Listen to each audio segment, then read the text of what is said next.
Guys, good morning. It is a beautiful morning outside. The weather's not even that cold, but anyway, my name is Dave. Welcome to LoFiTrader, baby. Let's get this thing started.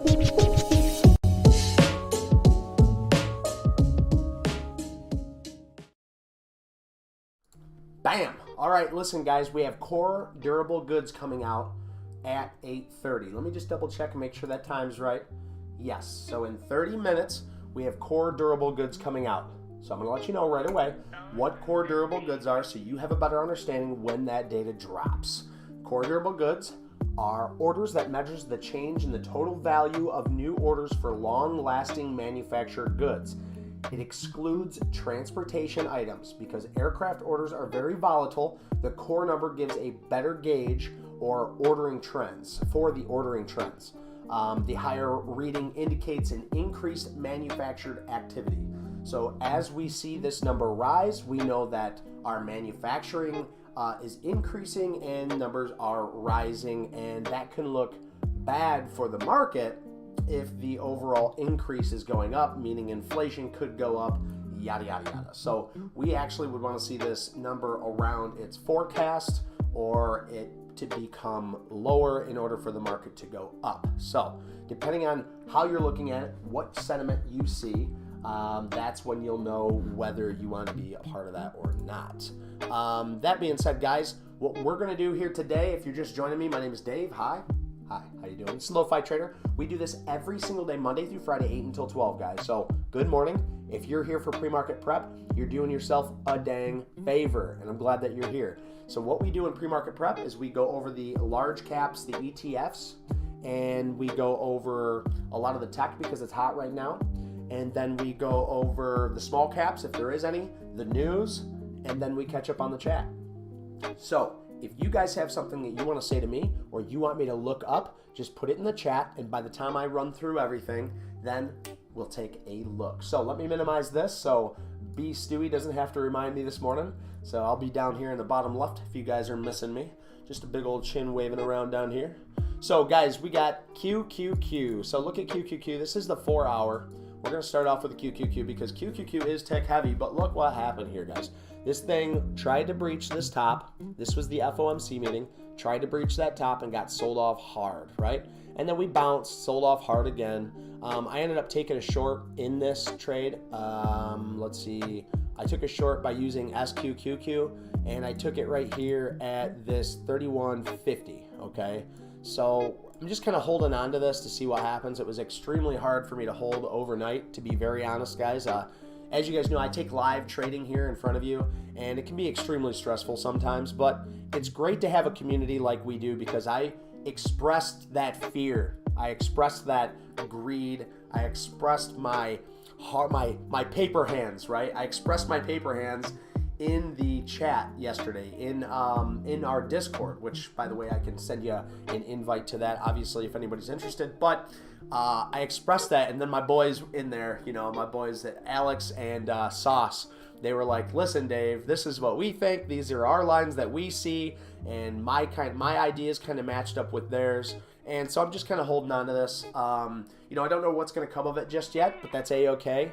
Right now it's looking good, but this isn't the actual move right now. This move that I'm in for this short in this market, or the long in the SQs, right, is a longer term kind of hold, right? So if this can't break up above this area and we've seen all this liquidity and it tried once, it's tried twice, and it's tried this 3 times, if this doesn't hold, if these areas do not hold and they start to break down, I'm going to continue to hold my position because we are still in a bear market. So if you guys look at this, yes, we broke this trend, we retested, but this, I think we need to come back down here and test somewhere down here at these lows. So I'm just holding on to this position to see what comes of this. I still think we have, you know, this base at 304 and obviously the psychological level at 300 we still got to get through. So we still have a lot to come down and retest and fail because there's a lot of liquidity down below us. So I think we still have the ability to hold and hold new higher lows. But right now, with the sentiment that's in the market, with the FUD and the confusion, with the overall financial market, I do feel that we are in due for a pullback, just for people to understand how this information is going to get digested. So I'm just holding on to that for now. We're going to see. Really, the test on my SQs trade is going to be up here at this this $33.50, $34 area. If it can break through, I really do think we can head lower pretty quick. So we are breaking new trends in the pre-market, but there's plenty more to come, guys. I'm going to take it nice and easy for Free Fall Friday.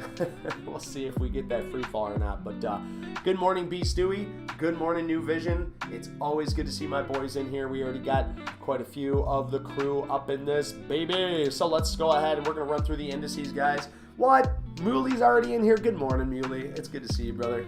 So let's run through these indices, guys. We're going to go through the large cap, and we're also going to add a little something into this. Once I go through the large caps and we get all through our main stuff, we're going to go through all the ETFs. And we're going to do that with TraderView because it's a lot cleaner, and plus I have my charting. It's already set up for you guys on there.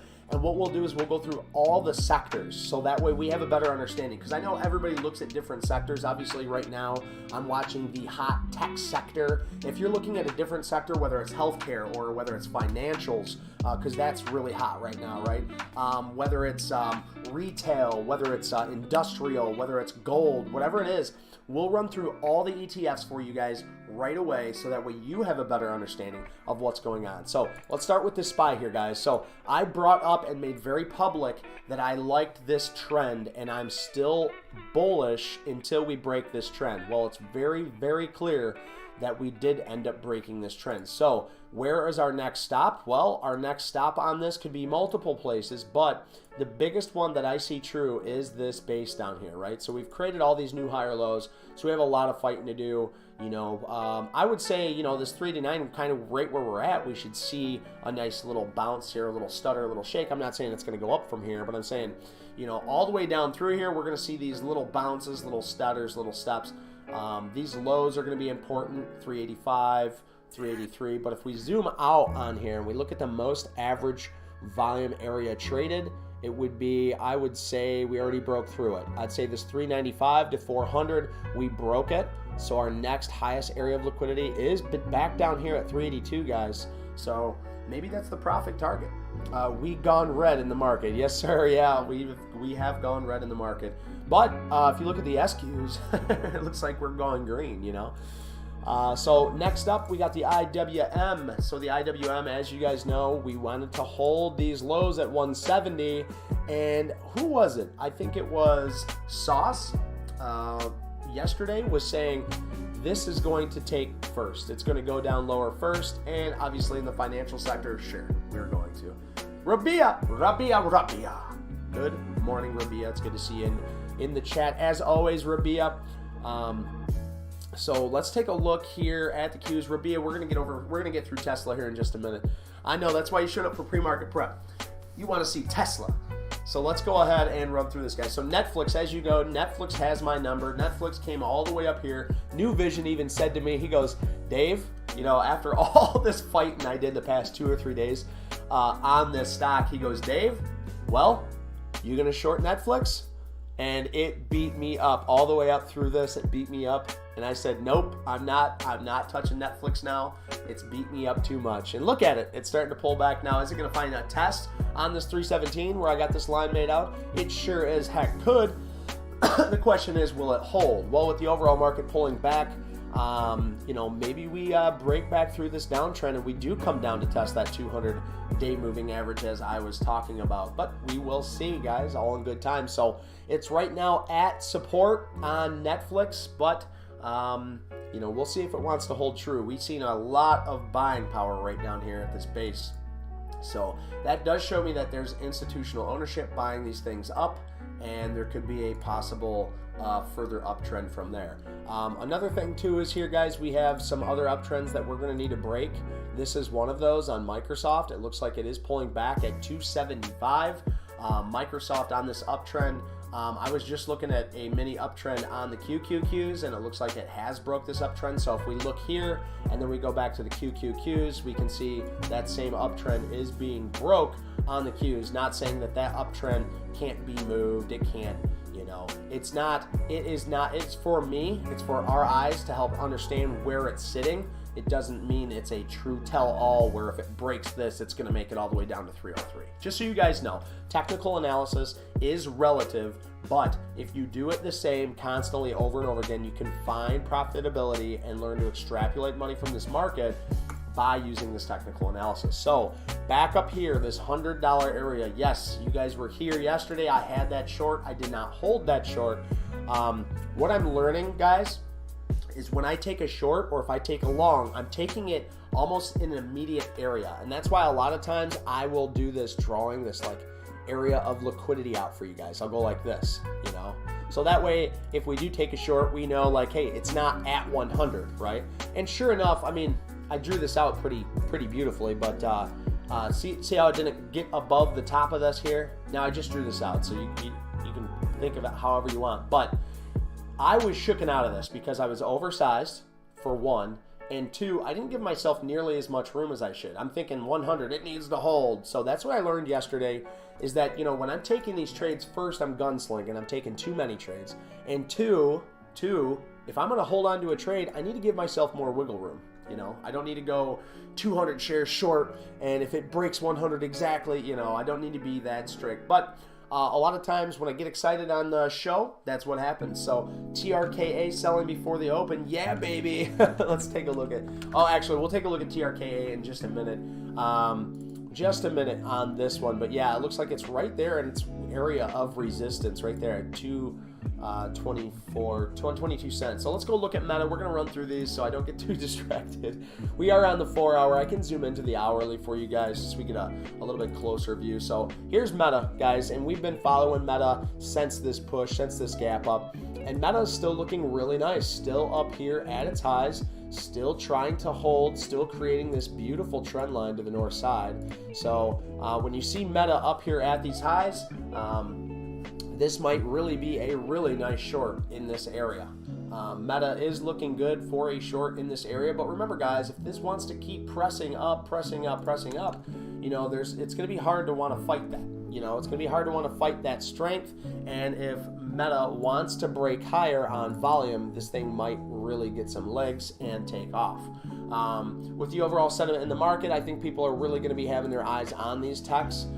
Because if tech stocks start to want to fail, I think Meta is going to be a good one to hold on to a short. But, you know, if this market is truly starting to turn around, you know, Meta's looking really strong. Meta's up there with NVDA. It's up there with the Googles. You know, it's just pumping out that cash. So let me put this phone in the back pocket so you guys don't hear all that ring-dingling. TRKA is ramping up to 22 cents. 22.85. So Keith, good for you, brother. I hope you're making some money.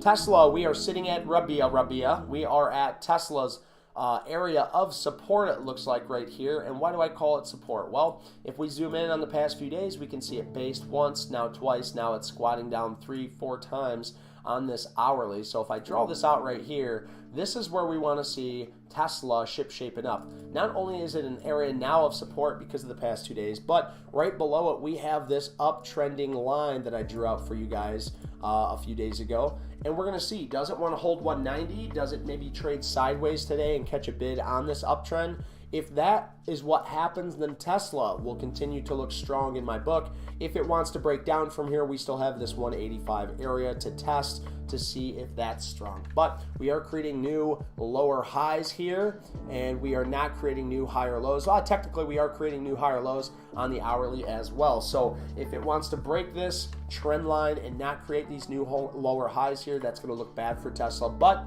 right now, in this overall market, I would say Tesla's doing a great job coming up here, testing these areas of liquidity, failing, testing again, failing, and now if it can come back up to test again and continue this trend line to the upside, TRKA now at 23 cents, really ramping up there, trying to get back up to that 25 cent area of liquidity. So good for you, Keith. I hope that you took that long. I hope that you're making that money, brother, because it is looking delicious for TRKA for the longs right now. So hold on to them, but be careful because we are running into some resistance. Let's take a look at Apple over here. Apple, delicious and nutritious apple. It looks like it created this beautiful double top here. Broke this trend line in pre-market, which can be disturbing, but it's not always a tell-all, guys. We're right down here on this area of support. So if you were looking for an Apple long, this might be a good spot to try it. But remember, we're going to keep this in mind as our risk, okay? So if you are looking at something like an Apple or a Meta or an NVDA, regardless of what you're watching, guys, you need to keep in mind that we need to use risk management, okay? Know where you're getting in, know where you want to get out, or at least the area you want to get out. But first thing you need to do is draw your line in the sand, okay? So if I was looking at this 158 and I say I wanted to take it for a long, now I don't, because I am shorting the market, overall shorting the market. So I am expecting this thing to fall, but I do want to just take a look at this and just draw this line of liquidity. So if I did want to take a long in this, I would want to probably hold this thing out all through this area. So if we were taking a long for a longer term swing trade, we would be risking in this area, because this is the new way I'm going to be doing things, we'd be risking 2.12% in this area, in this trade. And if it could hold this whole area and then continue to push higher, or maybe even hold this area and push higher, we have good risk reward on a longer term direction for Apple. So that would be a longer term swing hold for Apple if you wanted to buy off these lows. It looks like a great spot to actually try. Now, if Apple doesn't want to hold up and it wants to flush out, I think it's going to take some time. This big boat doesn't move very fast, only 2.1% in a day, but it's very liquid, so it's great to trade in. Let's take a look at Google. Time for a sip. Oh, that's cold. Where's my coffee? Let's get a drink, guys. I think I've earned it, right? We've been through 5 or 6 tickers. It's time to warm this baby up. Good morning, good morning, good morning. If you're just joining us, guys, I am Dave. This is LoFiTrader. Excuse me. We have core durable goods coming out in less than 15 minutes, so make sure you guys stay tuned. Core durable goods measures the change in the total value of new orders for long-lasting manufacturing goods, meaning the higher reading indicates increased manufacturing activity. All right, so remember, if we get a higher reading, that means that the economy is still booming, it's still doing good, which means Papa Powell is going to look at that and say, that means inflation is going to keep going up and up and up. So why is my NVDA not on this list? That's weird. Oh, there we go. Did I not look at NVDA? That's crazy if I didn't. My bad, New Vision. Thank you. I must have skipped it. So NVIDIA looked like, I mean, it's an absolute beast. There's no denying the absolute beastliness in NVDA, guys. It's still holding all the way up here at these highs. It's trading at 216.85 right now. I don't see any basing or any support until we get, I would say right here. This looks like what was resistance could now be support at 263.56. So we're a little extended from that area. If it wants to come down and test that 263 area, that might be a good area for a long, but with the overall market sentiment, I won't be longing anything in these areas until I see some other things shape up, or if I see it across the board. So I'm a little fearful that things are going to continue to pull back. Tesla is sitting on that support, but NVIDIA is still above that support. So we have a lot of different things that are going on in the market right now, a lot of different sentiments. MPWR, we'll bring up that over here on the top right hand side. MPWR. Yeah, we'll definitely take a look at this one. This one looks pretty good too. That's looked like it's really shaping up actually. Nice call out on MPWR, monolithic power systems. Yeah, that's seems like a good one. It's a 3.8% move or two, holding these gains, making a little cup after a big push here. We're making a nice little cup here. I do like this beast, Dewey. Another good one, another really good one, and we could probably look through the financials and everything on that to see what will come of it. So we'll definitely take a look at that. GBIO, we'll take a look at that. We're going to come back. We're going to come back to GBIO, and we'll come back to monolithic power systems here, guys. I just really need to get through the overall market, and then we'll come back to these, okay? So let's look at the dollar really quick. Give me 1 second, guys. Stu and Rabia, give me 1 second. The dollar looks like it's popping up here, so that's bad for the overall market. We've seen that it came down here. I showed you its area of support down here, and it did break through that support, kind of chopped around, and then ramped right back up. So if this dollar goes higher, we can expect our market to continue to go lower. At least that was the correlation for a while. As the market would go down, the dollar would go up, and as the market would go up, the dollar would go down. Let's see if we still have that correlation. So we have the hourly on here, and no, it doesn't look like we have that same correlation. Maybe with the SPY. Let me bring that up. All right, so let's take a look. And if we look, let's just see here at 3.9. Where are we at on this? 3.9. So we'll go like that. All right, so it looks like it's following. It's following pretty well, except for now, right? So we have this downtrend. This is on downtrend, but look at, see this pop up right here? All this popping up, and then this is pop, and this is breaking down. That's interesting. That's interesting because we see this kind of curling up and heading higher, this curling up and heading higher, and now the dollar's heading higher, but the overall SPY is heading lower. So it looks like we're seeing an inverse correlation on that. Now, guys, we have 10 minutes. 10 more minutes till the core durable goods come out, and that's what measures the change in the total value of the orders for long-lasting manufactured goods, and it's the core, means it's excluding aircraft orders, because their aircraft orders are too volatile. They don't like to have those in that data. Let's look at the VIX. So the VIX determines how volatile the market is, and it looks like we got a big ramp up there, right up to 24. Guys, I like to see this thing stay under 22, or we're getting very volatile. It usually seems the more volatile we get in the market, the more selling we end up seeing in the market. So be careful, because we're up in the 24s now with the VIX. Things get really crazy. As you guys know, during that FOMC meeting, we ramped up to the 30s. We've seen this thing ramp all the way up to 82 during the pandemic in March. I think it was right around March 3rd. We had a huge bout of volatility come through the market, and you can see the inverse correlation there. Huge bout of volatility coming in, and then you've seen right here in the market, right here is where it's at. So when the VIX popped up like this, let's say it started on 224. If we look at 224 right here, you can see 224 is right here on the market, and 224 right here on the VIX. So inverse correlation. So the more volatility we get, the more selling we usually end up seeing. So with this volatility being up here, maybe it calms itself down and starts to head lower, or we continue higher on the volatility and we continue the selling in the market. So let's be careful, because my uptrend on this has been broken. We're still just, oh no, we're not trading above a 200-day moving average on the SPY. So I'm just kind of watching my P's and Q's here. But if we can chip shape up and we can head higher, you know I'm a bear with bull horns, baby. You know I like to swipe down, you know I like to short, but I want to see the overall market heading higher. I always want to see the market heading higher, because if you got a Roth IRA, 401k, or anything like that, you want to bring that market up. You want to see America doing good, and I'm always going to root for America. So make sure, guys, if you haven't already, hit that like, hit that subscribe. I'm here every single day, Monday through Friday, 8 until 12, baby. I want you to be here for me just as much as I want to be here for you, okay? So let's keep on moving on. SMH is pulling back to that support area, and we can look at gold futures is right up into that area again. So it looks like we're seeing an inverse correlation with the overall market, which reminds me, I am short NUGT, so I'm gonna have to make sure I cut this trade. We're about break even on this trade right now, so I'm just gonna kind of hold to see where it ends up at. I do have my stop up here, so I'm not too worried about it. If it wants to break higher and it wants to head higher, then I'm gonna allow it to hit my stop for a small loss, guys.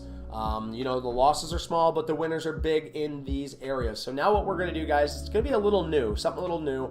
But what I'm going to do is run through the ETFs, guys, because we want to have a better understanding of where these ETFs sit, right? So we'll put this on the 4 hours so we have a better understanding.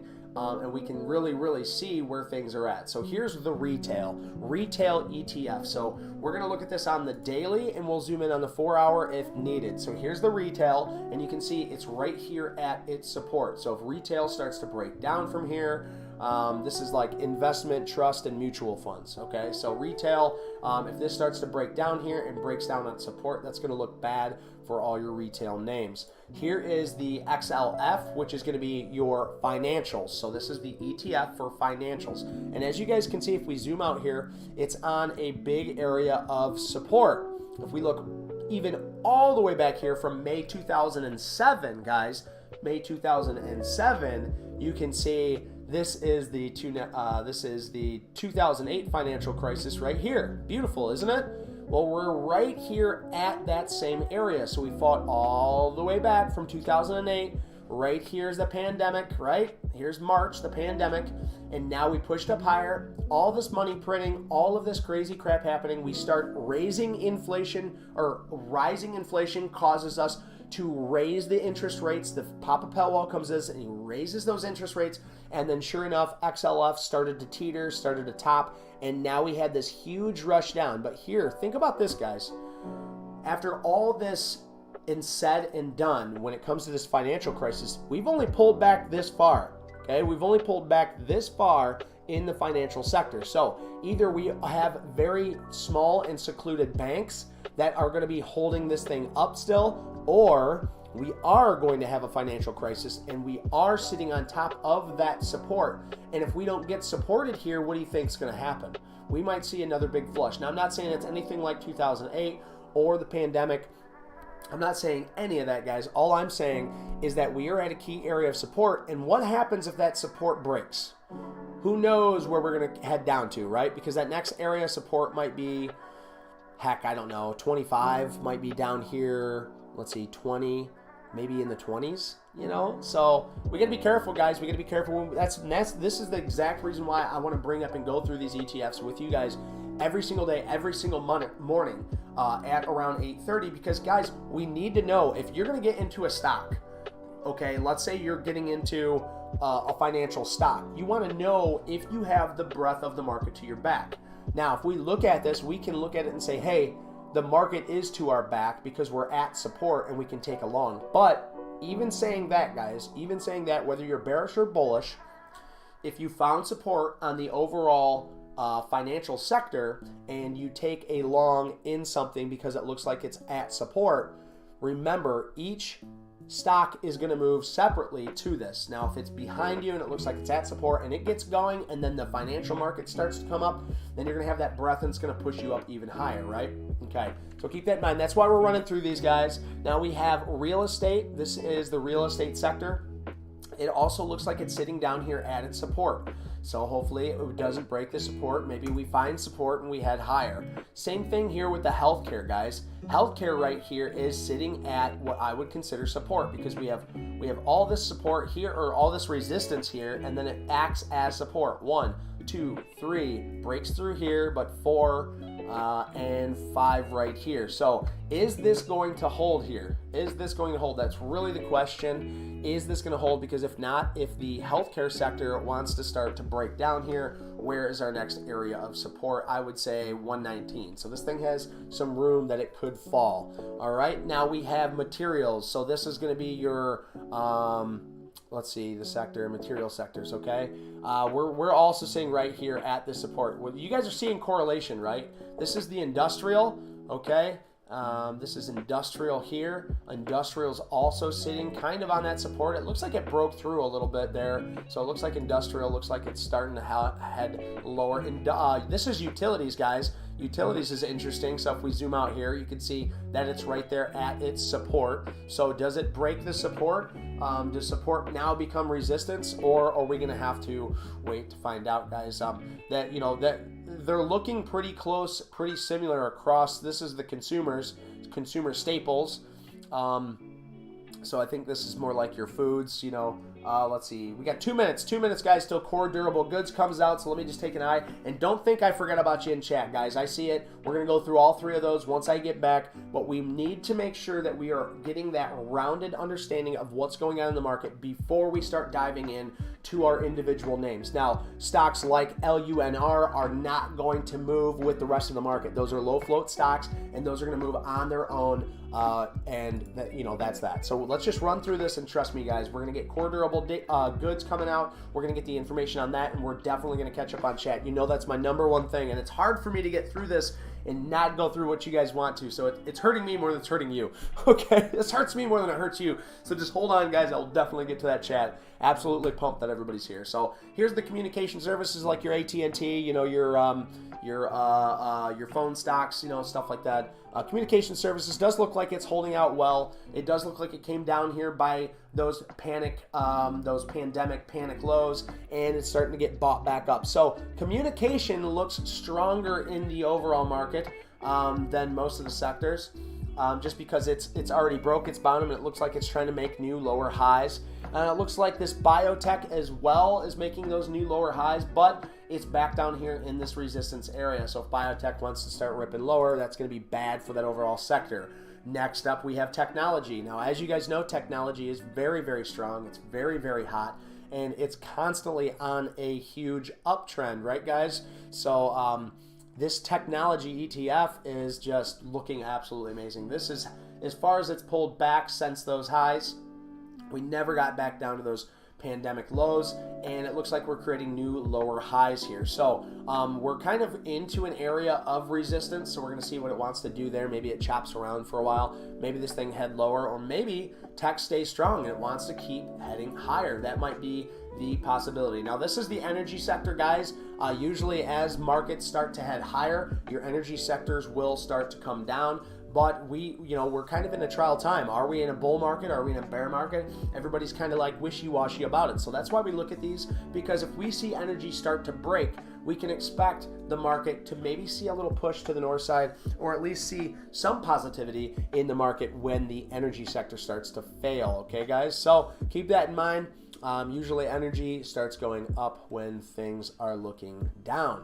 All right, now last one, and then we will definitely... core durable goods. Here we go, guys. You guys ready? Core durable goods is out, and the actual came out as 0. So we were forecasted for 0.2%, and it looks like we are break even on that. So let me just click on it, make sure we got our story straight. And guys, I get all of my news from and all of my data from investing.com. Investing.com is a free site, guys. You can see it. It's right here. And I'm just pulling this U.S. core durable goods from right here. So the latest release was not February 27th. Hang on, let me bring up the right one here. Let's see, core durable goods. Maybe we're waiting for that baby to come out, but it says 0.0%. So I think that is the data right there, baby. Awesome. So it's coming out average. It's just coming out average. It's not going up. It's not going down. We're at average. So that's actually a little bit positive news compared to the last forecast. It was up 0.7%, which isn't anything too crazy, but we got to understand if it's coming out 0, that means we're not seeing any growth. We're not seeing any instability. So we're kind of right there at the middle. So that's actually pretty good news for the overall market, actually. So keep that in mind. So now we gave you the core durable goods. I think we're only 30 seconds late on that, but 0.01, that's where you're getting your information. I got it right here. New Vision, March 24th, right here. The actual is 0.0%. The forecast was 0.2%, and the previous was 0.4%. Okay, so that's what I'm getting. If you're getting conflicting data, let's go over that a little later, so that way we can get the best data, the fastest data, as quick as we can. So we'll talk about that New Vision in Discord after this, guys. And if you want to join our Discord, it's absolutely free, guys. Just ask and we will have somebody send you that link over, okay?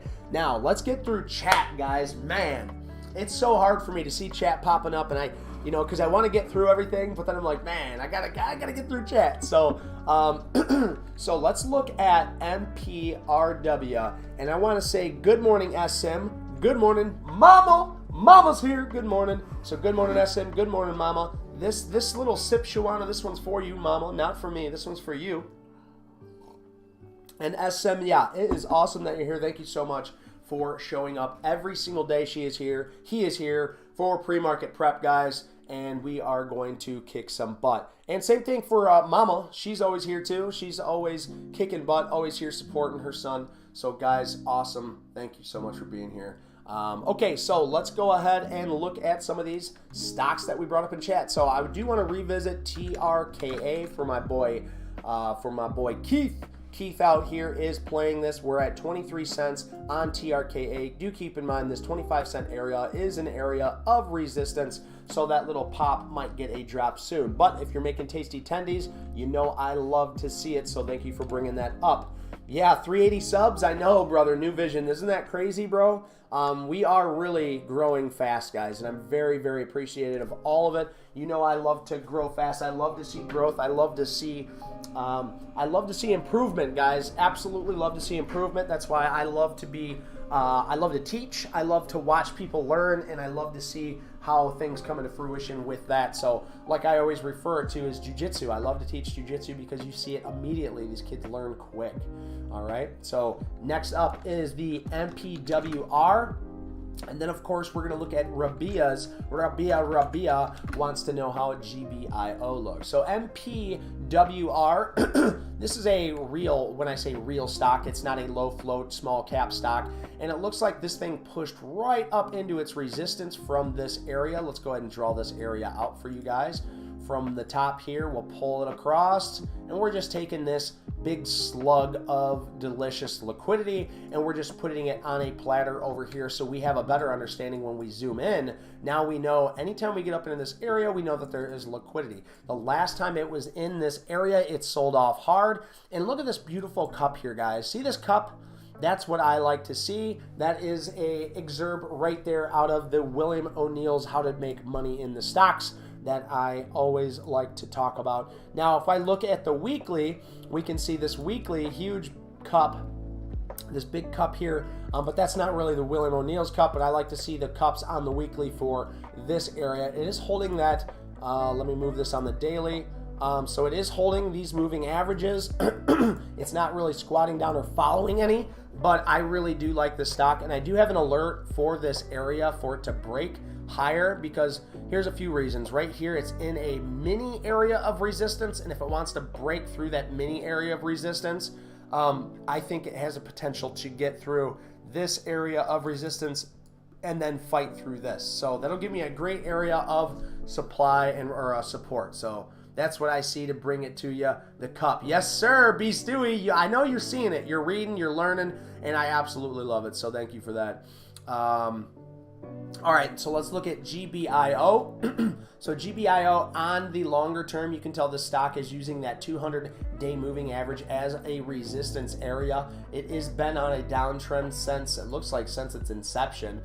It IPO'd 6/12/20. The highest that's ever seen was 55.56, and now we're trading at $5, guys. So this has got a lot of proof of concept that it needs to start showing. We do have a bout of volatility coming in, but it's running right into this area of resistance. Let's look at this area of resistance right here, guys. Boom! I said boom, and then it just disappears. Here, let me try this again. Ready? Boom! There we go. Okay, so right where I drew that, you can see how it comes down. It's acting as support, support, support. It breaks through, comes back up, support, support, support. Breaks through, comes up, support, breaks through, resistance, resistance, breaks through, support, breaks through. What do we think this is going to be? Resistance, okay? So that's what I'm seeing on this $5 area as resistance. Now, if it wants to break through this $5 area of resistance and it wants to head higher, this $5 area of resistance might end up as support. But if we look at the overall stock, if we look at the history of the stock, you know, instead of looking at the stock and saying, hey, this is different, this is going to change, I rather look at the history and say this is a beautiful area for a short. So if somebody like Mikey was looking at something like this, he would look at this and he'd say, I would want this to pop up into this 5.4, 5.6 area so you could use this 5.7 as risk. So keep that in mind. GBIO does look good for the shorts. Until this thing proves differently, meaning it breaks above 5, comes back, retest, and use 5s as support, then I would still be more on the short side, okay? So that's how I feel about GBIO. I don't know if that's how you were seeing it, Rabia. I would love your thoughts. I would love your excerpts on it to see if that's what you're looking at. All right, so let's take a look at LUNR. LUNR. Lunar, that thing is crazy, guys. If you guys remember Lunar, we were here when this thing happened. It created this beautiful, beautiful accumulation right here. And then it broke out on volume and just ramped up all the way up to $136. We're talking $37 was the risk, and it went all the way up to $140, $135, guys.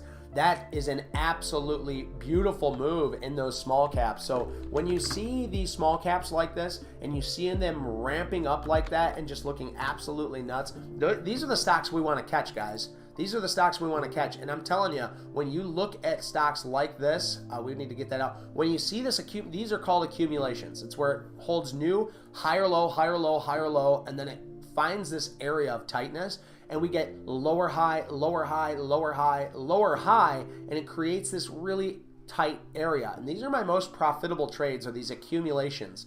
And if I can ever catch these accumulations, I do like to go long. You guys seen me take one on NVDA back in the day, probably a week or two. I think it was last week, but I do like Lunar when it sets up like this. But when Lunar's sitting down here at its bottoms, I think the move has already been set.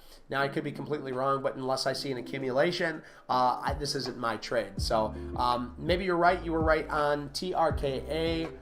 Maybe this has a little pop to go to, Keith. So ZURA. Yeah, we'll get through that. Let me make sure I got everything. Yeah, LUNR, wait for this dip to settle around $7 to $8. This should be a multi-day or a week hold. I plan on exiting around $30 and $40. Set stop loss in case it fails. Yeah, brother, that's a big key there, and I appreciate you bringing that up, Keith, is that you want to set your stop loss, guys. So if you're looking at something like this, you know, I like to, if you're going to take something this speculative or rip your face off stock like LUNR, then you need to be very, very careful in this market and set your stops. So thank you for saying that, Keith.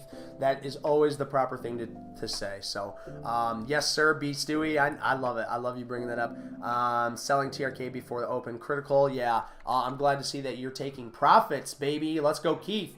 Muley, what are your thoughts on AMD? Yes, sir. Let's go through AMD. Now, I always got to bring up, if you're looking at AMD, you need to understand the leader in the market is NVDA, okay? So NVDA is the leader. AMD still looks amazing. We know that there are sister stocks and they're going to do this stuff. Here's a beautiful cup and handle that we've seen on this stock. And we had this big cup. Here's the handle. And then, boom, it takes off. That was a beautiful move that we did not play. But we definitely want to identify it. We want to make sure we continue to identify trades like that, so that way we have a better understanding. And here it is on the daily, guys, that cup with the handle moving up higher. I want to see it on the weekly. This is for me, not you. This is beautiful. I do like this cup right here. That's nice. This cup was nice too. I like to see them a little bit more extended, like drawn out, you know, a little bit more. But this is the push that we want to see. This is the cup. And then we had a little handle before we broke out. So that looks good. Now, right now where AMD sits, I drew this line out for you guys. Let me just pull it all the way back so you can see why I have it here. Boom, right there, guys. So that is the breakout area. It did break out of this area of resistance. So now it's coming back to test what we would consider support. Just like NVDA, we are sitting right here on support. So it's looking quite the same. AMD to NVIDIA, they're looking quite the same. So is NVDA going to come back down to that 265 area to test? Will AMD come back down to test this 98 area? This is a psychological area too of 100, just around this area. So keep that in mind. It's going to be hard getting through this area if people are trying to short this area. Now, if we zoom out on the daily and we take a look, we can see that AMD did break this channel. Absolutely beautiful break on this channel, a pullback, and then that cup with a handle. So to me, this is looking very, very nice. We are in this area of resistance here from back here. So I don't want to draw a ton of lines, but we know that that's resistance, guys. That top is resistance. And so let me just remove that. Wow, that took me long enough. So yeah, AMD is looking nice. I do like where it's sitting right now. It's in an area of purgatory. I do think that this needs to kind of pull back with the rest of the market, but that could be my bias because, guys, I'm short the market right now, so I do have a bias in the market. I'm not looking at things as neutral as I usually do if I am shorting the market. So I do want to make a note of that I'm kind of a bear today, but not to mention, I'm not denying the fact that there's a lot of things right there at support and could be holding as support. So we're going to really see everything test here in the market today, like Meta at support, Microsoft at support, Netflix at support. Even after that huge push yesterday, it's at support. You know, Tesla's sitting right there at support. It could head a little bit lower for stronger support, but you know, we just want to keep that in mind. So yeah, Muley, I do like AMD. I like where it's at on the support, but we need to always keep in mind we need to be careful in these areas because Muley, if you go long, you need to make sure you have that risk there. So if it does fail, that you know where you're wrong. And guys, it's okay to be wrong. I think that's the biggest thing people have such a hard time getting over, is the fact that it's okay to be wrong. If you guys were here part of yesterday, I was wrong a lot yesterday. I was wrong a lot, but it was funny because my technical analysis was right. It was right, but I just kept oversizing, taking too many shares, and then getting stopped out, right? So I was right in my technical analysis, but the trading portion of it is hard. And you're going to see there is a huge separation there. And that's why a lot of people do this separate. That's why you have your analysis and you have your traders, because the traders have a hard time doing the analysis. The analyses have a hard time trading. But I'm doing it all and bringing analysis, commentary, and live trading to you all well here on a live stream, all for free. There's only 3 things I will ever ask of you guys, and that's 1, hit that like, 2, hit that subscribe, and of course, be here for that pre-market prep. We'd love to see you for pre-market prep. So guys, take a look at my screen really quick. If you want, go ahead and click this live button. It'll bring you right up to date. Bada bing, bada boom. Here we are on the live screen. And I don't know what I'm doing here, but that looks silly as heck. That's me being silly, I guess. And if we scroll down here, guys, we have a poll. If you want to look at the poll and then smash that like button. Go ahead, vote on the poll if you want. We only got 10 votes so far. Actually, only 10 votes. We're already up to 10 votes. We've only been open. We've only been open for 45 minutes. We already got 10 votes on the poll. Smash that like button while we're here, guys. Smash that like. And if you haven't already, hit that subscribe button, guys, because I want to be here for you as much as you want to be here for me. I really do want to be here for you. So hit that subscribe button so when you know when I am on, you can be on with me. So, guys, let's go ahead and jump right back into it. Let's check the chat. Check on the chat. ZURA, sure, we can take a look at that. ZURA over here on the right hand side. ZURA looks, if it'll let me zoom out. Oh, this is an IPO. Okay, so this being an IPO, if IPOs create these bases, I like bases on IPOs. I don't know anything about ZURA, so what we can do, guys, is check the float first. Let's see what the float is on ZURA. So the float on ZURA is 1.6 million, and I'm only getting that from TD Ameritrade. It could be sub a million, but the 1.6 is the only data I'm bringing. So remember, this can rip your face off. If you're looking at ZURA, be very careful. Good morning, stocky friends. Be wise, be blessed. Granny Randy's here. We got to take a quick shout out to Granny Randy. Cheers. This one is for you, not for me, Granny Randy. Good morning. Granny Randy joins us. She is the whale trader herself. She is a juice box squeezing Mickey Ficky. She will squeeze that juice box and squeeze all the shorts out of those small cap floats. So watch out and make sure you're not on the wrong side of the trade. If you're in ZURA and you're going long, or say you're trying to short this area, Granny Randy comes in with another million and smacks you across the face and says, watch out now. But Granny Randy would never do anything violent like that, would you? Anyway, Jim Dickey, good morning, good morning. It is good to see you, brother. I'm going to take another sip for Jim. This one's for you, not for me, brother. You know I need it. Tasting good, feeling good, and the market is looking womp, womp, womp. You can make your decisions on that. So another thing that I want to see on ZURA is it's always nice to check the short interest. So when we check the short interest on ZURA, we will see we're not getting any data on it. And the reason for that is because this thing just IPO'd like 3 days ago, guys. So we're not going to probably find much data on it because that hasn't had time to accumulate any data on it. So let's keep on keeping on, guys. Wow, goodness. I'll be very honest with you, Willis. I just see your messages here. I did not see those before chat. I'm gonna have to catch up with you after chat or after stream, guys. So let's go ahead and look at a few of the things that I am watching now. So SPY, obviously, I always take a little peeky gander at SPY. You know, we have all this room to fail, all this room to fall, and it looks like that's what we're doing right now, but we want to try and see where we can catch to make a new lower high, because we did break that downtrend, so that makes things a little nervous. Now, I am short LLY. Let's take a look where LLY is right now. We're up about $2.84 on that. I'm just risking the top of this, guys.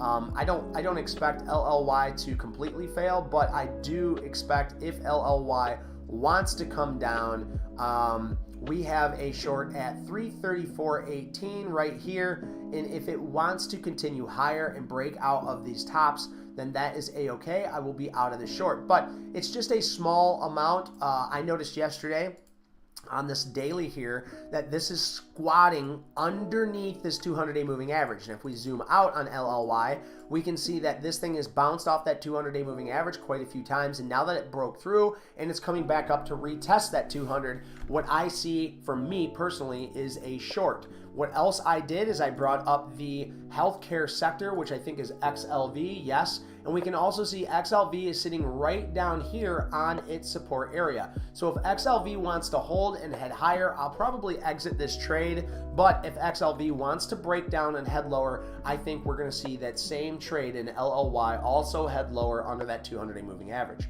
Now, these are my trades, not yours. These aren't buy or sell recommendations. So what I show you is what I want to show you. It's not what I want you to trade. So make sure you're using risk management and taking your own books. Now, we did take a long in the SQs, meaning if you look at the QQQs over here on the left-hand side, this is your 100 equities of tech-heavy stocks, okay? There is 100 shares or 100 different stocks in this, and they're all tech-heavy. So usually when this thing pushes up high and it moves up high, and things start to fluctuate, you can look at the SQs. If you want to short this, you can look at the SQQQ, which means instead of this stock moving on average, 1.3% a day, if you look at the SQQQs, it moves around 6% a day. So it moves 3 times the amount. So the QQQs would be moving at 3%, as for the SQs, its average move is 6%. So that way you can earn more money quicker in that same sense. So right now I'm long 100 shares from this green area at $31.53. So we're up about $136 so far on this trade. So it's looking good, but I'm just kind of holding out to see if it wants to get higher. We're going to see at market open what I want to do with this. Maybe I cut half here and then I let the other half ride so that way we can protect our profits. But, with the overall market sentiment, I need a little bit more time. We broke this small uptrend here and we have resistance at this top. So I'm just kind of holding on. We're going to see what we want to see come of that. So let me catch up on chat here really quick, guys. Actually, I got one more that I got to look at. NUGT. So NUGT, we're at about break even right now in this trade. I might actually add into this trade depending on the sentiment of the overall market. As you guys can see, I actually still have a little ways to go before it hits my area of that $40. If we look at NUGT, it is a gold stock. We're in an area where, yes, it very well could go higher if the overall market sentiment is to the south side. People might have that fear and they might want to start buying into gold. I totally understand that. But I'm looking at on a technical basis, if gold does not want to hold up, this would be the area that it would want to break down at. So I'm going to add into this position if it gets up into this area, but not a lot. I'm not going to hold a ton of shares. This is just one of those stocks that I'm holding on because the technical analysis tells me that it is time and it is due for a tasty little short. So we're going to see how this thing, wants to play out, and we will see if I want to continue holding in some of these shorts, okay? Let's catch up on chat, guys. Muley, you're absolutely welcome. Thank you so much for being here, brother. Granny Ranny. Oh, Jim Dickey, we got you. Jim, good morning. New Vision, morning, Granny. I love when you guys talk to Granny. Jedi, hey, Dave, good morning. What's up, Jedi? It is good to see you, brother. What are you watching, Jedi? You got anything that you're going to keep your eyeballs peeled on? One thing I do want to keep an eye on, Dixie. If Dixie wants to keep heading higher here, that's going to be bad for the overall market. And same thing for the VIX. If the VIX wants to keep on heading higher, we might see more and more selling off action. So definitely keep an eye on that. So guys, if you missed it, core durable goods did come out. It came out on my end at 0.00, meaning we didn't have positive, we didn't have negative. It's just kind of right there, same as last month, looking pretty dang good for the overall market, because if we don't have a lot of new things being built and a bunch of things popping up there, I'm just kind of stutter stepping big old chin. If we have core durable goods and it measures in the total value of the orders for the long lasting manufactured goods, meaning a higher rating would indicate manufacturing activity. If we have higher manufacturing activity, that should mean that our market would go up, right? But here's the thing, higher manufacturing activity would show Papa Powell that we would still be increasing that rate of inflation. Now, we have gotten inflation down, inflation is looking good, but here's the issue with inflation. It's very, very sticky. Very, very sticky. So if we see any influx, we get more people getting more jobs, we see more people spending more money, we see more activity in the manufacturing, that would mean that more money is getting spent. That would mean inflation could still continue to ramp up, and then Papa Powell would want to continue raising those interest rates, which in turn would be less money for people to spend and bad for the market. So keep that in mind. I know it can be very, very confusing, but if you hear me say this over and over and over again, you guys are going to start understanding this in your head more and more and more, okay? So I'm going to repeat myself. You guys will get it, and then we'll grow as a community, and I'll have to say it less and less. Okay, look at my screen really quick, guys. I'm going to go through this quick spiel. This is me. Hi, I'm Dave. Yes, big old chin filled with coffee. And if you like it, if you love it, if you want some more of it, leave a like, leave a subscribe, but make sure you are caught up on chat. Click this live button. Scroll down here. You can go ahead and hit a vote. Do you think red? Do you think green? I'm going to go ahead and click red. You guys know I have a bit of a bias today. You know I'm a bear with bull horns, but I have a bit of a bias to the downside today, and that's because I am shorting the overall market. So I know I have a bias, so I need to be careful with that bias, because we are sitting on areas of support. Anyway, let me just finish this, guys. Smash this like button. Do we really only have 5 likes? And we got how many? 13 of you in here, and I only got 5 likes? Come on now, we can do better than that as a community. Now, guys, if you like this content, if you want me to bring any more to you, I'm here every single day, Monday through Friday, 8 until 12, baby. So hit that subscribe button. Now we're going to catch up on chat. Let's go. ATVI is running up. Let's take a look at ATVI, baby. Activision Blizzard. So we know that Papa, ooh wee baby, look at that beautiful run up right there, looking absolutely beautiful for ATVI. So ATVI, Activision Blizzard, looks like it just had this beautiful little breakout here. I need to zoom out on the 4 hour. Now usually Activision Blizzard only moves 1.5% in a day, but this thing, wow, we're gonna look at this thing on the daily. Look at this beautiful cup. Now this thing is breaking out right up here at these highs. So be careful here, guys. The last time we were here, we had a huge selling off. So I'm just going to mark the top of that and then mark its highest area of liquidity, which is right there. All right, now we're going to zoom in on this and take a little peeky gander. Activision Blizzard, as you guys know, I believe was bought out by Microsoft. They had a huge fail here because they had a bunch of horrible acquisitions on them, and I think they got bought out by Microsoft. Now, I could be wrong. If you guys know more about this than I do, please let me know. My little brother actually just messaged me and told me there was some crazy stuff about to happen in the video games. Maybe I should have taken a look at Activision Blizzard when he said that, but when we broke out of this area, we could see that, you know, we have these higher lows, and then we have this little infestation right here, and it's getting a little tight, you know, holding at these highs, holding this 10-day moving average, and then boom, bada bing, bada boom, this thing flew up. So ATVI, Activision Blizzard, you guys know this is a huge video gaming company. It looks absolutely amazing up here, but here's the thing. We are running right into this resistance. That's why I drew it all out for you guys. You can see right here on this, let me zoom in and scroll it down.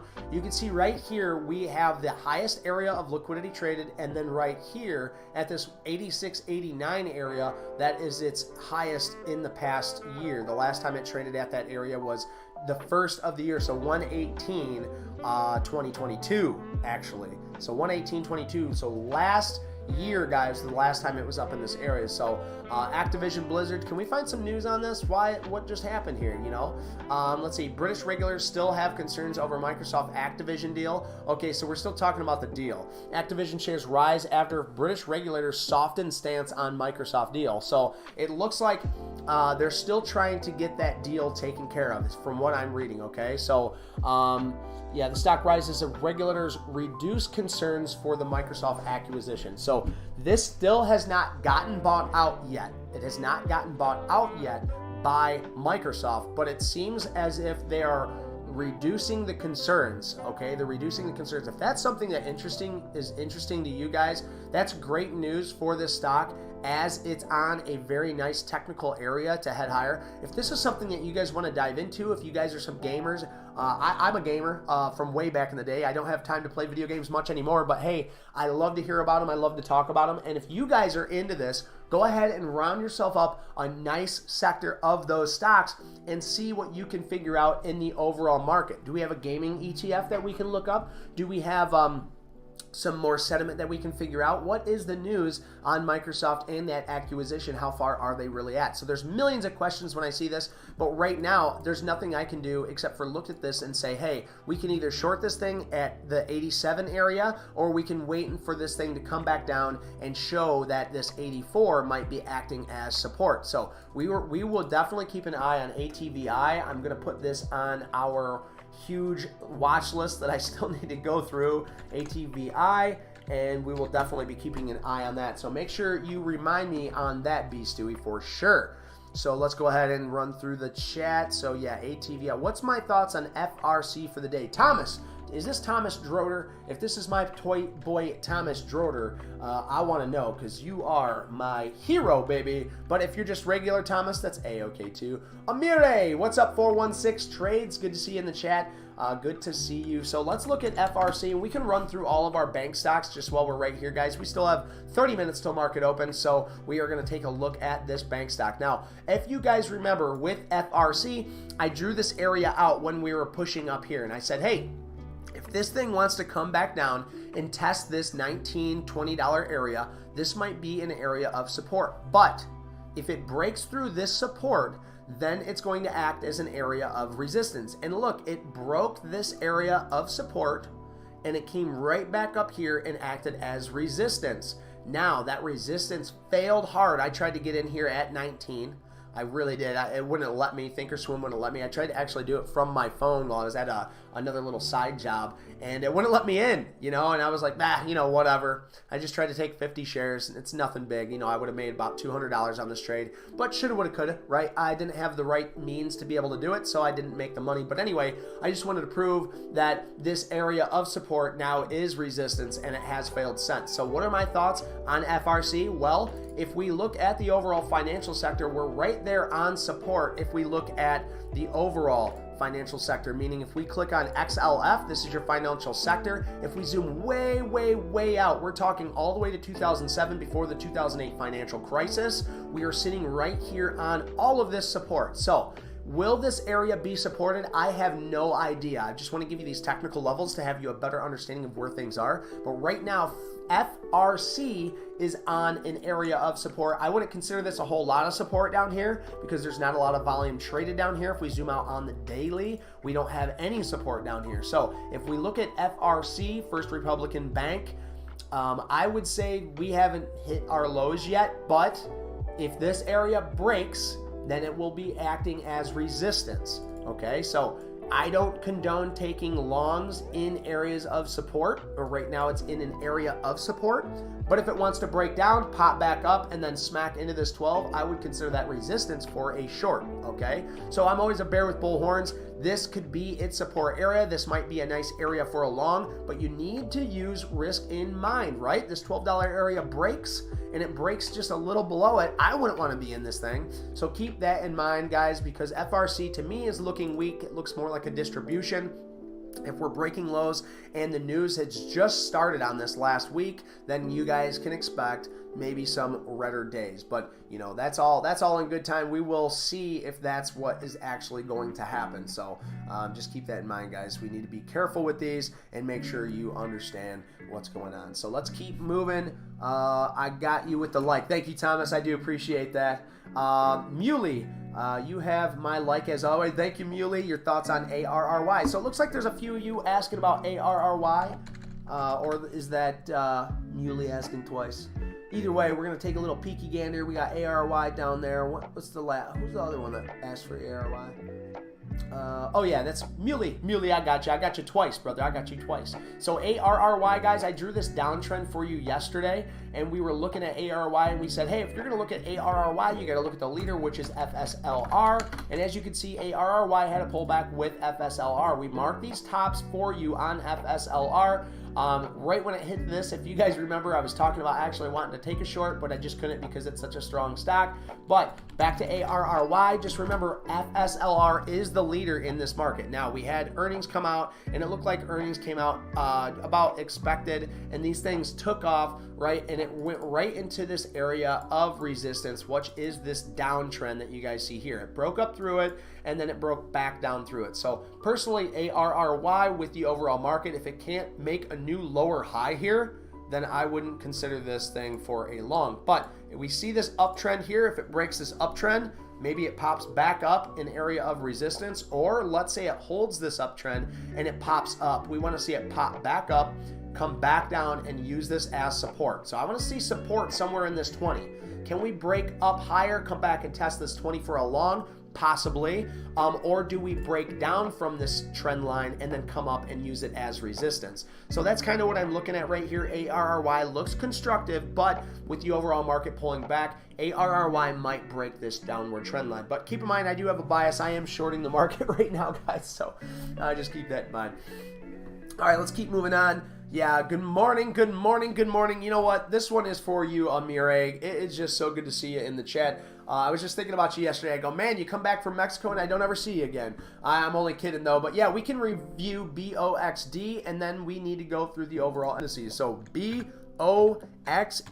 baby. Let's take a look at BOXD. So now we know BOXD is always on this huge downtrend. So I'm not really looking at BOXD as a long-term buy, but what we need to do is look at both sides of the story here. So if I was looking at this bearish, I would say it's well under a 200-day moving average. We are popping up what looks to be in an area of resistance. We can see this is resistance because of 1, 2, and then that break of 3 acted as resistance. So we had support, 1, 2, 3, and then it broke support, and then it acted as resistance. You see this? It broke through, come back down, and then resistance. So now this thing has this huge bout of liquidity, and that was yesterday. It had that bout of liquidity right into that area of resistance. I can just draw that out for a better visual. That area of resistance would be about right there, and it actually came back up a second time to retest that area and failed. So now we have this uptrend here on this line that we can look that it also broke as well. So that being said, maybe it pops back up and uses this upward trend line that I just drew for you as resistance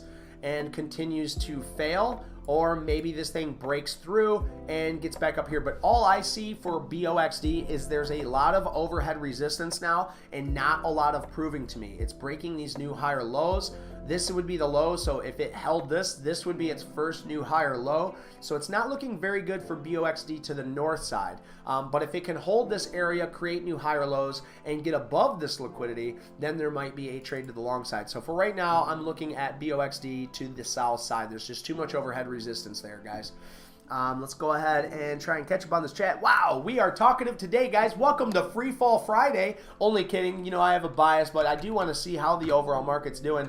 But guys, it's awesome to see so many people in here so early. I'm just so pumped to have you all in here for this pre-market prep. You know, pre-market prep is where we do our due diligence, where we get a better understanding of where the actual market sentiment is. And if you have a better understanding of where the market sits, then and only then can we actually take those trades, because we're waiting for them to hit our marks. We're waiting for the market to either have our back in whatever direction we go. So if you're here for pre-market prep, pat yourself on the back, because you are doing yourself a favor. You obviously want to learn. And you know, I hate when people, I want this, I want that, I want all this, but are you studying? Are you reading? Are you really doing your due diligence to kick butt, take names, and get better in this market? Good morning, Stu Klott. Good morning, good morning. It is good to see you in here, brother, as always. Let's keep going down. I'll do some more research. Kids A Gamer, good.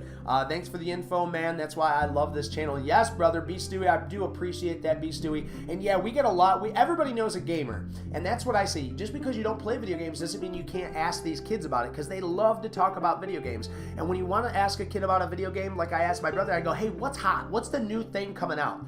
You know, could you imagine being a part of Activision Blizzard and knowing that the biggest, best game that's going to come out that everybody's addicted to is World of Warcraft? Could you imagine being a part of that stock, knowing that World of Warcraft was blowing up? It was crazy, guys. So that's why it's nice to know what's going on with Blizzard. It's nice to know the real news when it comes to, like, is Microsoft gonna buy out Blizzard, or is this all just some FUD to try and get us to buy the stock before it happens? So the market does a great job trying to price in what is happening, but it's always nice to find that insider information from the kids, from what's going on. Like, hey, are you still playing Roblox? No? Well, let me look at Roblox. RBLX. You ask a ton of kids and they're like, no, Roblox is lame. And we can look at Roblox and we can actually short this thing way up at this high. If you find that conviction and you find proper risk management, we could go on and on and on. But I'm just saying, finding sentiment from other people is absolutely awesome. I love referrals. So this sip is for Stu Klopp, not for me.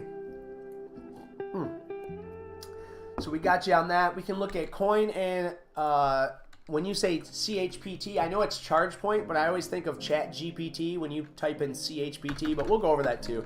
So right here is coin on this right-hand side, guys, and I'm just going to put the overall market, the QQQs over here, because I'm just trying to keep a better eye on what's going on with the overall market on the QQQs, because it looks like we're trying to hold that trend line, and if that's true and we start heading higher, I'm going to get a little squeamish and take a little out. So coin, if we look at coin, guys, we have to look at, you guessed it, we got to look at BTC. So before we even look at coin, let's see how Bitcoin is doing. So this is on the daily, guys, for Bitcoin. You can see that it has this beautiful uptrend on its daily time frame. So what do we want to do? We want to zoom in here on its daily time frame, and we can see right here we have this beautiful uptrend. Now this uptrend has came with a lot of fear, a lot of anticipation, and now it's holding out at these highs. But remember, guys, these highs are right here in an area of liquidity. So we want to see this thing actually hold out in this area. This is my first time drawing a rectangle with this, so let's see how good I can do it. But this is its area of, this is its area of liquidity. I want to get better at drawing with this because this is a really nice feature that this thing has. What is this line doing there? But anyway, guys, so this right here is going to be our area of liquidity for Bitcoin to try and get through. So when we look at Bitcoin, we're looking at Bitcoin to have a better understanding of where we're at in the overall market. When we look at things like coin, we know coin has one big issue, and that's it's in the financial sector, so that's going to hurt it. But we also know Bitcoin usually gains most of its interest on those buys, right? So if things are getting bought up through Coinbase, which is usually a Bitcoin sale, then Coinbase is also going to get bought up too. So if Bitcoin does good, you know Coinbase is going to do good because they are going to be getting those buys and those sells. Okay, so financial sector, it's going to hurt, but Bitcoin, if Bitcoin goes up, it's going to be doing well. So here's coin. We pointed this out yesterday. That coin was right up into that area of liquidity. We have it marked out already for you. I'm not drawing these lines out now. We did this yesterday, and sure enough, it touched that area and completely failed, guys. And that's why we're here for this pre-market prep, so we can draw these lines out, find our areas of liquidity, and then take our trades when we see them deem fit. Always using risk management, of course. So guys, we only got 20 minutes till market open. We already went through the news. We've already been through the large cap, small caps. We've been through chat. We're gonna finish going through chat. But before we do that, take a look at my screen, guys. You know I got this is self-preservation right here, guys. Make sure you are caught up on the live chat. Click that live button and it'll take you right up to the front of this chat. And that's what we want to see, guys. We want everybody to be up to date because some things happen too quick, and we want you to be up to date in this market. And if you scroll down, right here's the chat, guys. You can say anything you want. Give me your ticker name. Let me know what you're watching, guys, because I can be your commentator. Yes, commentator, meaning I'm an average tater tot. Okay, so if you can get behind all of that, guys, and you love to see what I'm doing because I love to do it, guys, and you love to do what you love to do, and I'm here doing it. So hit that subscribe button, guys, because I'm here every single day, Monday through Friday, 8 until 12, baby. So let's get right back into it. What do we got going on the chat? Yeah, charge point. We'll take a look at charge point. Now, we know that charge point has a lot to do with the EV vehicles. So if we look at the EV vehicles in general, we know that the EV vehicles have been on an absolute terror to the downside. So if we just draw this out for you, we can see we are in a horrible downtrend for this stock. So charge point's not looking good on the daily. Let's zoom in on here. Now, one thing I will say that's positive news for charge point is down here at this base, we have this low at $8.15 and a new lower high at $9. So $8 to $9 is our new lower high here. So if we zoom out, but we can see if we do get this pop back up, we have this $12 area to deal with because of the downtrend. Okay, so if we constantly are seeing a downtrend on these stocks, don't think this time it's going to be different. Although it could be, don't get me wrong, it could be, but keep in mind, guys, that we want to see this thing, if it does pop, we're going to expect this thing to fall down further. So until the EV sector starts getting hot, until things start shaping up in the market, these speculative charge point stocks like these, that aren't doing a whole lot, not making a ton of sales, not making any money for their overall investors, we're not going to see these things start to pop off. So this is looking really weak in the overall market, and that's just my honest opinion with this. So I'm a bear with bull horns, guys. I want to see both sides of it.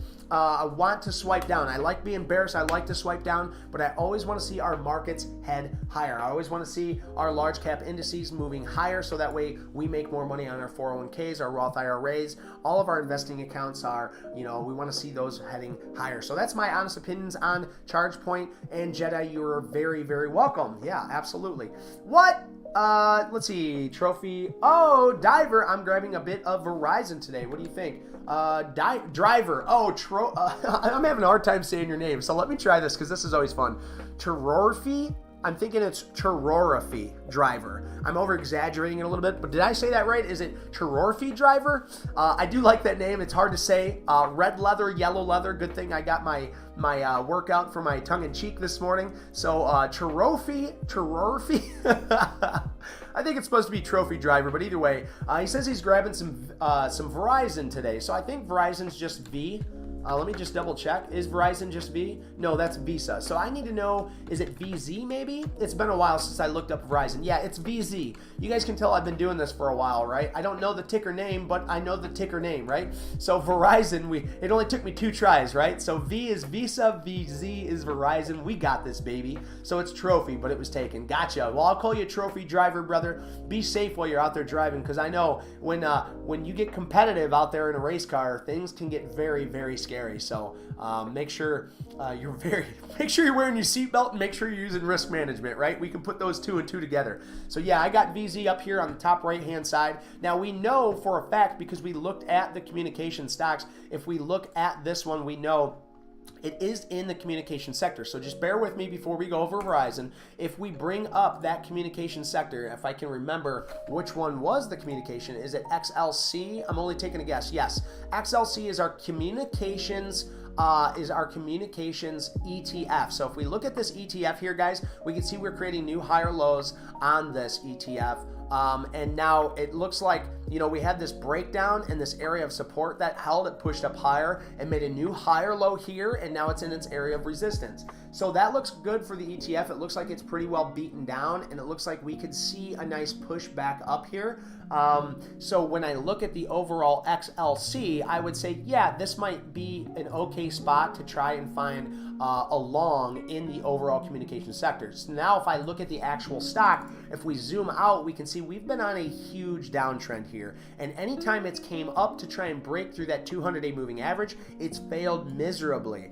But that is my bearish sentiment. I wouldn't want to touch this thing with a 10-foot pole until it's over 200-day moving average and shaping up. If it can do that, that would be absolutely awesome for me, guys. I would absolutely love to see that. But until it gets above that, I'm still going to be bearish on this overall market. But here's the bullish side of things, right? Because I'm a bear with bull horns.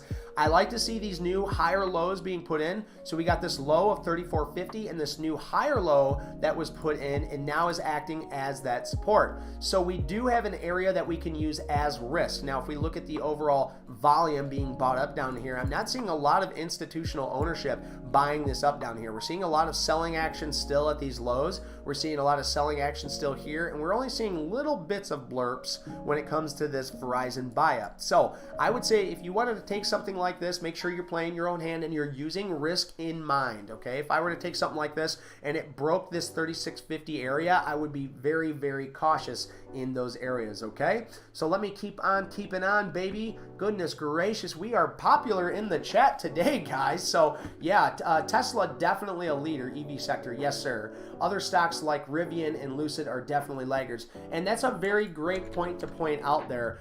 If you look at Tesla, but we also do have to understand that Tesla is more than just a EV stock. Tesla has its fingers in a lot of different things, guys. So Tesla, yes, EV is getting crapped on, but we have to understand, yes, if you're looking at EV and which one is the leader, it's obviously going to be Tesla. Everything else is just absolutely horrible. So, yeah, heck yeah, guys. This is what I like to see. All right, so now I'm all caught up on chat.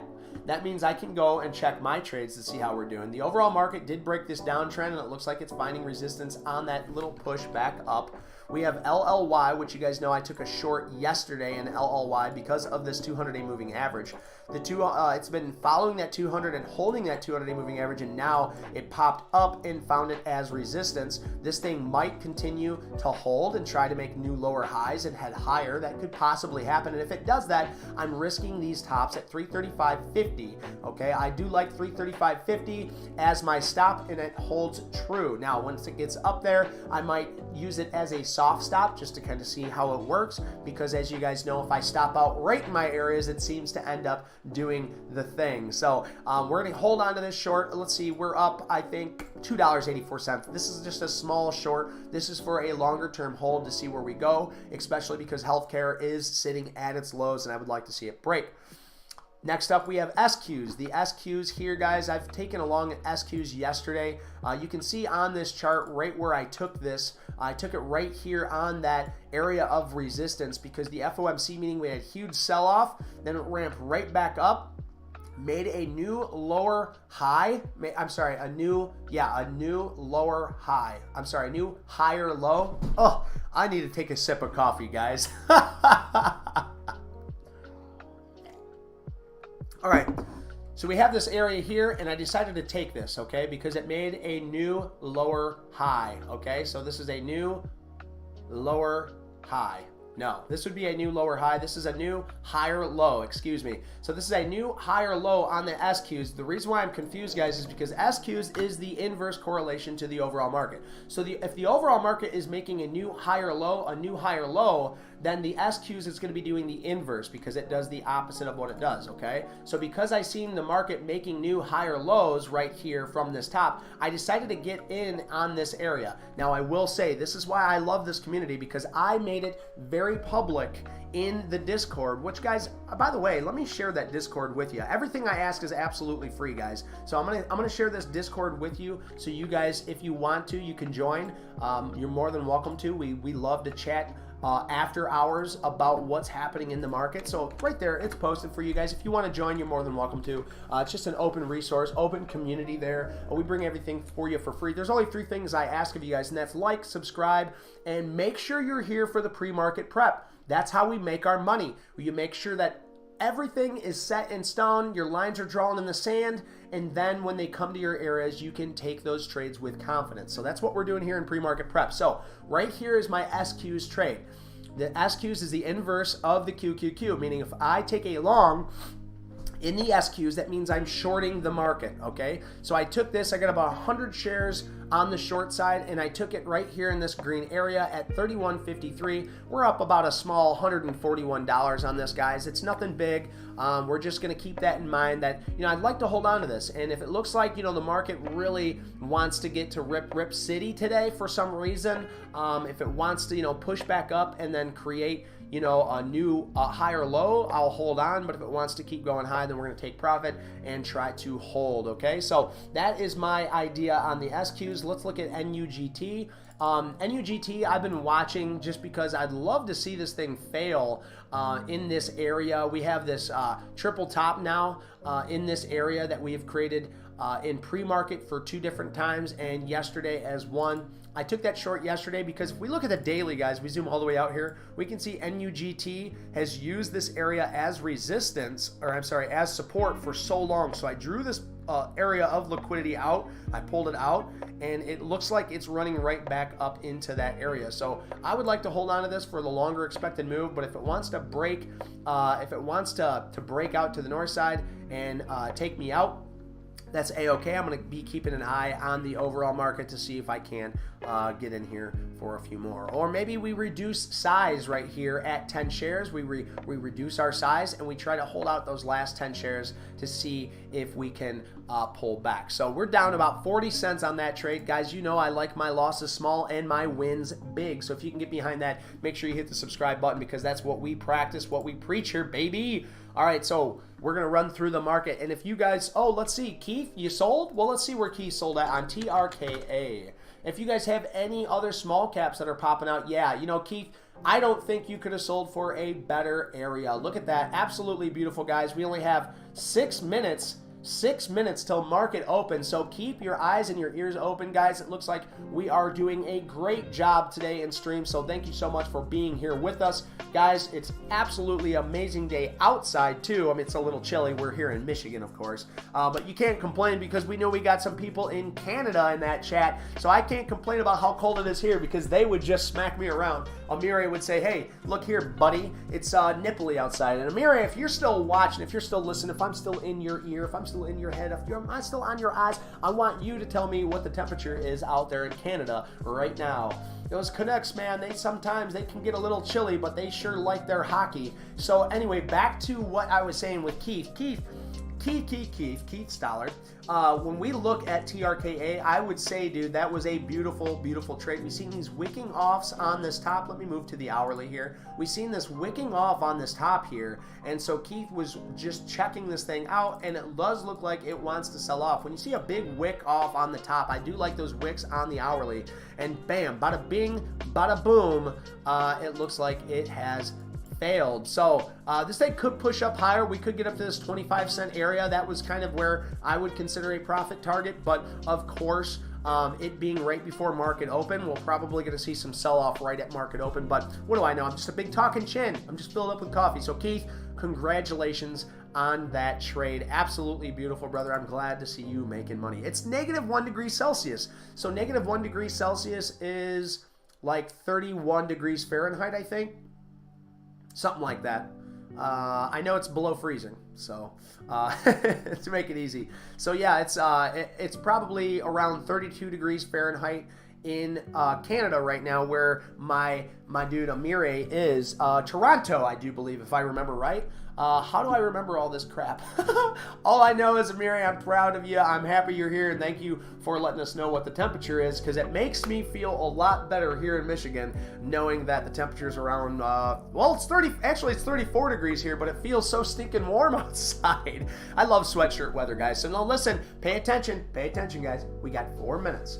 4 minutes till market open, so make sure, if you haven't already, you hit that like, hit that subscribe, and vote on the poll. Guys, we have 22 votes on the poll already. We only have 13 votes on the like. Come on, guys. We got like 20 of you in here right now. Come on, smash that like button. I already know my troopers have, my boys and my girls. We have already smashed it, so I'm not talking to you. I'm talking about the new guys. Come on, guys. You want to be a part of this community? We are growing fast. We've only been doing this for about 6 weeks. We're up to 380 subscribers. We're kicking butt. We're taking names, and we love to do it, because if you love doing what you do, you're gonna love doing what you do. It's that simple, right? You can't argue with that logic.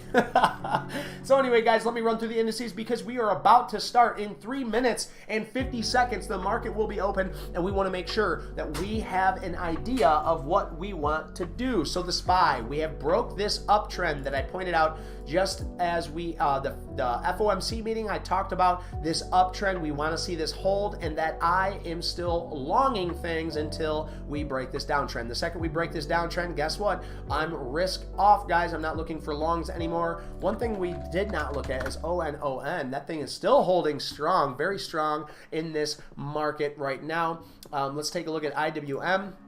So IWM it did break that 170 area, and we had Sauce in here was talking like, hey, you know, I think IWM is going to make sure, you know, I think IWM is going to break first, and it looks like it did in the overall market. The IWM did break this area first before anything else did. If you guys remember, first thing this morning, it was just smacking down. So IWM is sitting at these lows. We're going to run through this, guys. We got to run through this because we're getting ready to start. It looks like the QQQs are back up, trying to hold that uptrend area right now. If it wants to hold true and head higher, maybe I do cut a little of this position on my SQs. So if we are expecting a little bounce from that area to head higher, maybe I cut a little bit on my SQs trade. So maybe we take 50 off of this, just because we know we're sitting right there at its support and it wants to hold. But we'll see. Maybe I give it a little bit longer, but I want to see where everything else is. Wow. So Netflix, I drew this line out here for you guys. That is its support area. It looks like it's holding true. I need to see how everything else is holding. It looks like Microsoft is holding true.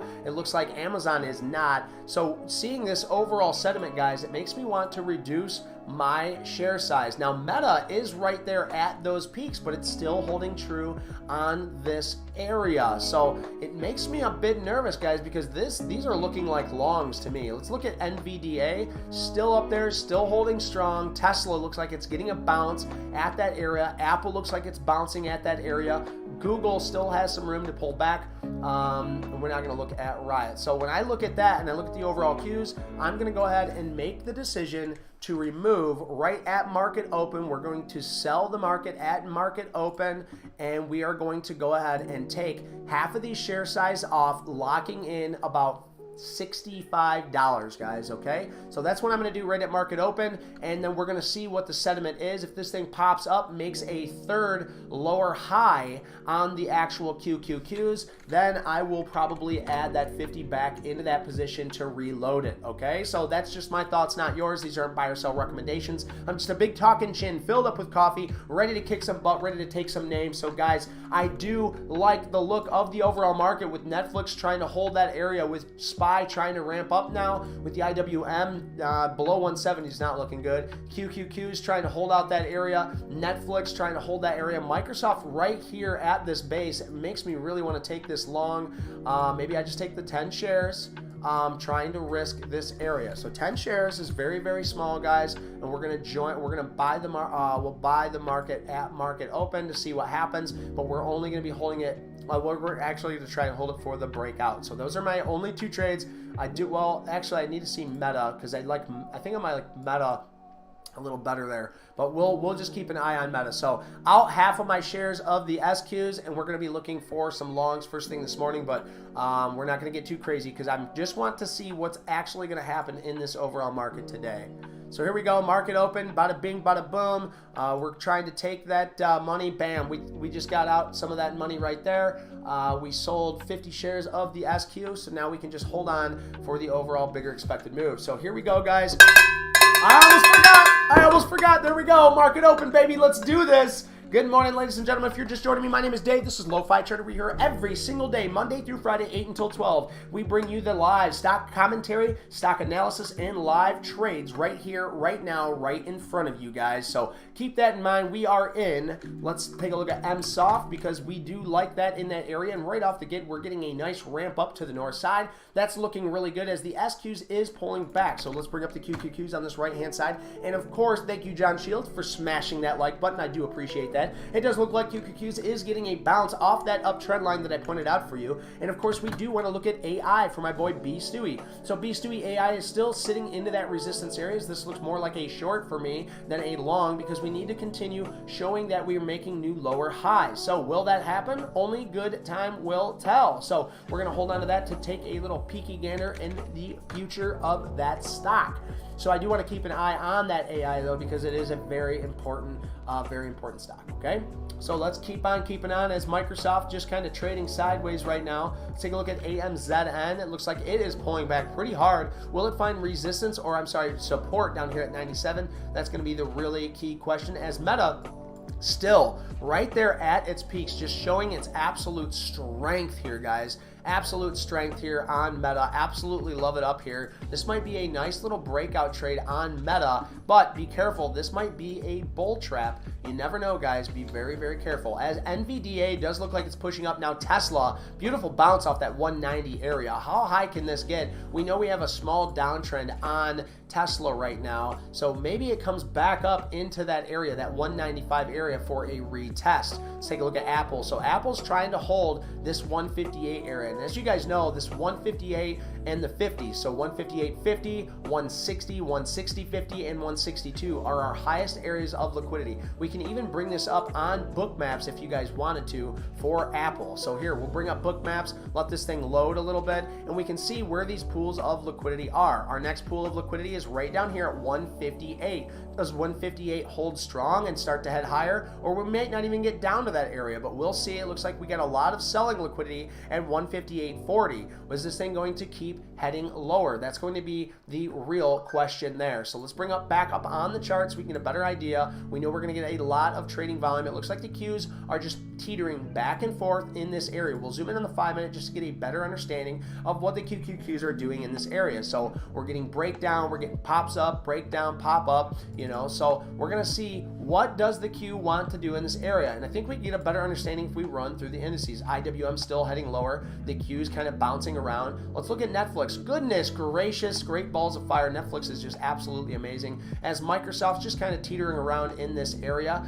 Let's take a look at AMZN. What a fail on AMZN. It's going to try and come back down here and test this 96 area as its next line in the sand. Let's take a look at META. So META, with the overall market looking the way it is, this might be a beautiful area to short this if you wanted to. Now, it looks like the Qs are breaking down below that trend line, but remember, those trend lines aren't telltales. They aren't tell-alls. So be very, very careful with that. But wow, Meta, what a beautiful area for a short.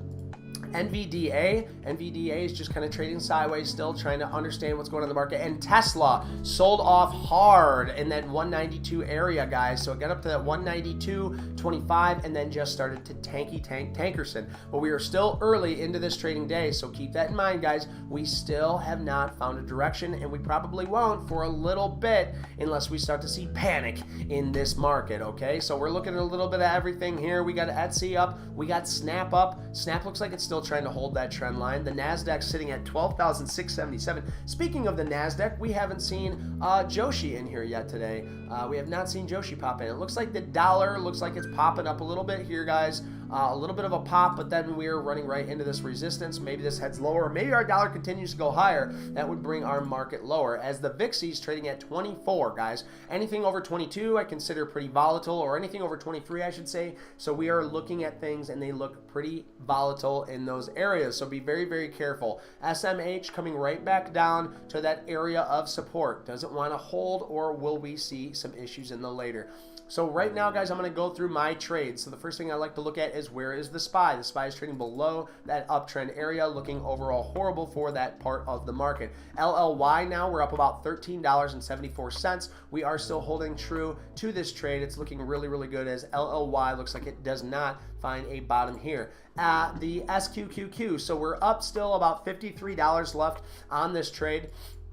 We are holding this, shorting the actual overall market, and we're going to just hold on to this until it either breaks me even or we make some more money on it, okay? So I don't mind breaking even for the rest of this. It gives me plenty of room. 31.53 is the area that I will be keeping an eye on for a break-even trade. We've already made our money on this trade, okay? So let's go ahead and look at Bitcoin, because we see in the chat that we have my boy New Vision bringing it up. So if we look at Bitcoin, and we'll bring it up on the hourly, just so we have a better understanding, and it looks like it's just chopping around in this range here. So if we look at coin, I wouldn't expect coin, unless it's sitting on an area or on a base here, to do much of anything. So coin is down, and I told you guys that this is its area of support. It did bounce off this psychological $60 area, got a bid, and is coming back down here. So it got a little pop there, but it's nothing that I would be too concerned, because we're going to be probably chopping around between this $57 and the $67 area. So until it gets above and starts creating new lower highs, that's not anything that's too crazy. Let's look at NUGT, guys. As you know, I am shorting NUGT.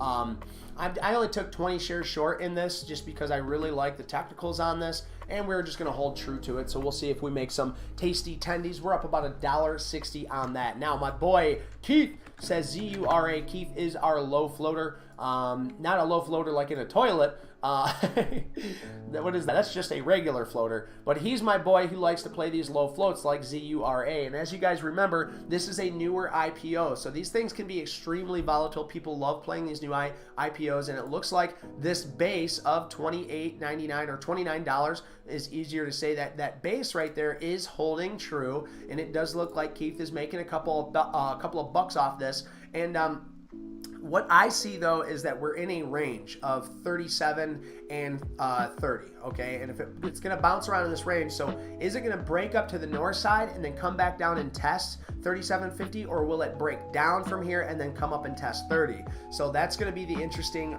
sign here. It looks like it already broke down, but it didn't test that resistance to fail. It actually broke through that resistance and still is using it as support. So this area does look like a nice area of risk, but it's a little extended from your risk area. So if you're already in it, congratulations. If you're not, you still got a little bit of time. So let me take a little sip, Shawana. As you guys know, I got to do this from time to time because I got to wet my whistle. If I don't wet my whistle, then goodness gracious, I think I'll tear it up. You're in at 22, Keith? Awesome job, Keith. Keith's in at 22 on this trade. So he bought that Dippy Dipperson. Good for you, man. I like dippy eggs myself. Let's go ahead and make some money.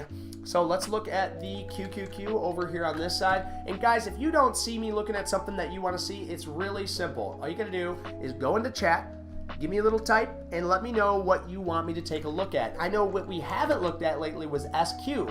So if you guys remember SQ, I drew this liquidity area out for you, or I'm sorry, this area of support out for you. This is its previous lows from way back in the day. We're talking back in 12/27/22, so last year, at the end of the year, that's where we were seeing SQ. Now it broke down below that 200-day moving average. We know this is in the financial sector, and the news that I read on SQ yesterday was simply put, they were fudging numbers. They were trying to make it look way better than what it was, right? So, you know, when you go and do that to your customers, that's not, you know, that's not a good thing. You know, they're not, you know, not everybody's dumb. You know, you might be able to fudge the numbers and get away with it once, but once the news comes out that you fudge those numbers, they're going to want to scoot skiddly doot on out of there, right? So they may have done that purposefully so the institutional owners could sell out into this area, right? So they're selling out into this area. You know, that's just some things. That's just a, you know, just a little something. So let's take a look at the overall gap ups today. So we have CURV for a nice gap up of 21%. It gapped up right into this resistance area, and it looks like it's sold off pretty hard. We have IONM, which nothing to mention there. Let's just see if we have COSM. We have COSM that I don't want you guys to even look at that. Where are the earnings? There we go. This is a good earnings. So ADMA, this is a biological stock. We're up about 8% on that, so not really high enough for me to want to take a look at, but it looks like it's right in resistance, and sure enough, it's selling off. So nothing really good going on there for the overall. Wow, and look at LLY. So LL Lilly right here just flushed. We're up about $30 on that flush right there, guys. So when I see that, we're back down here at this support area. So a part of me wants to just go ahead and exit this trade out right here because of that flush, because of that panic, and because we're right now on support. So a part of me wants to take 25 off of that just to see, you know, me lock in those profits, but I'm not going to, guys. I'm going to hold this for the longer term move on this. So if we get a pop, I'd like to see this reject here at this VWAP area. If it wants to do that for me, that's where I am going to have more conviction in the trade. So let's go ahead and bring up the SQs to see where we're sitting on that. So we're still, looks like the market's still coming down on us, guys, which that's a-okay. We talked about this in pre-market prep. We talked about this area trying to hold, and we know if it wants to hold, it's going to have to hold here, because if not, and it starts to fail in this area, our next stop is probably around this 304 area. And I say probably because you never know with the market. There's always uncertainties, and that's why we use risk management, guys. I don't want to play in this middle, right? I am playing in the middle because I took it at the top, right? I took this short at the top, so now we're in the middle. So I took some shares off because it's showing some signs that it wants to hold this uptrend line, right? Now, if it doesn't hold that uptrend line and it flushes out down to here, you know, then we're going to watch that bounce to see how big that weak bounce can be, or is it strong and should we exit the rest of our trade?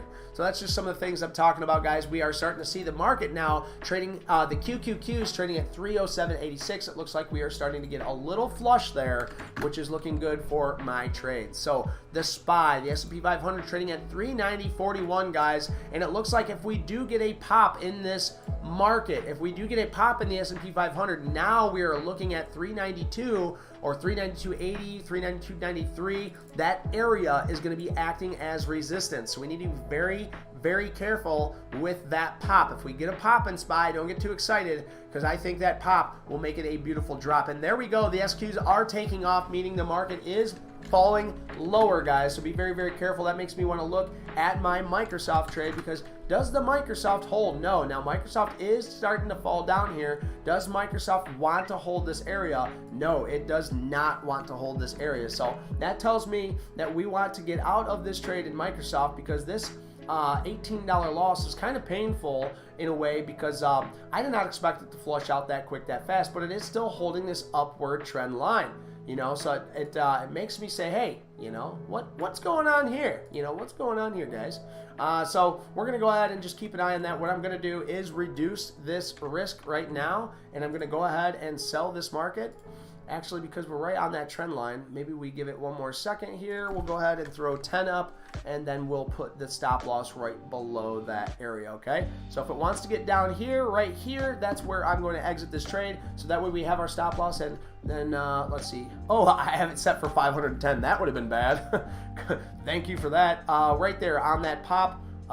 Let's see, we're gonna go ahead and set that stop loss then right at the low of that candle. So 10, we're gonna sell 10 shares right there if it wants to get down, back down to that area, okay? So we're gonna hold on to Microsoft, because if Microsoft wants to hold this upward trend line, we wanna be a part of it. But if it wants to break down and head lower, I don't want nothing to do with Microsoft. So that was my only long trade that I could see on the day, except for META. So Meta over here does look like it's looking pretty juicy in these areas. So Meta in this area, goodness gracious, you know, being at this top, you know, the breakout would be awesome, but definitely this would be an area to short, because we're at these highs. The overall market looks like it's wanting to pull back.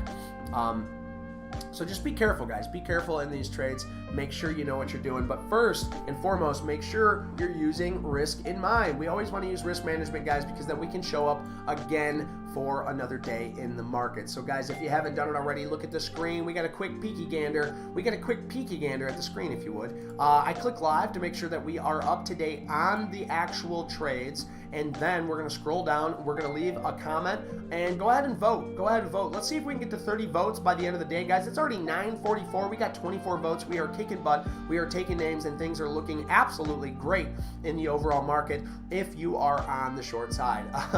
So keep that in mind, guys. And if I'm bringing you any kind of commentary, if you're learning anything from this, or if I'm just entertaining you in any way, shape, or form, please hit that subscribe button. We're trying to get to 1,000 subscribers in this, because if I get 1,000 subscribers, it's going to help pay my bills. And when you know, just as well as I do, if you are an active trader, you want to be absolutely sure that your bills are getting paid. And if you do that while you're trading and you're trying to make money when you trade to pay your bills, that can be even harder on your trading. So if I can find a way to make some money just by you hitting that subscription button is going to help me. And that's true. I'm very, very transparent with everything. I do want to make money off of YouTube. I do want to make a little bit of money, but not off of you. There's only 3 things that I will ever ask of you guys, and that's hit that like, hit that subscribe, and make sure you show up for pre-market prep. So if you can get behind all this free content, do me a favor and hit that subscribe button. Thank you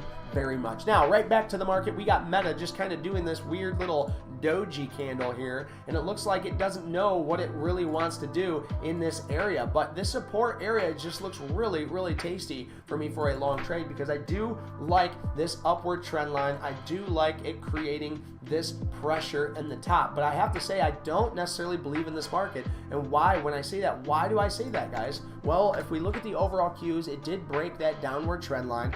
It does look like it's continuing to break that downward trend line. And now we have Meta right here at these tops. So what can we use as a risk? If we're at 205.50 and we get this thing to pop up and we want to use 207.50 as our risk, that's going to be $2 risk, okay? So that means any shares that we take here is going to be twice the amount. So if I take 5 shares, we're going to be risking $10. See how simple that is? It's that simple, guys. You figure out the dollar amount from where you want in to where you want out, and then you check to see if you can afford it. By taking 5 shares, and that's $2 risk, that's going to be $10. So you use the $2 risk, you multiply whatever that is by the amount of shares that you're going to use, and bada bing, bada boom. And the market, while the QQQs is flushing out here at 307.62, it looks absolutely scrumptious to the short side. So we're going to risk that $10 for the top market, because here's the thing, guys. I think Meta can really come down here with the overall market looking to the sell side. So that being said, let's take a look at our trades, and then we'll run through the actual market here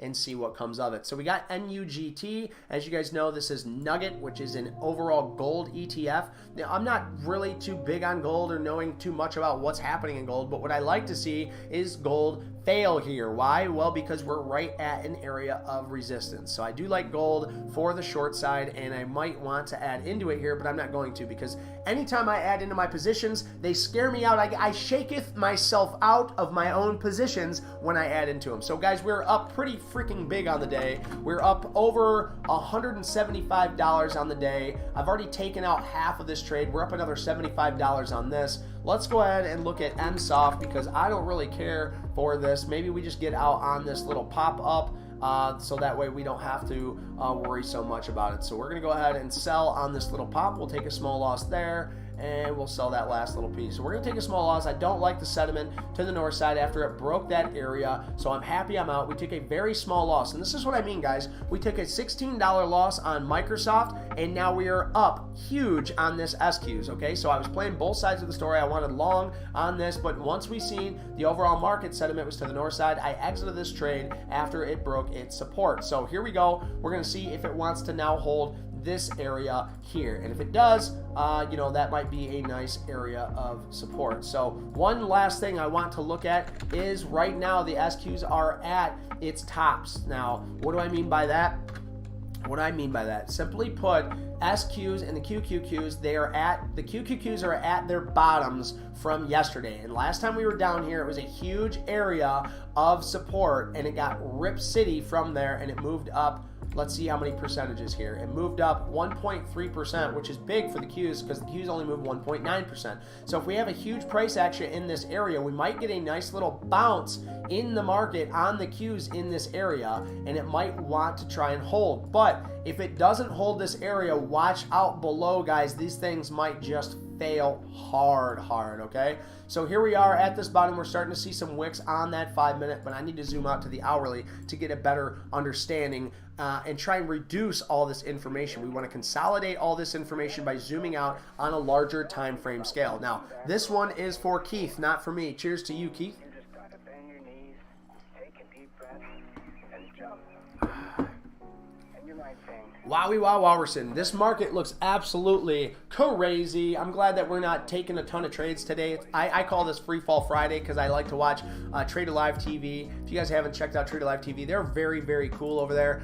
You know, I don't like to promote other places because I'm obviously worried that I'm not going to get the viewership, but you know, I learned a lot from those guys. They're pretty cool. Metals just look like it's starting to soak up here, the QQQs. I don't know, guys. You know, this might be the area for the shorts here. And if we get a tasty little short in this area, we know that 5 would end up as 10. So we're gonna just keep that in mind in this area. Maybe I do add into the short here to see if this thing fails on this retest. Or this might be the best place to take along, and that's why sometimes watching these things can be hard, guys. So we have all this strength in Meta. It's right up here at these highs. It's tried to clear once, twice, and now this is looking like more like a head and shoulders, if anything. But it might not be a head and shoulders because we have this uptrend line that it wants to continue to try and hold. So this is a very interesting area for Meta, guys. Very interested in this area. So I think I'm going to leave Meta up on this side. Now, guys, if you have something that you want to see, I would like to be your commentator. Let me look it up. Let me do the analysis. Let me do the hard work for you. Or if you've already done the hard work, then congratulations. Pat yourself on the back. Let me look at the analysis and let me see if we're seeing the same things. Because if you're long on something, but I see it short, you might want to reduce size. Or let's say I'm long something and you're seeing something that I'm not, bring it to my attention. We are a community here. We are growing very fast. And I love seeing everything that's happening. I love to use B. Stewie as my example. He's been here since day one. So has plenty of other guys. But I want to use B. Stewie as my example. B. Stewie right away told me, hey, I want to learn how to trade. And I said, just like I tell her, okay, well, just show up to the stream and, pay attention and we'll learn. Well, next thing I know, B. Stewie is showing me constantly that he is taking understanding in this market because he has read this book, How to Make Money in Stocks. And it shows how to use longer term swing trading to your side when we're in a bull market.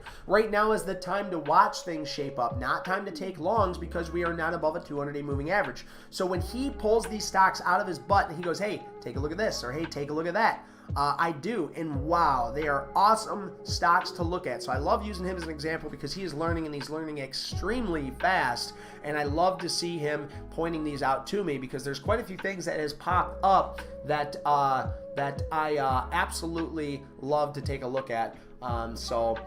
Thank you. Shout out to you, B. Stewie. It's awesome having you in here, dude. It really is awesome having you in here. But just like plenty of you guys, we have Rabia constantly in here, every morning she's in here doing her due diligence, saying hi.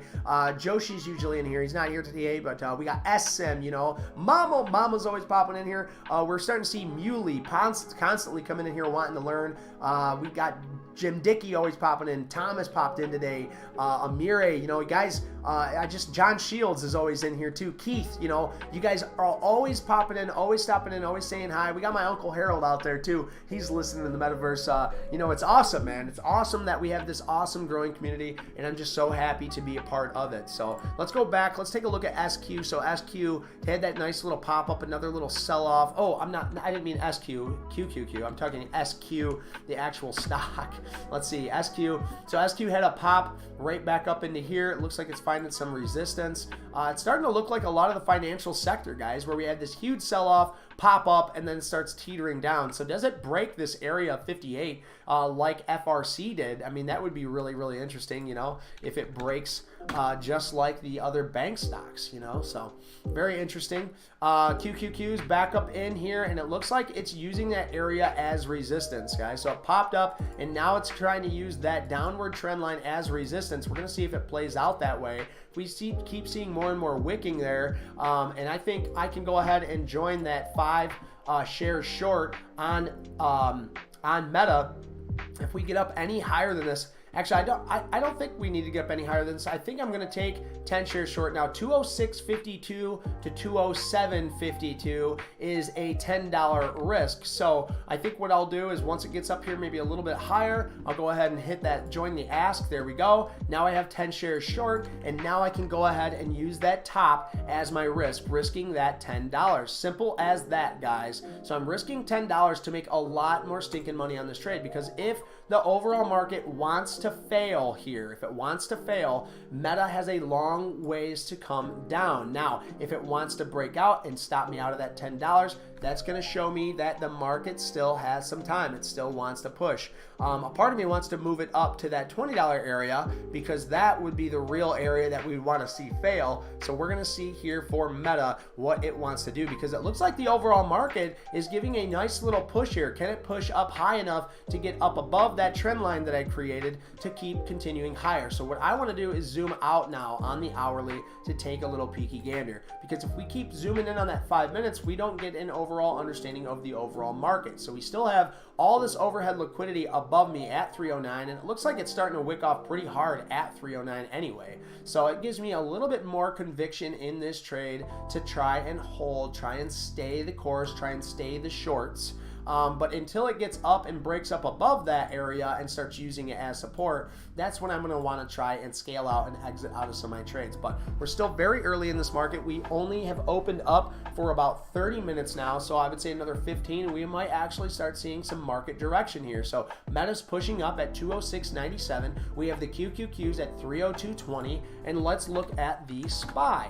So the overall SPY looks like it is trying to push up, but remember, guys, what I told you about the SPY, this 392.50 area is looking like an area of resistance. Not looking like, but it is an area of resistance. So be very, very careful. You're absolutely welcome for you guys that are saying thank you in chat. You don't have to say thank you, though. That was all for me to thank you, honestly. I wouldn't be here. Well, I would be here. I would be talking to nobody if it wasn't for you guys. You know what I mean? And I do talk to myself from time to time because, I'm crazy.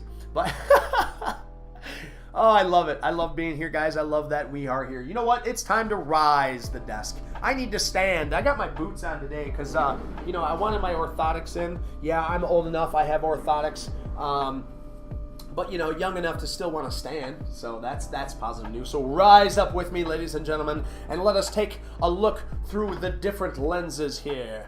Oh, yeah. So anyway, guys, we have in the overall market, it looks like we're getting that pop. But that pop, I don't trust this pop. So what I want to do is go ahead and run through all of our indices here that we have on this Fang Mang. And we're going to start with the SPY, and I'm going to give you my excerpt. So we are right here on the SPY, running right up into close to that resistance. We opened up, we pushed up to that 391.93. We're trading at 391.63. So will it create a new high on the day, or is this its area for the short? And it looks like we're starting to see some wicking going on right there. So the SPY does look like it is wicking in that area. Let's take a look at the IWM, also pushing up to its day's high, okay, and it looks like it's starting to wick off up there, so that might be added as resistance. The QQQs did the same exact thing. They pushed up, did not make a new high.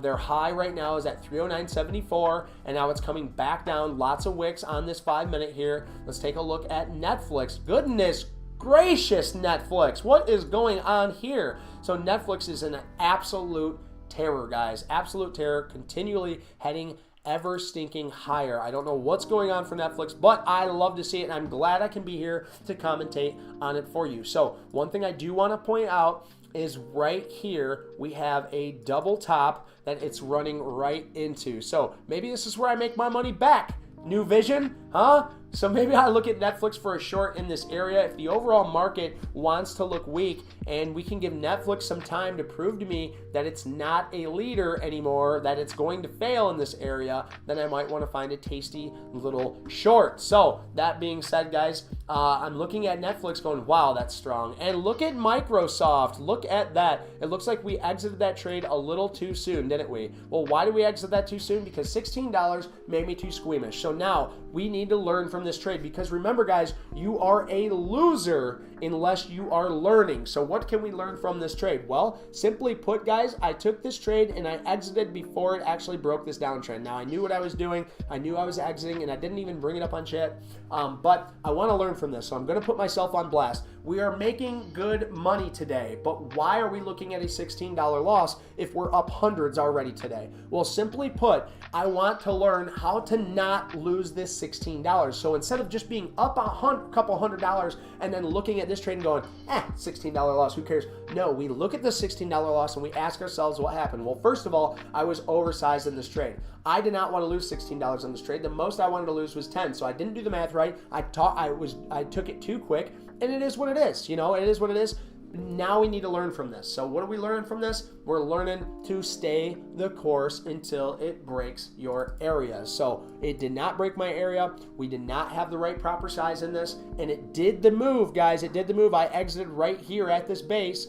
If you guys remember, I set my stop, it wicked down, and it smacked me out of that, and now look, this thing is moving higher. As the SPY is also moving up, let's take a look at the Qs. Will the Qs hold out in this area? Well, it is trying to hold this trend, but it has not made a new high yet for the day, but it looks like it might be coming up, guys, because this trend might hold strong. If that stays strong, then the overall market might look strong. Let's keep on moving along. Amazon came all the way right back down, right where I said, guys, 96.50, came right back down here, got a nice little pop, started heading higher, and now is into its VWAP area. It's trading at 97.12. That's for AMZN, so be careful with AMZN. Make sure you're using your stops, guys. Now let's take a look at Meta. Now Meta, if you guys know, I took 10 shares short at the top of Meta. We are using the top of the day as its risk. So if it wants to break us out, we'll take a small $10 loss on this to try and achieve beautiful, beautiful gains. So we're not trying to cherry pick this. We see a triple top here. I like this triple top, or it is a head and shoulders pattern, for some others might actually call that. So we got a good price on this, a very good price. We were patient on this. We did not oversize on this, and we know exactly how much I am willing to lose. So let's go ahead and take a look at ZURA and see if that's still going strong for my boy Keith. I know we're a little short. Yes, it is at that base of $29. Now you could use that as risk for a buy, but remember guys, this is like sub 1 million. The float on this, look at my screen. The float on this is 1.6 million. So yeah, you can go ahead and do that, but please, please, please be careful. Make sure right when you get that in there, you put in your stop. I'm talking quick, guys. So if you wanted to buy a stock on this, you know, if you wanted to buy 29 and risk this 26, I mean, this thing can happen instantly, guys. This thing can flush out absolutely instantly. So if you're taking along on this, make sure you have your risk management set right away. I suggest using a bracket order, but I can't show you how to use a bracket order because I don't know how to do it just yet. I'm going to learn from my boy Stu Clot. He's going to teach me how to do that. I looked up a few videos on it, but guys, I'm so stinking busy creating content and stuff. I'd rather my boy show me how he does it because he has an awesome way. Now I need to look at AI, guys. AI is looking absolutely nutso. Look at this new break, guys. This new break. Now I want to see it come down and retest for a long. Now, if you guys remember, I was in this when Stewie, again, I got to use you as an example. He brought this up and he goes, hey, take a look at AI. It was right here when he told me to take a look at AI. Why did we want to take a look at AI? Well, look at this beautiful hourly trend. This thing could not break down this 2035. Now we have all this liquidity here, all these red lines. I'm gonna run through this, guys, because this trade does hurt me because I'm not in this due to oversizing once again. Okay, so let me give you this run through. We have this huge push up and this huge area of liquidity that it sells off to, okay? And it comes all the way back down here. And then when it popped up, it created another area of liquidity, and then watch what happens, guys. So we have this big butt area of liquidity, and we have this big butt area of liquidity. And this thing popped up into its lower area of liquidity first, sold off hard. The second pop, it popped all the way up here to this area of liquidity at 28, sold off hard. So those two areas of liquidity have now been nullified, meaning there was an area of liquidity and it came up and hit it and it went back down and sold off. Means all the bag holders released their bags. So there's no more bag holders there. Then again, it came up, touched that other area of liquidity, came back down because all the baggies sold off into it, all the short sales sold off into it, and now we're looking at AI starting to form this base. Great risk reward on this trade. We took a very small shares amount into this. Now, where did I mess up on this? Because I'd see green skies in AI, where I messed up on this is pretty simple, guys. We had this top, and when we seen this top on this day here, I seen this beautiful up trend line that waiting for that breakout. When it started to break out, I took 100 extra shares. We were holding 15. I bought 100 extra shares here, and then next day was the FOMC meeting, and this little break in this area got me out. I think I broke even. You know, I broke even for this trade, and sure enough, this thing rip city, baby. And I did not catch that retest at that 22, or I probably would have grabbed a few more shares for the long. But hey, it is what it is, guys. That's part of trading, and I want to learn from it. So sure, we didn't take a loss on this trade, but to be very honest, guys, if I would have held, shoulda, woulda, coulda, if I would have held AI, I would be up well over $400 or $500 right now. So I'd be holding that extra 100 shares at 22 to 3 to 4 to 5. Yeah, about $350, $320, somewhere around there, guys. So keep that in mind, guys. That's why we want to make sure you're getting in to the right size, so that way you can hold for these fluctuations, so that way you can let them bounce around, so that way you can let them test, and then you draw your line in the sand at those lows, okay? So keep that in mind, guys. AI is looking absolutely scrumptious here, but I still cannot find a trade. This would have been the trade on it the next day because of that retest. But hey, you know, it is what it is. We didn't get it, and that's okay. That's no big deal. So we're going to keep an eye on AI for sure, because it's absolutely volatile stock. Now, it is 10 o'clock, guys. It is 10 o'clock. Take a look at my screen really quick, guys, and then we are going to go ahead and keep catching up on the chat. So guys, wow, look at this. This is absolutely beautiful. Grab this live button. Make sure you're live on the chat. We got to make sure that we keep up on the chat, and go ahead and vote. We got, will the SPY close red or green? Right now you get a head start. If you get to vote, you get to head start on where it's going to be. We're either going to go red, green, or calm your butt, chin down, bro. And if you want to vote on that, that's totally fine, because that just means, hey, I still want to participate, but I don't really know what's going to happen, and I don't really care. So you can vote on on that. Calm your butt chin down, bro, because I understand once that coffee gets to flowing, this cheddar and chin gets to yickety yakking. So go ahead, while you guys are down here, if you want to, leave me a comment. Let me know what you are watching. If you want me to go over something, you can ask the crew. I'm always keeping up on that chat. I always want to make sure I'm here for you just as much as I want you to be here for me. So if you want to be here for me, hit that subscribe button. You can see me every single day, Monday through Friday, 8 until 12. Wow, that was beautiful. I'm getting better at it, guys. All right, time for a quick sip Shawana. Then we're going to run through the indices, and I want to check my trades first. So let's look at the SPY. I always like to look at the SPY before I check my trades. And just as sure as enough, guys, it looks like we are getting that pop up into that area of resistance. So I'm hoping everybody held out for it to get up there, and now it looks like we're starting to head to the south side. So let's go ahead and run through this. So we got the SPY over here on the right-hand side, so you guys can keep an eye on the hourly on it, okay? And then we have the IWM on this left side. So this IWM had this little pop-up right into that area of liquidity, and it looks like it is starting to wick off on the tops there. So we need a little bit more time for IWM to see which way it wants to head. The QQQ is still playing around, still holding new higher lows up there at the tops. So if it wants to continue to head lower here, that would be absolutely great. A part of me actually wants to put that 50 shares back in to the SQQQ, but I know for a fact right now we are up on this trade, and if I add into this, it's going to probably hurt me more in the long run. So what I'm going to do is go ahead and just hold my stay on this 50 shares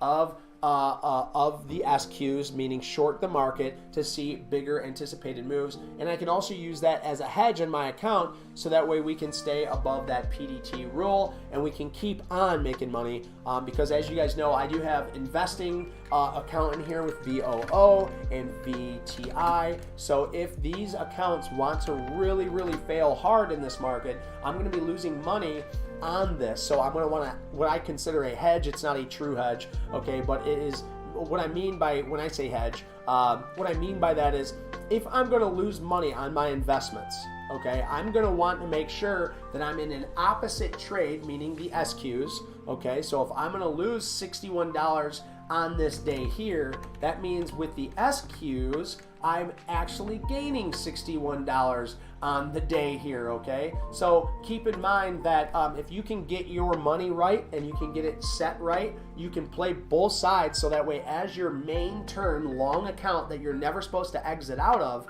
as it's going down, you're at least making money on the other side of it, so it breaks even there. So if I can hold on to this, as long as it heads down, my account is hedged. I don't have to worry about it. Hedged is not the right word though, guys, but that's just how I've been using it, so keep that in mind too. We need to use the right terminology on here, so I'll find a better word for that. But guys, yeah, the Qs is breaking down here. We're going to see, does it make new higher lows and new lower highs, because then it would be some sideways action for the overall market in the day. So we're going to see, of course, you know I'm a bear with bullhorns. I'm going to see the market head up higher, but from time to time, guys, you're going to see the market swipe lower, and that's why I like to be there as a bear. I like to swipe low, and I like to sell high. So we have, oh, did I miss it? I missed it. No. Dang it. Oh, why didn't I set an alert? Right there, New Vision. Right there, baby. I could have made all my money back right there on that swipe. Goodness gracious. Well, let's see what happens with Netflix. We're going to see where this thing wants to actually hold out. But until then, let me take a look at my other trades. We got LLY. As you guys seen, this thing, I took this short at this top. We were using this top as our risk management. I liked it because of this 200-day moving average. It bounced off of that 200-day moving average multiple times, and it looked like it was ready and primed for a short. When Joshi was in here, she brought it up and said above this would look good, and I agree. Above this would look good. But because it's below it, I had to take a short on it, and I took a stab in the dark. So here we go. We got London on the track, but LLY came right back down to this 330 area. And when it came down to this 330 area, I said, hey, you know, maybe I should exit half of my trade. We were up $30 on it, but we didn't exit because I'm looking for the bigger move in this. Okay, so I want to see that bigger move, and I want to see it head on lower. So let's see. Oh, Muley said he made some bucks in Netflix long. Well, heck yeah, dude. Well, I tell you what, Muley, you did way better than I did on Netflix. I pretty much gave you my money for Netflix because you guys know if you were here yesterday, Netflix smacked me around. You know, we took small loss. It was just paper cuts, guys. You know, nothing too crazy. Nothing like the money we're making today. But we lost a little money on Netflix yesterday. It took my ticket. It had my number. So, Muley, I'm glad I can transfer some of my wealth into your pocket because you're making those awesome decisions as to where I thought Netflix strength yesterday. So awesome job, Muley. I love to see that. So Netflix is bowing down, brother. So we're getting a little pop here off of this VWAP area, and it really makes me want to start taking a short in this. But as you know, New Vision, this thing has my ticket, man. It really does. And I don't want to get too crazy with this thing, but if we were back up here, if we can get back up closer to up here, maybe I do take a little short on that. But it is looking weak, guys. It is looking weak in this area, and it is overbought. It is in an overbought area for the 5 minute. Let me move out to the hourly and take a little peeky gander. Yeah, absolutely, Muley. You're welcome. Thank you, brother. I appreciate you being here. So yeah, it does look like we did touch that top, and I'm glad Muley made some money, man, because somebody's got to make money. If I'm not making money off Netflix, somebody better be making money off Netflix, you know what I mean? So look at this, Microsoft, we had that little bounce off that upward trend line. If it keeps holding this upward trend line, that's going to be absolutely nuts. Now let's look at Meta here, guys. So Meta, we're up about 16.35 on this trade. See how it's just coming down right back to this downward trend? A part of me wants to exit this trade now, just because I think it's going to hold. It does look like it's going to hold. It does look like it's strong. I mean, I can't believe we're getting all the strength out of Meta. If the Qs hold, if Meta holds, if NVDA holds, that's going to end up looking really strong for the overall market. At least, I shouldn't say the overall market. It looks strong for the overall tech market. And as you guys know, tech has been extremely strong lately. So, a part of me doesn't want to get too crazy on the south side, because if we get a big reversal here, we're gonna see some crazy stuff happen. So we're gonna go ahead. We're gonna leave this though, just because I made this trade. And if this thing does really want to take off and get going, I want to stop out. So we're gonna stay true to this trade, because I'm so sick of bouncing around. When I see profits, I want to take it right away. When I'm down, I want to get out right away. It's just my quick thinking. Let's go. So what I need to do is always revert to the mean, guys. If I get too excited, I always like to revert to the mean. Meaning, if I'm getting too extended with my emotions, I need to bring it back down. I need to relax and then reevaluate. Because if you're thinking with emotion, you're not going to get anywhere in this market, guys. So be careful with that. Yeah, guys, this is awesome. So let's see. Meta looks like it's wicking off on this bottom. It's trying to use this area of support. We might be showing some really, really true strength in that area. So let's take a look at NVIDIA. It looks like it's pulling back a little bit, trading at 267.97. Tesla with a little bounce off that base again at 191.44. Let's see if that wants to hold strong. And AAPL looks like it's pushing up off those bottoms like we called, and it looks like it's breaking out right back into that upward trend line there. So that's looking really good for Apple. Let's take a look at Google. Still trading sideways up there at the highs. Riot looks like it's having a nice little pullback. Etsy also pulling back. Snap trying to hold that upward trend line. NDX, DGI. Let's see what the dollar looks like here. The dollar looks like it's having a small pullback, as the VIX looks like it's also having a small pullback. So wow, we're not seeing it really across the market here. Where the heck is AMZN? I know we got AMZN on here. Did I already pass it? There it is. I think I passed it. So we're getting that little bounce off that bottom there. So we can see Amazon come back up to retest this $98 area. Let me just move this down here. That $98 area, I think we can see it retest before failing lower. NVDA, I think we can see that thing come down to 263 at least. But Netflix, yeah, it's still coming down here. Still looking like the short. I was hoping to see a bigger pop off that VWAP area than that. Because what a beautiful push for Netflix, what a beautiful push. You don't want to fight the strength in these things, guys, but when you see them at these highs, it makes it look like a juicy short. All right, so Microsoft is now at 277.21. We getting a big wick on that 5 minute right here. Let's zoom out on the hourly to see how that wick looks. So we're not seeing much of a wick on the hourly just yet. We still need some more time for that. But I tell you, you know, it's holding support. Microsoft is holding its support. It does look like it is trying. So be careful out there, guys. Make sure you're using your risk management. It does look like the Qs are still playing around in this area. It's really hard telling what's going to happen, guys, with this sideways action. We're waiting for a break is what we're waiting for, okay? We're getting a lot of wicks on the 5-minute here on these toppersons, but are we going to be able to hold these bottoms? That's the thing. We're in a fight right now here, guys. We got the bulls on the top and the bears, the bears on the top and the bulls on the bottom, and they are just duking it out. Yes, Heiser says small caps are dead. Yeah, there's only a few small caps we looked at today. DRMA looks like it's curling, trying to use that 175 as base. NOTE's just failing, and SI, which is Silvergate, guys, which is something we probably should talk about because Silvergate is the first one to fail in these banks. And Silvergate had a nice little pop up to $1.61 right now. So that's interesting. We know its highest traded area of resistance is this $2.29.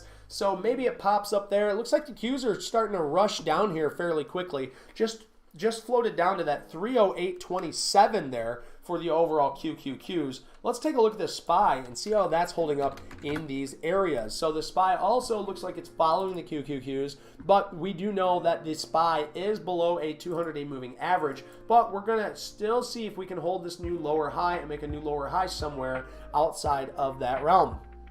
But overall, it does look like the overall market is breaking to the south side because we have this downward trend line. We have this uptrending line that it tried to hold. The last time it came up to that upward trend line, it sold off hard and now has broke the upward trend line, meaning I am expecting this thing to head lower now for good, okay? And as we say that, we're getting large wicks on these 5-minute tops. We're back down trying to test this VWAP area. Let's take a look at some of the other markets. Yeah, if you guys are looking at anything, I do want to look at AMAM just because it's an honorable mention. It looks like it's breaking that $9 area of support. So AMAM off my list. TRKA, since Keith, my boy Keith was in here, look at, and Keith took profits on TRKA just beautifully, Keith. Absolutely beautiful. Keith, if you're still in here, I got to give you a shout out. You called this bottom, you liked this bottom, you played this bottom, you played this pop, and then you got out at an absolute scrumptious time, sir. So I'm proud of you, Keith. Thank you for popping in here and giving us your due diligence on that small cap. Heiser, if you're seeing, what are you still on CORZQ, Heiser? CORZQ.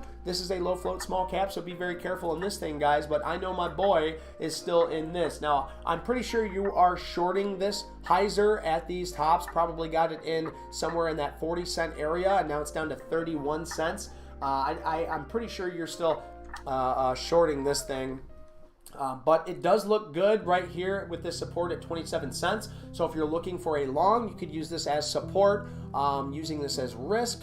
But if you're looking for a short, you would want to get in somewhere in this 40-cent, 42-cent area up at these highs. So looking really good for CRZQ. My boy has been playing this thing for an absolute long time. So looks like the SPY now is making, it's at 390.75, guys, and it just broke that VWAP area. Let's take a look at the Qs, and then I want to check my trades to see how we are doing on that. Yeah, the Qs looks like it's pushing down now at 308.16. Let's take a look at my trades here, guys. Let's see what Nugget looks like. NUGT has this nice little push back up here. Is this its last little push before we can see bigger shorts happening on NUGT? I think we'll see very soon. It looks like my SQQQ is still holding strong. So far, so good, but we need more time to see if this is actually the right thing to do in the overall market, and we need to look at LLY. So LLY did get that bounce here, guys. It bounced right back up, and it looked like it blew through VWAP, but we have wicks off on the top, and it looks like it wants to head lower at this area of resistance.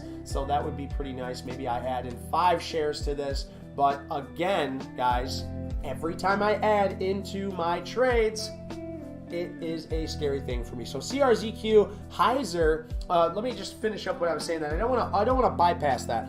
The reason why I don't want to add into my trades is simply put because it ends up hurting me. The more I add into my trades, the more I get stopped out of my trades. So I'm not going to add into this. I don't want greed to take over, and I definitely don't want fear to take over. So adding into this, I know, and I have proved to myself that is not good for my trading. So we're up wildly amount today. It's absolutely happy to be here today, happy to be making money. But We want to make sure we continue to make money and we don't stop out prematurely on anything. So we are in LLY. Let me just monitor my trades really quick. Meta, VO, VTI, Nugget, LLY, and SQQQ. So we do have everything that we're looking at. And my boy Heiser is actually long at 11 cents. Well, goodness gracious, Heiser. So I'm just going to go ahead and mark this out. We're going to edit this, and this will be Heiser's little green area right here. I like it. And I'm assuming you're probably using this 27 cents as your risk. Now, have you moved your stop up to 27 cents? And is it a hard stop or a soft stop, Heiser? I want to know, brother. But thank you so much for stopping in, Heiser. We always appreciate Heiser's opinion in here, guys. Heiser's been doing this for a while now. He's actually one of my mentors. I have many mentors, and I talk to them all constantly. I make sure they know what I'm doing and I know what they're doing, so we can learn from each other. We can learn from our mistakes. The days that we have bad days, we'll talk to each other about it, and we try to pick each other's brains to figure out why. And as long as you don't have an ego, you're going to do just fine working with all of us. So if you can get behind that, make sure you hit that like, hit that subscribe button, and if you want to, just ask. You can join our Discord. I'll send you the Discord over, and you can chat with some of us in the after hours. A lot of us are very active in that, just from time to time. So we all have lives outside the market, guys. Always keep that in mind. But if you are looking for a little bit of mentorship, just showing up for this pre-market prep is part of that. The other part would be joining the Discord for absolutely free, guys. There's only 3 things I ask of you, and that's hit that like, hit that subscribe button, and show up for that pre-market prep. If you can do those 3 things, I think we are going to be just fine as a community. So, guys, we're growing absolutely so fast. If you want to be a part of a small community that's going to grow into a very large community, make sure you do that now. You want to be a part of this now, so that way you can get that OG sticker in the Discord, and that way you get a little something when we have our free giveaways every time we reach a new milestone. So I think we're gonna do a little free giveaway at 500 subscribers, guys, which is coming up really quick. We'll probably do a free book giveaway that is to come. I don't know which book yet. It'll probably be Trading in the Zone by Mark Douglas, because that's always a good one for any trader, whether you're just starting up, or if you got a long way on your journey and you still got a long way to go. That Trading in the Zone by Mark Douglas, that thing is an absolute beast. It's all about psychology. So keep that in mind. As long as Bitcoin's trending, I'm holding. So CRZQ, I didn't really realize that it would be trending with Bitcoin. But let's take a look at Bitcoin while we're here, guys. So Bitcoin, this is the hourly. And as you guys can see, we made this huge push, holding this trend line, and I even talked about it coming back down and testing this area before we were looking to be long again, because of just from its previous, we have these huge pushes up, and then it comes back down to retest before heading higher. So we get this huge push up, and now we're coming back down to retest this area before heading higher. So that's exactly what it did there, guys. It looks really good, and I'm really enjoying watching this Bitcoin move higher, and seeing all the hype around it is what makes it a beautiful thing. So CORZQ, Heiser said as long as Bitcoin is trending, he's going to be playing CORZQ. So that's awesome. I like to hear that. I like to see that. So let's see what's going on with the SPY. It looks like the SPY did test that 192.50 area, and now it's starting to head lower, but it has not broke that 390.75 yet, so we're going to keep an eye on it. IWM did have that pop up to that 170 area. Didn't get really up to that 170 area, but dang near close to it, and now it's starting to head a little lower. So keep that in mind, guys. We want to really keep our eyes peeled on that. And as I speak, the QQQs are trading lower now at 308.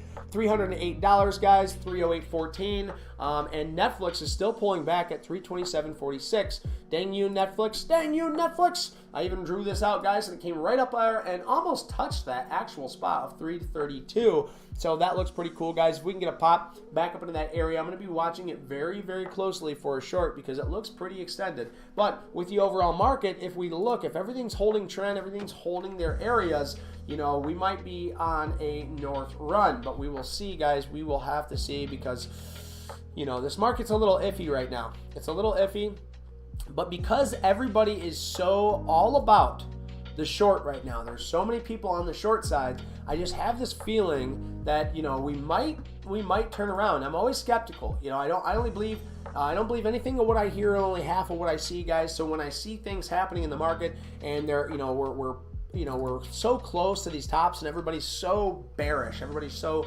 negative about the market, which they have reason to be. Don't get me wrong. There's reason to be skeptical in this market. There's reasons to be bearish. But when you see all these techs just holding so strong, especially even after the FOMC meeting, after all this crap, and you see all these guys holding off in these areas, and they don't want to break down any lower, it makes me very, very skeptical if they're still holding these areas and we're not getting any flushes, or the flushes we do get, they do end up holding out and pushing up higher. You know, that shows me that there's strength in this market, guys. It shows me that there's strength. So I'm just throwing that out there. I'm not saying the market's going to go up or down, although the market will go up or down. I can put a stamp of approval on that. The market will definitely go up or down. But what I see, though, is if there's too many bears, this trade will never work out. If there's too many bears and we get just the smallest little uptick in the market, it's going to start flushing everybody out and we're going to push even higher, okay?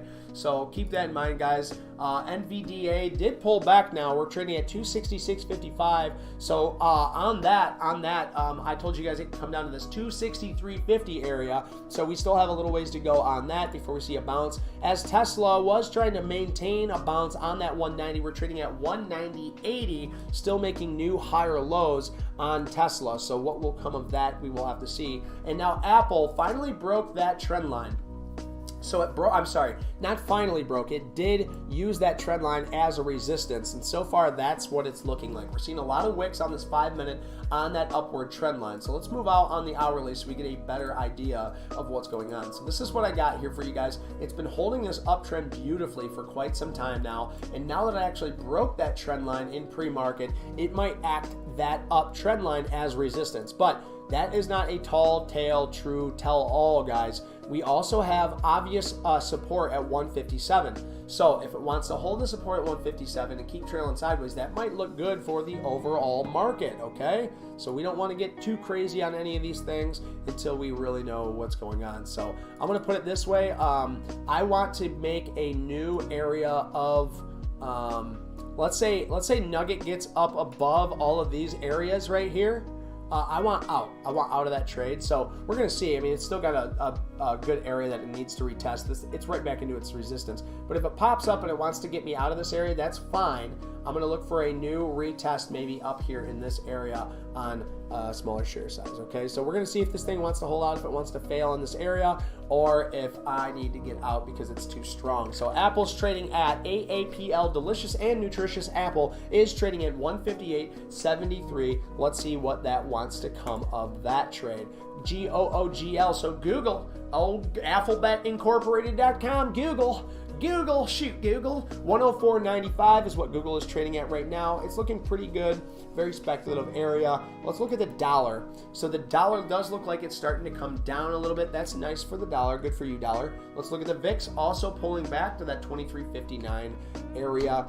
SMH still right there at that support, okay?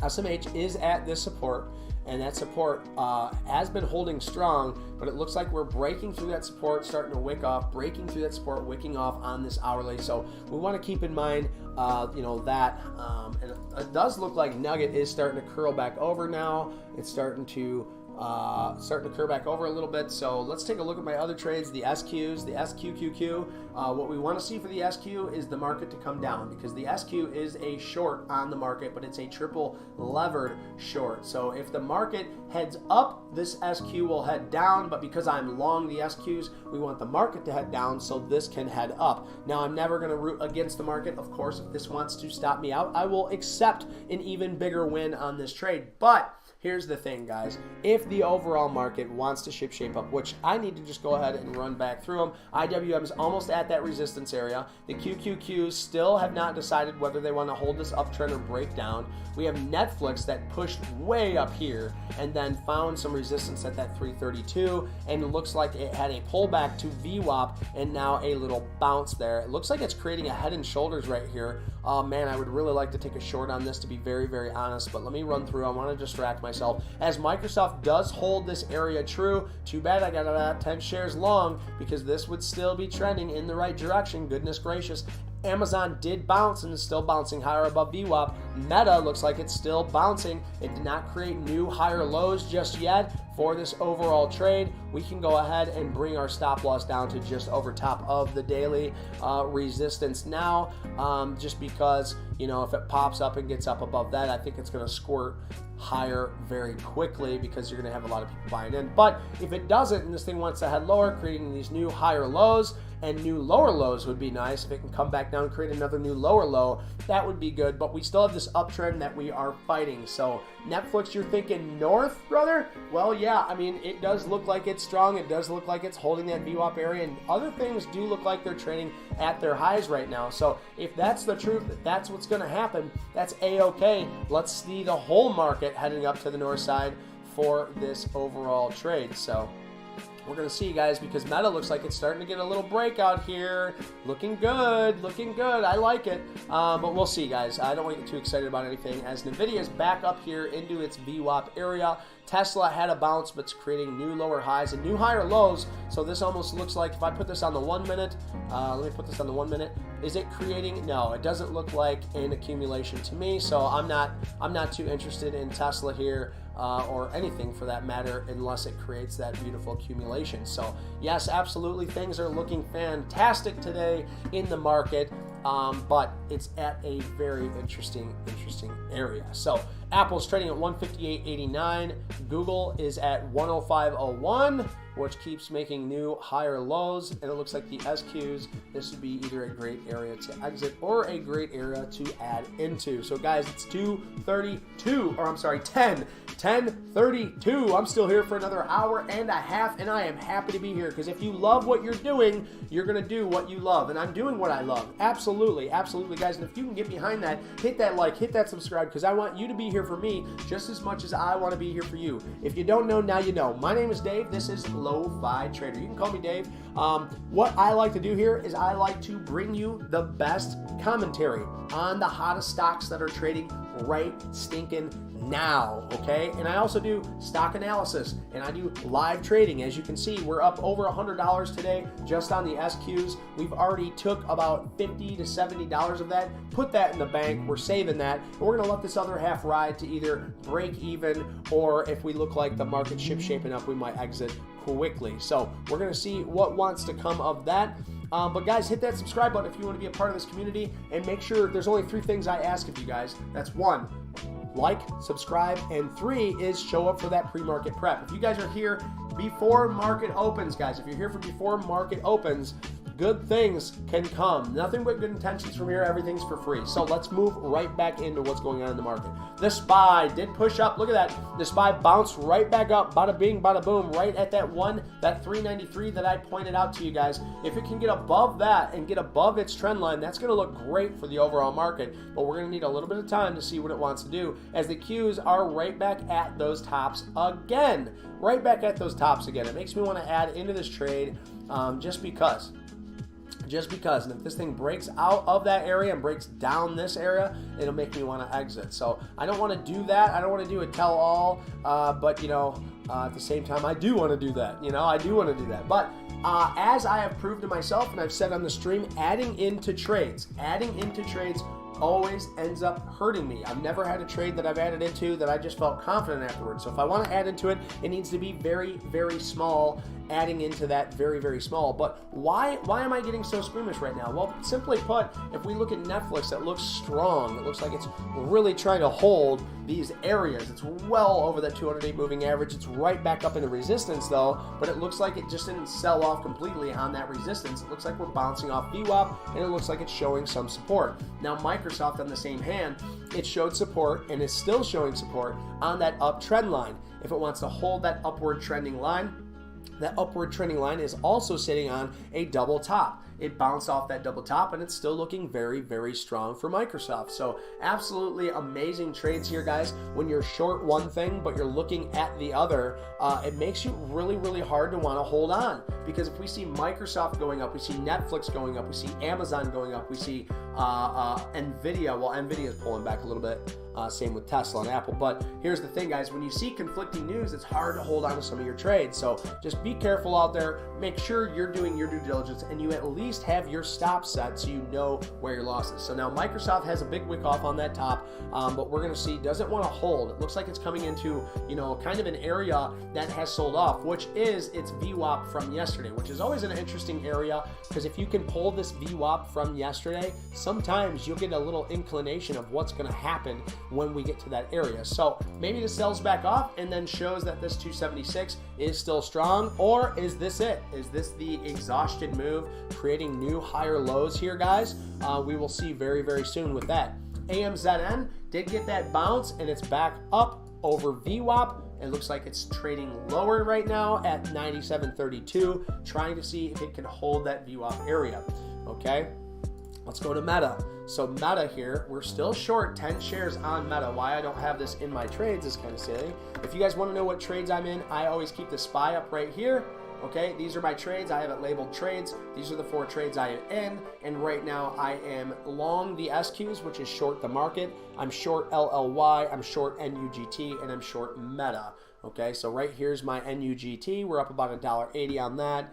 Right here's my Meta. We're up about $5.85 on that. Here's the SQs. We're up about we're up well over 100 for this, but we're up another $54 for this last half, okay? And LLY, we're short in LLY, beautiful short here. We're up we're only up $2.44 now, because we have this bounce off here. So we want to make sure that LLY can hold this downtrending line, so that way we can hold on to this overall short. If not, maybe I'll be wishing that I got out here. But I want to hold on for the longer expected move, so I'm going to act like, we're not even doing any of this. If I zoom out to the hourly, you guys will see what I'm saying. We have this area of resistance, and we have area of resistance on the 200-day moving average. It popped up, it hit it, it failed, and now it found support down here at the 330. So if it can create new higher lows and new lower lows, that's going to be great for my overall trade. So we're just holding on to that to see what comes of it. But it's going to be very interesting to see here, guys. Let me give you a little insider information. Not really insider information, but let me take a sip. Keith, I didn't even look at JAGX, dude. I'm so sorry. JAGX. Guys, and I always try and get to it, so just bear with me. Sometimes I get on a tangent, but yeah, JAGX is definitely coming right up into an area of liquidity. Keep in mind, JAGX does have earnings on the 24th, okay? So today is the 24th, so after hours, JAGX will be setting off their earnings, and that might be a pretty volatile one. We're starting to see some big volume down here in these bases right here, guys. And I actually have, excuse me, drink some more coffee. I have this base drawn out for you, this base right here, because it's touched it twice and held. If this thing wants to continue to hold and hold new lower highs, I think I'm going to wait. I mean, I'm definitely going to wait, but I wouldn't take a trade in this until after the earnings, okay? Because earnings is just a gamble. It's just a gamble, you guys. If you don't know insider information, then you're not going to have any idea how JAGX is doing, right? Unless you work for that company or some employees there, and everybody there is like, wow, we are so busy, we can't get nothing done. Everybody, and JAGX just created this new biotech health thing, and it's getting crazy, Well, then you might want to take some shares in there. But I don't know nothing about JAGX. I'm not even going to look into their fundamentals because I can already tell. And this was actually, I remember when I first started trading, I remember JAGX. I was watching it for a long time because it was just so volatile.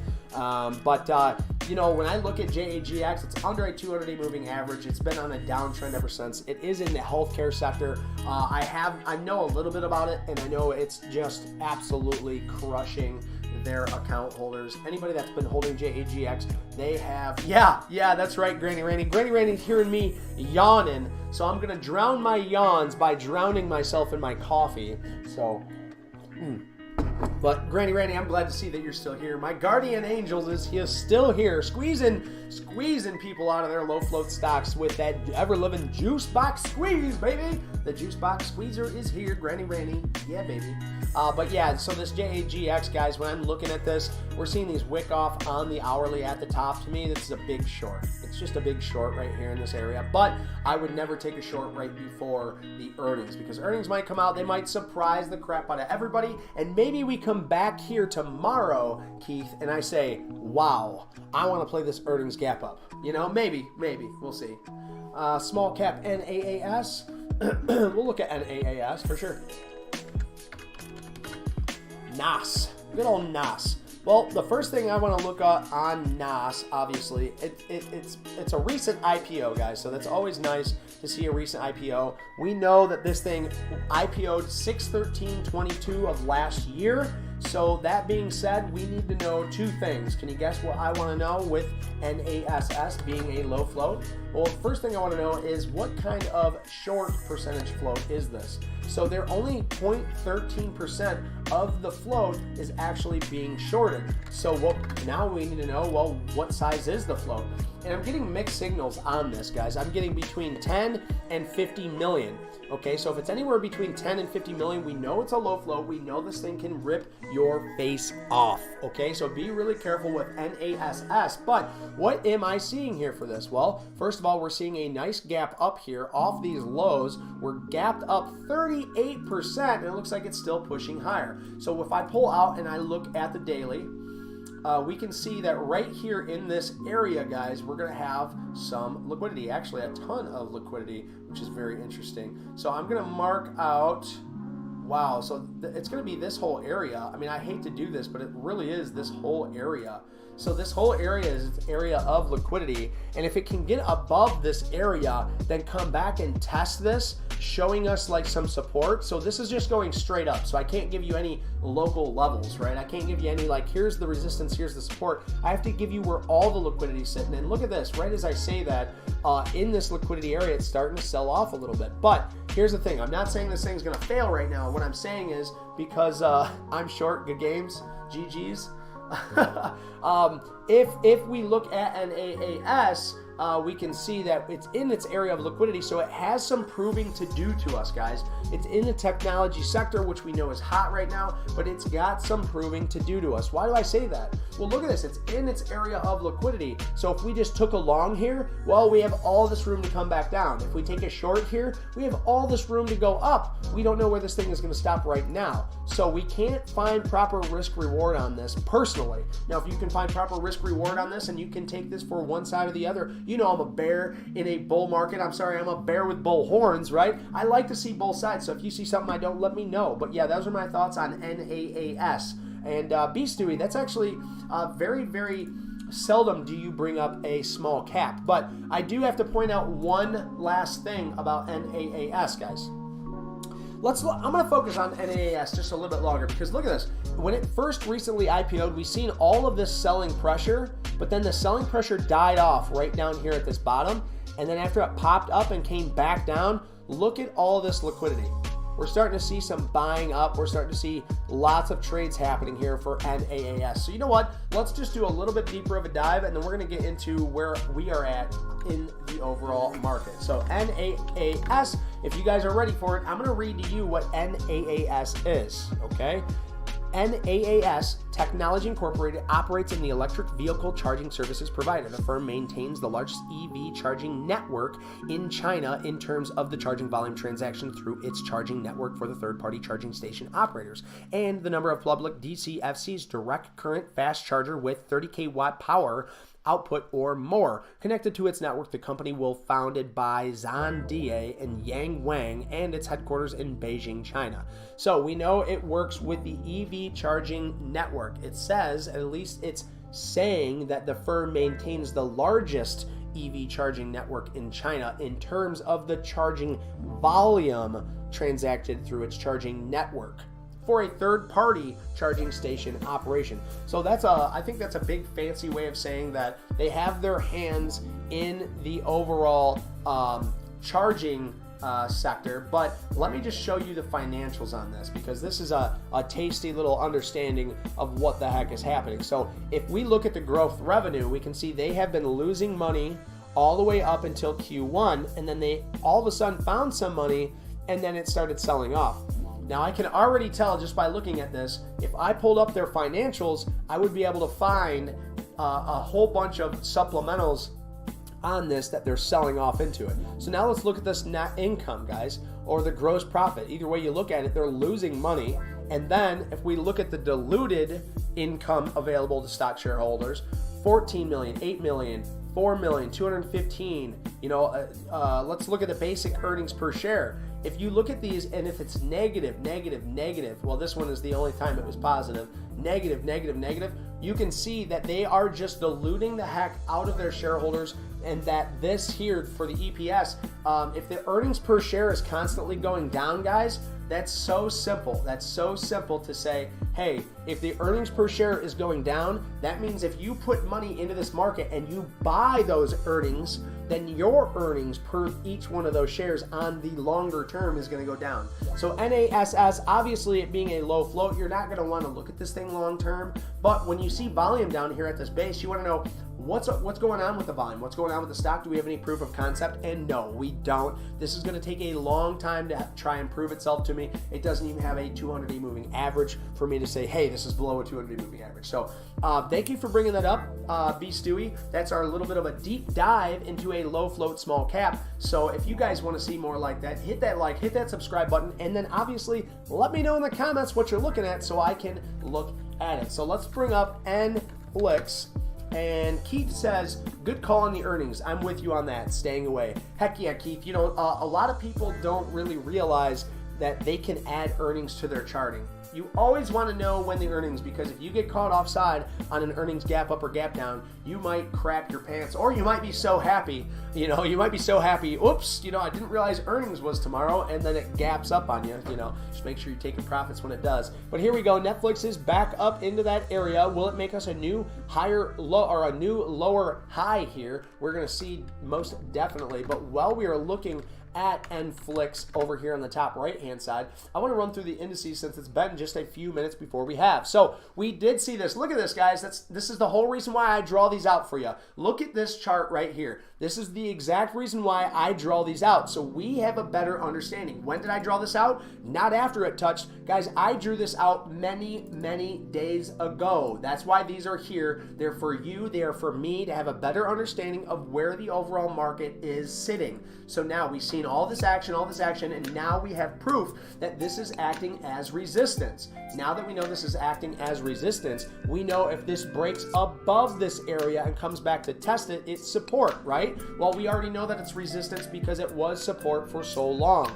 Now that it's resistance, it's acting as resistance, and we bounced off that resistance. After all this pushing we did to get up there, it's been rejected. Okay, so that rejection doesn't mean that it can't shape up. We're still on an uptrend line for the day. We're still trading right around that VWAP area, and the SPY is now trading at 391.06 at its close to its open for the day. So we're going to see how it's going to shape up on this VWAP area and what it wants to do. So the IWM is also doing the same thing. It bounced up into that area of liquidity at 170, the resistance there, and then it pulled back, making new lower highs on the IWM, trading at 168.98, guys. It's right there in that VWAP area, so please be careful with your longs and your shorts. We're just trading sideways. It's a chop action day. We haven't broke to one side or the other yet, so watch your P's, watch your Q's, and hide your mom, hide your kids, hide your wife, because they out here shorting everything. All right, so here's Netflix here. I want to make my money back on Netflix. I want to make my Netflix and chill money right now. So it does look like it's starting to sell off here. That does look like a nice bounce, another high. So we could go ahead and take 392.50 and use that as a short if we wanted to, risking 331. So if we did that, that would be $3 of risk. What am I willing to take? Well, let's do 3 times. I don't want to risk more than $6. How about that? So I'll just take 2. That's it. I mean, this is just, I'm just showing you guys, it's just that easy, guys. You can just take really small share size. This has had my ticket. This has had my money. I'm not trying to get rich off this. I'm just trying to expand my knowledge on this actual trade. So is it going to get me in? It doesn't look like it wants to get me in. We're going to go ahead and join the ask just to see, and we'll take this. Actually, no, I'm already shorting Meta. I'm already shorting Meta, guys. Let's take a look at Meta and see where that's at. So we're up about $10 on Meta, And yeah, if we're shorting Meta, I think we're shorting all these. But yeah, I don't want to get too crazy today, guys. And Netflix has had my number. This thing has smacked me around, so I think I'm already kind of emotional when it comes to this. I'm so emotional with Netflix. But you know, it doing its thing. I mean, this looks good. It looks good for the overall Netflix. It looks good for the market. It looks great. I don't want to sit here and try and fight Netflix anymore. This could be the top. You know, me being exhausted might be the exhaustion move, right? That might be a little indicator right there for you. If I'm exhausted trying to short this thing, maybe everybody else is, and now it's actually going to work, right? So sure as crap-a-doodles. Let's go ahead and look at Microsoft though, guys. So Microsoft, look at that right there in its liquidity area. We drew this out for you just a little bit ago. We're going to see if it wants to actually hold off in this area and head on higher. That would be amazing for Microsoft, and it will definitely help out the Qs in the overall market. As Amazon's starting to pull back a little bit, now here at 97.03, and it looks like it's starting to pull back a little harder. Does Meta not make new lower highs here? It looks like it's trying to sell off at that 205. This might be it, guys. NVDA is also pulling down. It's at its lows for the day at 265.90. Let's take a look at Tesla, also pulling back here at 189.49, not holding the previous lower high that it created. Below that 190, it looks pretty scary, guys. AAPL also touched that trend line, pulled back, and now it's just over that VWAP area. So AAPL, delicious and nutritious, is sitting at 158.80, and we know that that usually is a leader in the market. So the market usually follows Apple, and if Apple's starting to look weak here, the overall market to myself is starting to look a little weak here. So we have Google still creating that range. I mean, look at this, guys. If we pull this up on the 5-minute, let me switch it to the 1 minute so we get an even better idea. You guys can see it's creating like this weird looking flag, you know? You can see the new lower highs, new lower high right here. Oh, hang on, let me redo this. Let me mark this out for you guys. New lower, new higher low, new higher low, new higher low, new lower high, new lower high, new lower high. So this right here is what looks to be an accumulation, okay? So if it keeps accumulating and it keeps getting tighter and tighter and tighter, I like to usually try and play those to the north side, right? So if we're building that range and we look like we're gonna head higher, but there's one thing that's a little indifferent about this, okay? It's a little sloppy, okay? So I'm trying to point these out, the new higher lows, the new lower highs. This is sloppy, and also these accumulations are usually after a big push up to the north side, as to where this is accumulating after it is pulled back. So let me zoom out here to show you guys. This thing has pushed up, it's pulled back, now it's pushed up, it's pulled back, and now it's creating an accumulation down here below all that liquidity. So, you know, I don't really want to see this and really talk about this as acting as an accumulation, okay? So that's just what I'm seeing in the overall market. We're seeing things look on the weaker side right now, but we're still range bound, guys. We're still checking the north side, checking the south side, and we don't really have an area of which direction we're going to head. So keep that in mind, guys. Now I need to go over my trades, starting with the SPY. We had that bounce off of that 393 area, and it's starting to sell off. It's still trading above that VWAP. So now let's look at our trades. LLY looks like it's still trading at 332.45. We're up about $5 on that trade, still holding out. The SQs were still up about $60 on this last half of this trade. We already punched in a nice little tasty trade for this, and it held out true. So it's almost 11 o'clock, guys. We still have 1 hour left. 1 hour left with me here. So Nugget looks like it's popping back up into these areas at these highs. If it can't break above this area, you know, I might want to add into this. But again, I told you guys once, I'll tell you again, if this area doesn't want to hold and it wants to stop me out right here at these highs, I'm a-okay with that. I'll be looking to short in a different area because we know that my short area is up here in this 40.75. So that being said, we're going to keep an eye on NUGT because I do like that short on the daily, and I am shorting it right now. Same thing with Meta, guys. If Meta wants to break out on these highs, I'm going to take a very small loss on this breakout. I don't want any part of this if this thing actually breaks out. But if this thing wants to head lower, holding on to these 10 shares is going to prove very, very nice because I think Meta can come down pretty hard, pretty fast if it doesn't break out in this area. All right, so that's what I'm seeing. We're getting a lot of different stocks that really look like they want to hold. You know, they want to hold. They're creating this beautiful picture as if it is holding. But you know, we're gonna have to wait and see. You know, we're gonna have to wait to see if that actually happens. So I'm gonna go ahead and bring this desk down. If you guys want to come down here with me, that's a-okay. Come on down here, and we'll take a little peeky gander since we are running into that 11 o'clock. I think my legs deserve a little break, don't you? So let me get a little bit of coffee here. We can turn that coffee pot off now. And we're going to warm this thing up. I'll let you guys listen. I don't know if you can hear it, but it sounds delicious. Let's see if it tastes any good. So we're up about $5.40 on that Meta trade. We're going to see what Meta wants to do here, because if it keeps holding this uptrend, keeps posing this like beautiful area, it's going to make me want to switch to the long side. But if it does break me out, I have my stop loss in. SI now at $1.93, looking absolutely nutso up there. And if you guys were here in the morning, I'm sorry. If you guys were here this morning, you would have heard that we had the core durable goods come out, and it was at 0. So it didn't move up, it didn't move down from last month. But just keep in mind, the core durable goods are the orders that measure the change in the total value of the new orders for the long-lasting manufacturing goods. So all the long-lasting manufacturing goods, excluding aircraft because it's too volatile, this is the core number, and it came out 00. So maybe you were reading the core number on New Vision when you gave me that 0.1 data, but we were looking at the core data when it actually came to this core durable goods. We weren't looking at durable goods, we were looking at the core durable goods, okay? So keep that in mind. And while you guys are here, I'll just look up to see what's supposed to happen tomorrow, guys. There is no events because we aren't open till Monday, okay? So on Monday, let's see here, on Monday. So Monday is going to be, today's the 24th, 25th, 26th, and 27th. So on the 27th, where is it here? Let's see.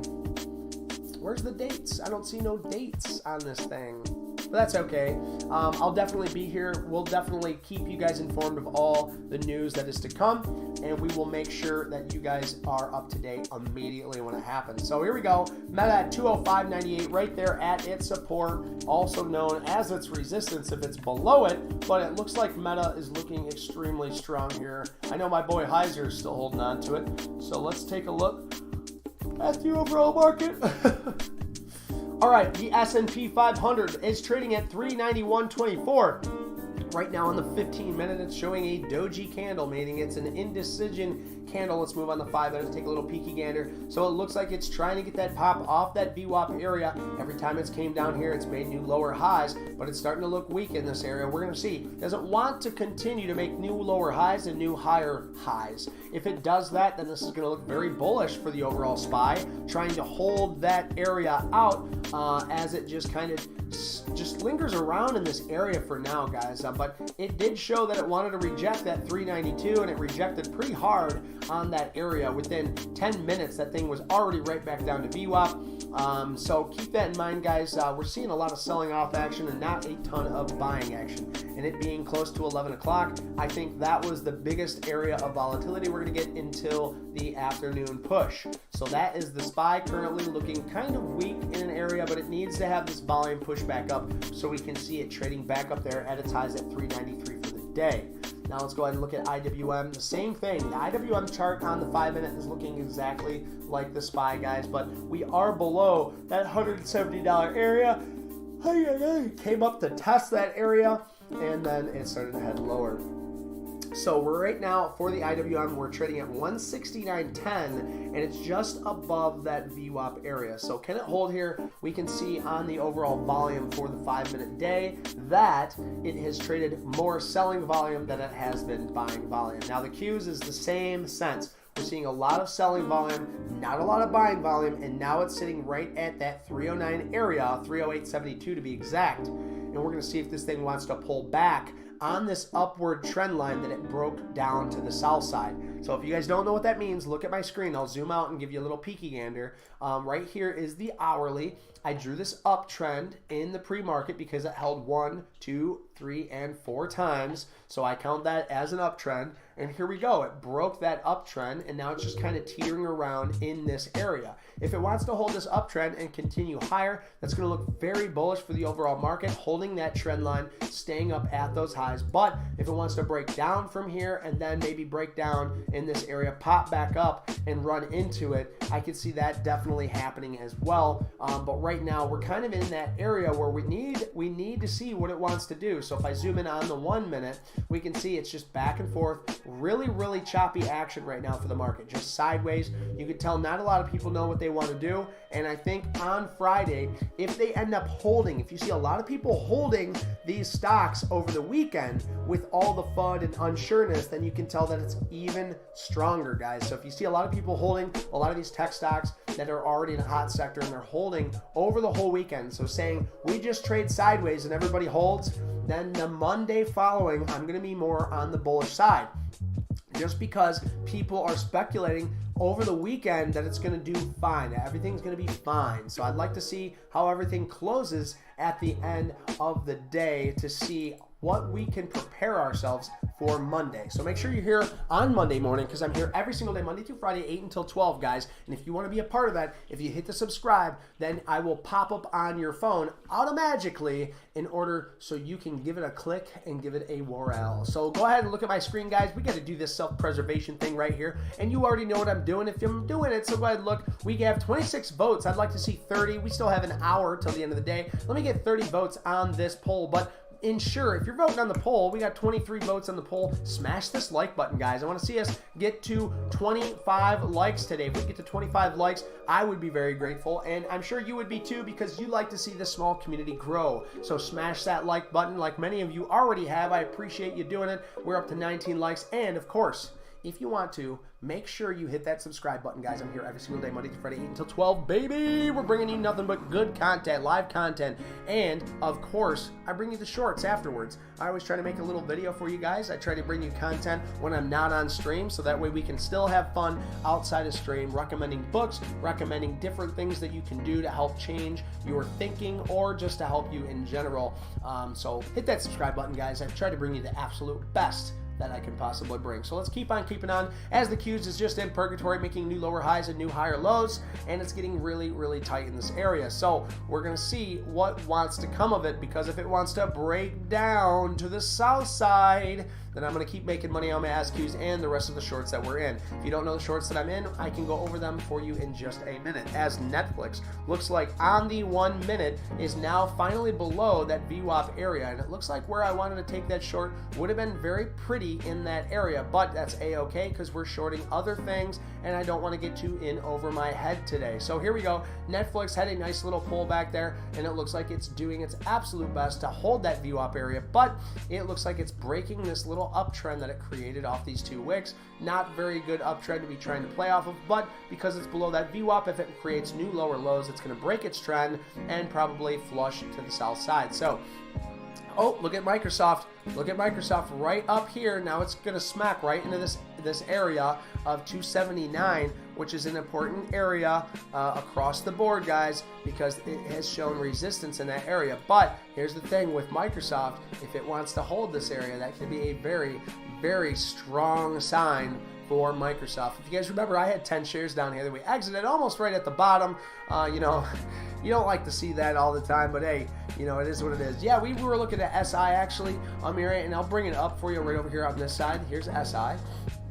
So SI had a huge pop, but as you guys know, this area right here, this 224, is going to be a very high area of liquidity. This is a high area of liquidity that was traded in this area. So if SI wants to continue to push up, this might be a better short area, okay? And here we go, Microsoft peeking its head up over everything now. It's trying to find a nice new spot in this area. So be careful, guys, because anytime we've got up into this area, it sold off pretty hard. So we're going to see if that's what it wants to do here. And it looks like, look at that, right where I drew that line, guys, we see a huge sell-off, a huge wick right here. So this might be a nice little area for a short. But don't get me wrong, guys, this thing has been looking very strong against the overall market as you've seen it. So this might not be the best area for short, but using risk reward, guys, we can use these tops as risk.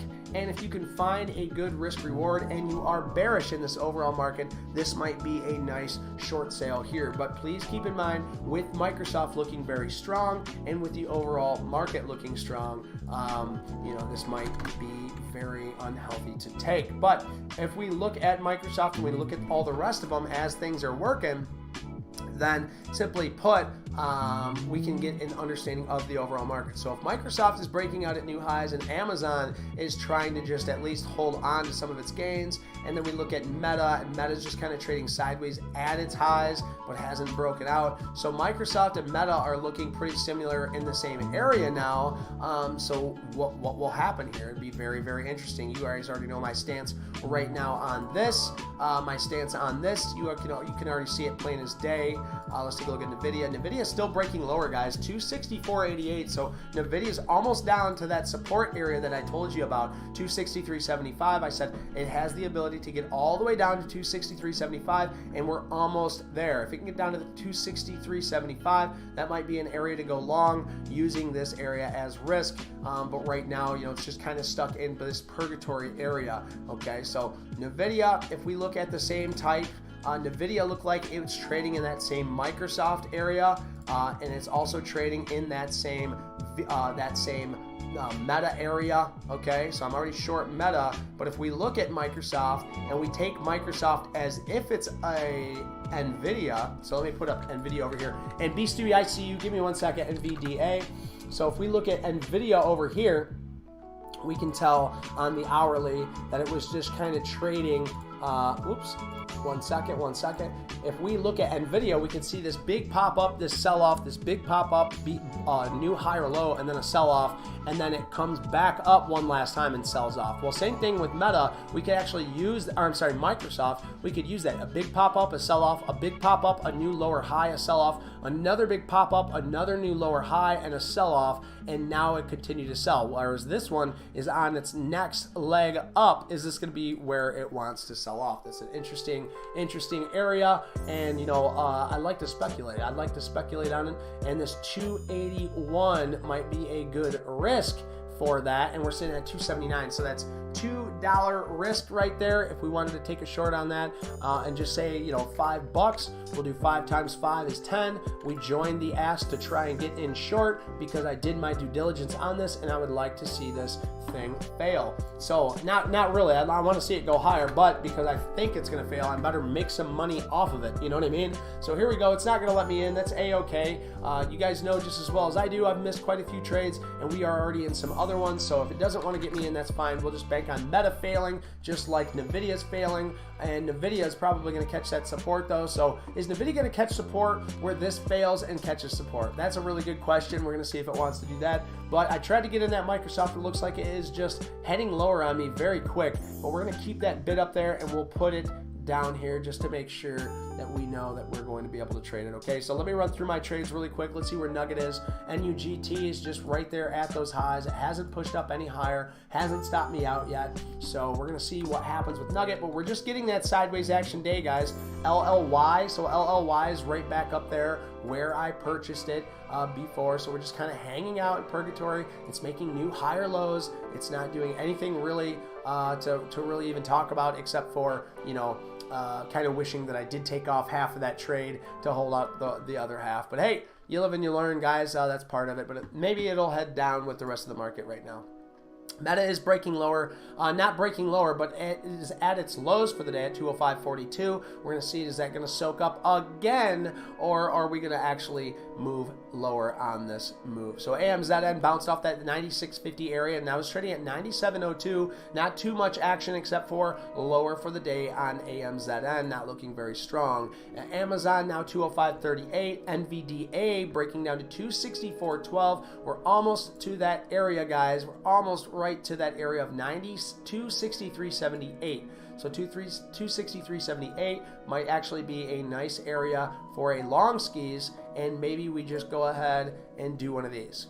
just to see if we can get this bounce, because I'm constantly calling these out, but we're not constantly playing these. So what I'm going to do is put it right here. We're going to just do 5 shares, so that way if it wants to wick down quick and get bought up quick and head up higher, but if not, we're going to have a really tight stop loss on that. Okay, so we've only taken 3 or 4 trades today, which makes me happy because I definitely don't want to be going to nutso. So let me put NVDA up, and then we'll definitely go through everything in the chat. So first of all, we have ELF. ELF is being brought up by B. Stewie, and we know that ELF is a leader in this market, and sure enough, it created this beautiful cup, this beautiful handle, and now it is taken off. So that looks really good for ELF. I'm a little jelly that I didn't get to see this sooner, and it kind of makes me a little grumpy, to be quite honest. So seeing this, seeing this wick off top,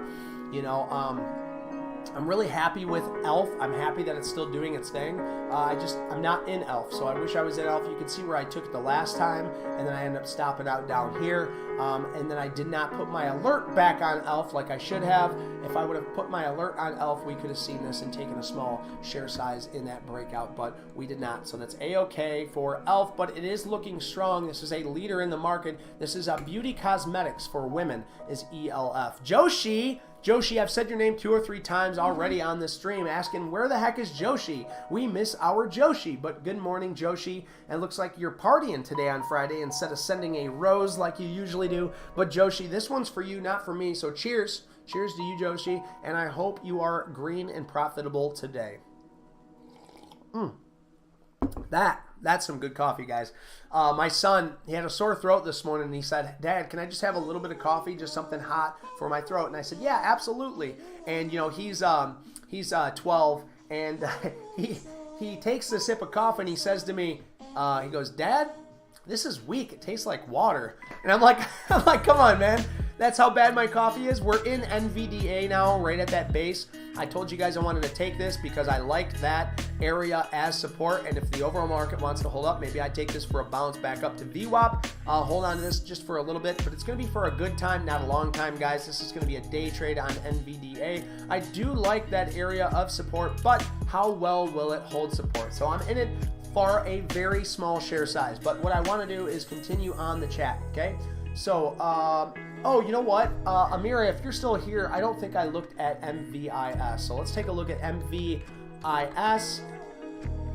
MVIS, yeah, it had a nice little push up here, guys, right into its area of resistance. This area is going to be its highest area of resistance. And sure enough, it came right up into it. Let me mark this out for you guys really quick. So all I use the VWAP area of the highest area traded of resistance. And sure enough, look at that. We marked it on the daily down here. That line draws across, and right where it touched, this thing failed. Now it's back down to this VWAP area. Is it going to be able to hold this VWAP area and head on higher? If not, its next area of support is down here in this 220. Okay, so we're going to need to see it hold up those, but I don't like MVIS just because it's just a quick pop into resistance, and if you didn't get your short in right here at $2.40, well, then you might not be wanting to be in this short at all. So that's my thoughts on MVIS, and I'm glad Keith brought that up too. Yes, we're getting a nice pop on MVIS, but guys, we're going to see a lot of little pops, but we're not getting anything really too crazy.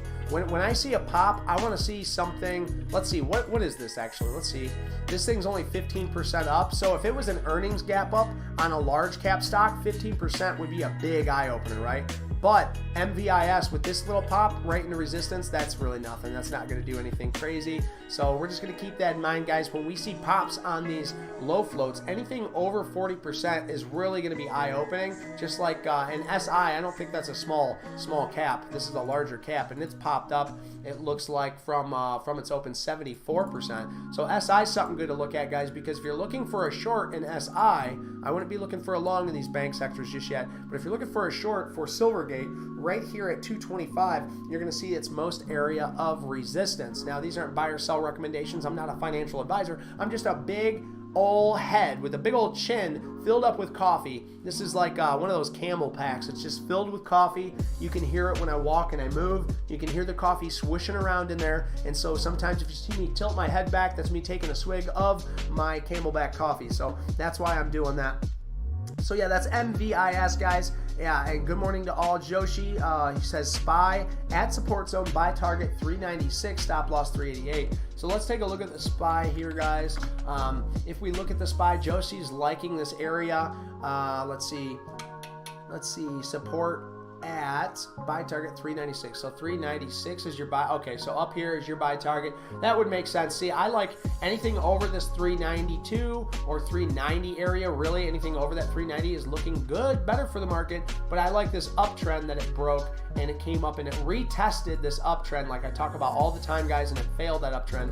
So for me right now, as long as the market gets above that 392 area, I would say that I'm still more for the long. But right now, guys, below a 200-day moving average, below this new uptrend that it created and it retested to fail, I am a bear in this market. And you guys don't hear me really take too many sides, too many stances on the overall market, but I am a bear now in this market, and that's not just my bias, that's the technical analysis kicking in, as the SQs does look like it wants to keep printing me these tasty tendies. It just made new higher highs on the SQs, so we're going to go ahead and look to see what else we got going on. So Nugget did have a pullback there, created a new higher low,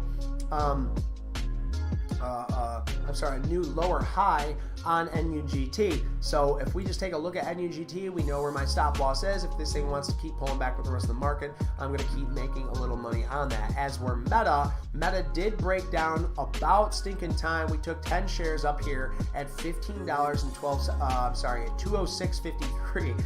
206.53 right here for the short. Okay, we like this short area. 206.53. We need to move this just a little bit, and then I'll mark it for you guys. 206.56 is fine. That's fine. And then we're gonna make this yellow so that way you guys know that this is a short, not a long. Okay, so that's where I was shorted there. We're up about $16.40 on Meta. Nothing crazy, nothing big, but it's looking good. And now look at that Microsoft. We tried to get those 5 shares in short right here. It did not get me in short, but as you guys know, my technical patterns are on top of it. We are on top of this crap today, guys. We're on top of the technical patterns almost every single day. We find these technical patterns and we point them out to you. Now, I could have fear, panic, bought into this and got my 5 shares in as it headed lower, but I don't want to be a gunslinger. I want to be A-okay with missing those areas of support and resistance and saying, hey, I'll find the next trade. And I will. I'll find the next trade, and that's A-okay. But, hey, we could have made another pretty penny, or at least made a little back that we lost, because that was our only loss, I think, today was on Microsoft. $16 loss. You know, that's what I like to see, a small loss and earning those big winners. So let's keep on keeping on. Let's see how this is doing. NVDA, we did take a small long in NVDA. Now, I don't know how well the support's going to hold up, especially with everything else doing what they're doing. So I'm not in it for a long time. I'm in it for a good time, not a long time, as the Qs are at their base, at their bottoms. Let's take a look at Netflix. Netflix looks like it's still heading lower. Let's look at Microsoft, still pulling back. You know, we're having a lot of things that are not wanting to hold here. AMZN's heading back down lower, 96.97. Meta did break down now, holding new lows at 204.72 for the day.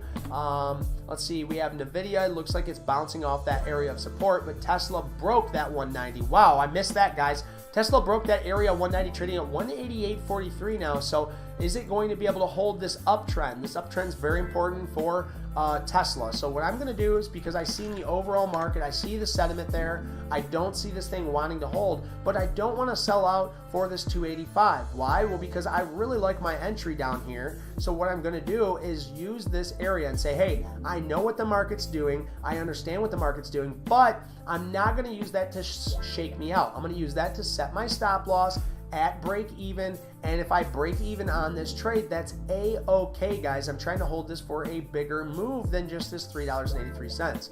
Okay, so here we go. I'm going to go ahead and set my stop loss for those 5 shares, and it will stop me out for break even, and we'll just call that an even trade, right? We didn't make any money, we didn't lose any money, but we had the ability to make a lot more money on this trade. So if it doesn't stop me out and it wants to get back up here into this area before it starts selling off, like Microsoft, like Meta, like a few of the other stocks that we've seen, this is where I want to exit, not here, okay? So if it doesn't stop me out here and it pushes up, if it does stop me out here, it's break even. If it does want to push higher and wants to get back up to this 273, then I'll make a pretty penny. But right now I'm only risking nothing. I'm now risking $0 to try and make what looks to be $50, okay, or close to it. I'm just giving a quick excerpt really quick, guys, okay? So Tesla's down to 187.68, and let's catch up on chat.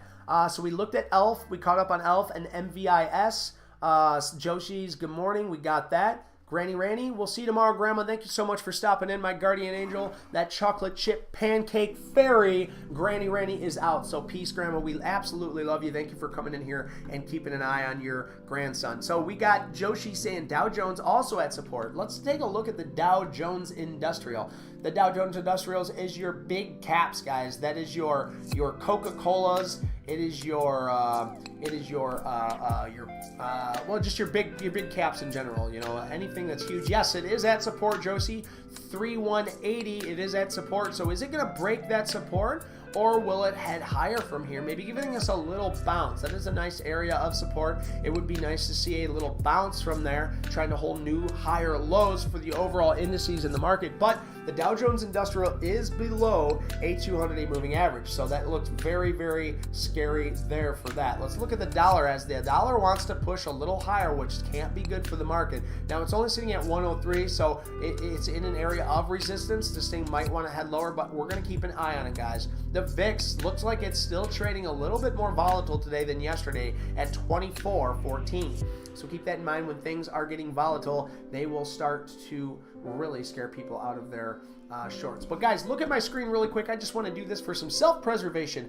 Ooh, you know, you gotta promote yourself. Guys, I have a poll right here, and then right below that poll, if you want to vote on it, we gotta smash this like button. It hasn't moved up very much since the last time we were here, so I'm gonna go ahead and click it myself about 3 or 4 times. I can't stop clicking it. Now I'm addicted. Now I need to get away, and now I need rehab for the like button. But other than that, guys, while you're there, without getting addicted, just click it one time, okay? Just click it once. It can be very addicting, but hit that subscribe button, guys, because I'm here every single day, Monday through Friday, 8 until 12, and I love doing this. I have a passion for the stock market. I get goosebumps when I see the emotion come through the market. When you see panic sells, panic buys, I get so nuts. I get so excited. I absolutely love it, and that's why I'm doing it for a crowd, because I know if I can get excited, I can get you excited, and I want everybody to be excited for the stock market, for finances, because there's so much opportunity to be made in these markets. It's absolutely unbelievable, and if somebody like you or somebody like me can trade and make money, then you know that there is opportunity. You know you can do it yourself, and we're going to keep on carrying on. So let's go ahead and take a look at oil. So I like looking at XOM,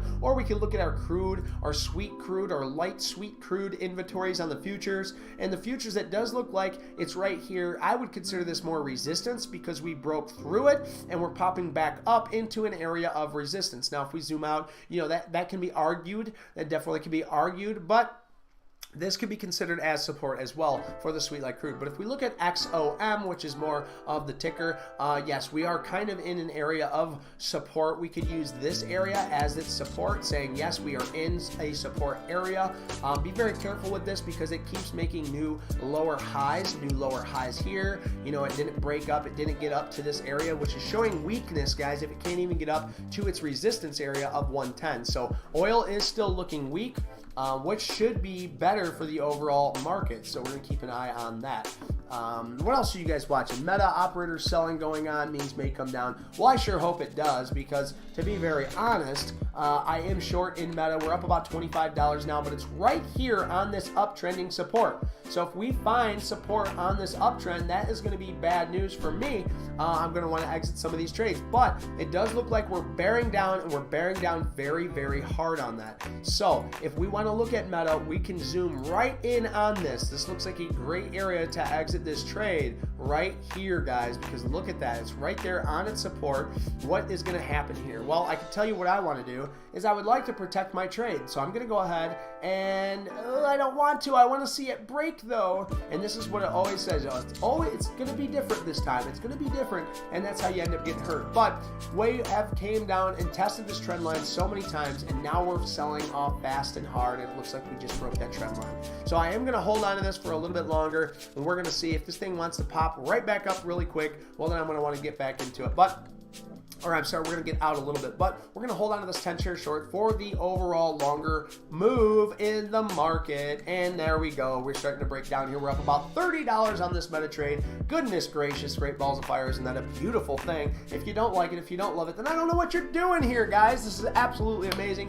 to make money in these markets. You see, I'm 30 bucks up here, but I'm only $3 down here. That's because we want to see bigger wins in this market, and we want to see, we don't want to see big losses. So we're going to go ahead and we're going to exit out 5 shares of this meta trade. And if this meta wants to keep bouncing, matter of fact, I'm going to get it all out right now. We're just going to lock in that $26 right then and there. And then, you know what we could do is we could take a small buy up to the long side. So I'm going to take half the amount that I had to see if we can't get this little bounce here. And look, it's going to take off without me. That's a-okay. I wasn't quick enough.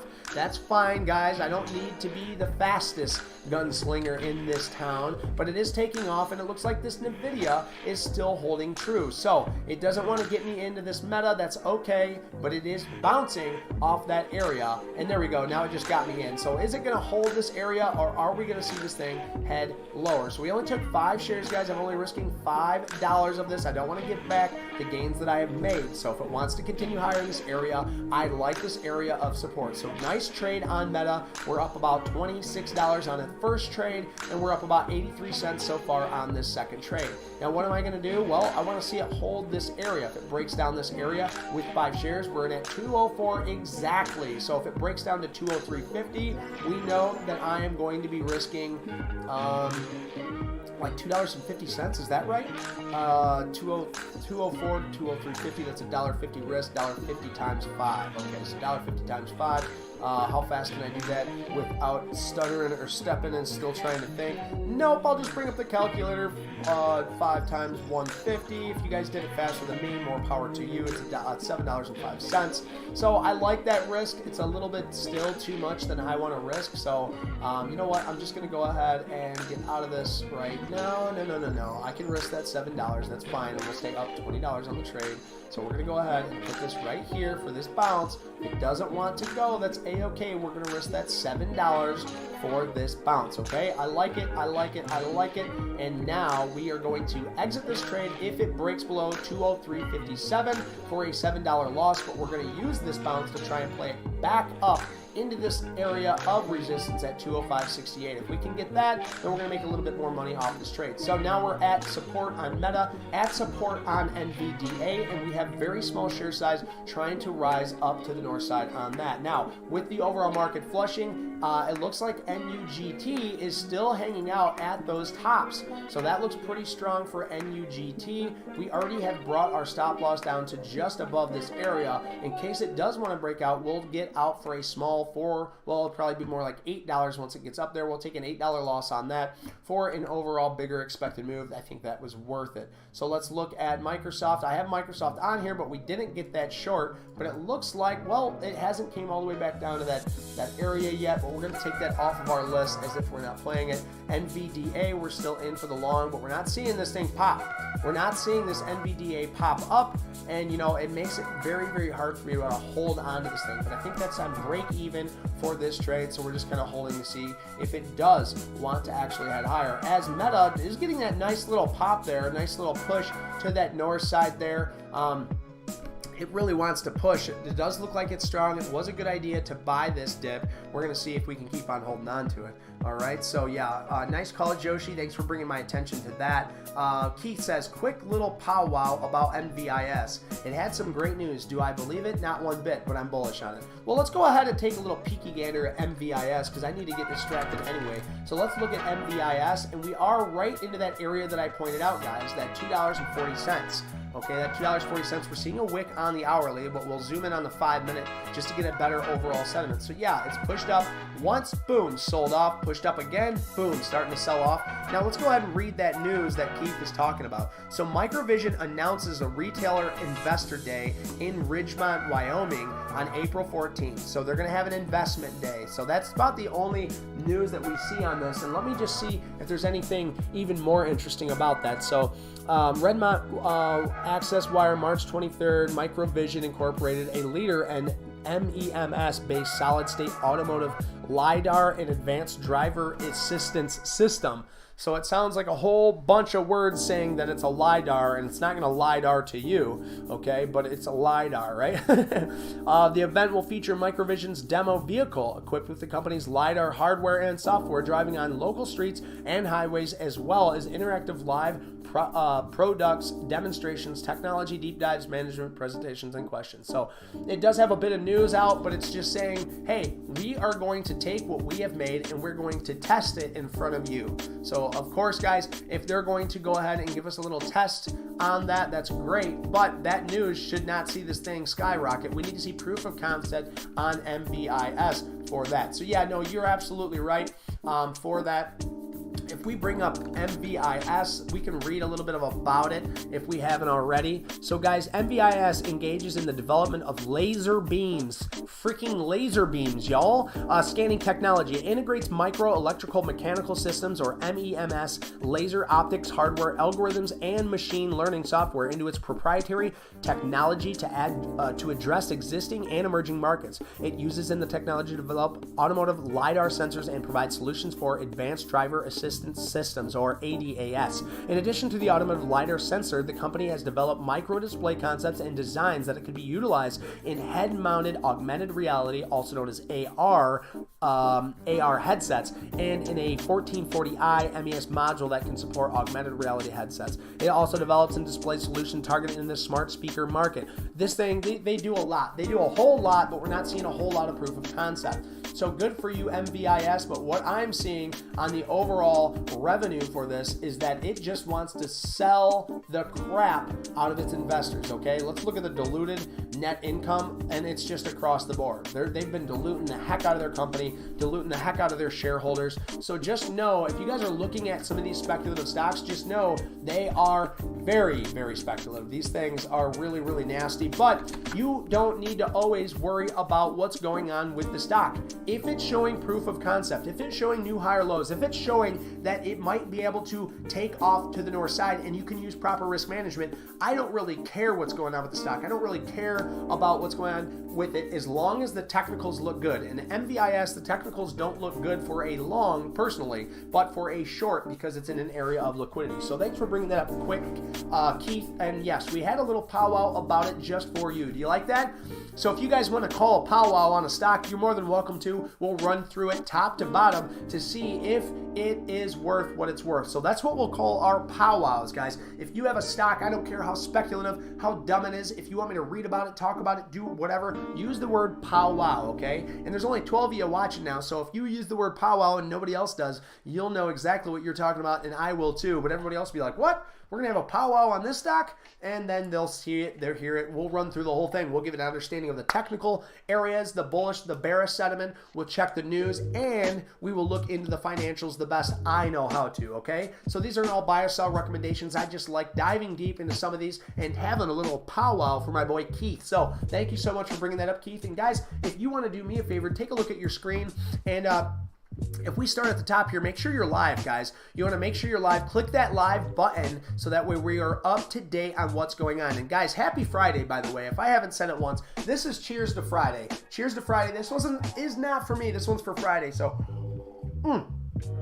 happy Friday. What a good long break. That's probably the longest you'll see me taking a break on air, guys. So here we go. Let's scroll down. Let's smash this like button. Holy guacamole. We are still at 19 likes. I could cry right now, but I won't. I'm going to hold it in. I'm going to hold it back. I'm going to make my neck swell up so I don't cry on stream because we're only at 19 likes. That's A-okay. I'll cry about it later, and I'll be a man right now. But while you're down there, if you're a man or a woman, go ahead and hit that subscribe button because we're here every single day, Monday through Friday, 8 until 12, baby. I love stock commentary. I love doing stock analysis. It's an absolute beautiful passion of mine, and I'm on the verge of being obsessed with it, okay? If you ask my wife, she might tell you I'm obsessed with it. But either way, guys, if you can get behind that, if you want to be a part of this growing crew, this crazy, fast-growing crew, what I want you to do is hit that subscribe button for me because I want you to be here for me just like I want to be here for you guys. So let's jump right back into it. And by the way, if you guys want to talk about something, if you want to see something, put it in the comments. I'll be happy to take a little peeky gander at it, okay? So here we go, guys. We're looking at two different stocks. That's Meta and NVDA, baby, because we're seeing these bottoms. We're going to see if they want to bounce. And all I'm seeing is a bunch of selling off action here for NVDA. So I'm going to go ahead and let it stop me out, though, because I'm not going to let anything change my mind. This is a break-even trade at 263.68. I'm only going to risk the $3.50 that I'm up right now to try and hold this. So I don't care. I'm holding this because this is support, and anytime that I talk to you guys about my support, but I don't take my support trades, we always come back and I always go, see, I told you so. My technical analysis always works, but I'm not making money on it, so I can't really brag, can I? You know what I mean? So let's see what Joshi's got to say. After completing 396.85 target, I will be taking sell target for 365.2. That's awesome, Joshi. I really hope that works out for you, and I love the fact that you come in here constantly, give me those levels that you are taking, and you are taking them. That's what I love to see, Joshi, because your system works very, very well for you, and that's what we all need to find. We need to find a system that works well for us. What I do and what you do might not work for the next guy, right? So keep in mind, if you find a system and you got a system that works for you, stick with that system, really curate that system, and make it work for you. But if it doesn't work for you, then you need to find something else, right? You need to do something a little different. You want to do the same thing every single day and then just have bad results, right? I'm sure that's a saying somewhere. IWM now back up into that mid-range above where it opened today at 169.19. The QQQs right here are at 307.56. We are going to close this poll now, guys. We're closing the poll now. So right there, bada bing, bada boom. Let's see what we have. The vote, will the SPY close red or green? 57% of you said red, 28% of you said green, and 14% of you said, calm your butt chin down, bro. Well, fine. Fine, guys. I'll calm it down, but not until after stream, because you know you love it. You know you love it. You know you like it. You know you love it. But anyway, guys, the Q does have this cute little pop-up here at 307.77, and we're getting a cute little pop-up to NVIDIA here too as well. But to be very honest, because we're not popping up on volume, I want to sell to make this $6.30 because I like it. I like this area, but instead of just selling out like a sellout, what I'm going to do is I'm just going to take 2 shares. Now, you guys might be saying, what? You're only going to take 2 shares. You're only going to make, a couple of dollars. You're only going to make $3 or $4 off this. Well, guess what? I sold 2 shares because I want to protect my profits. I'm always going to protect my profits. And if you always have that mindset, no matter how big or how small, you're going to make money. Okay, so there, I protected my profits. If I think this overall market's going to look weak and head lower, then I want to make sure I at least took a little money out of this trade so I can say it is a winner, right? I want to get my winners up. Now, where did I buy this in at? 263.68. So I'm going to bring this last 3 shares that I still have, and I'm going to set it for stop for break even. So now the rest of this money, if it breaks me out for break even, I've already made money on this trade. I'm already a winner in this trade.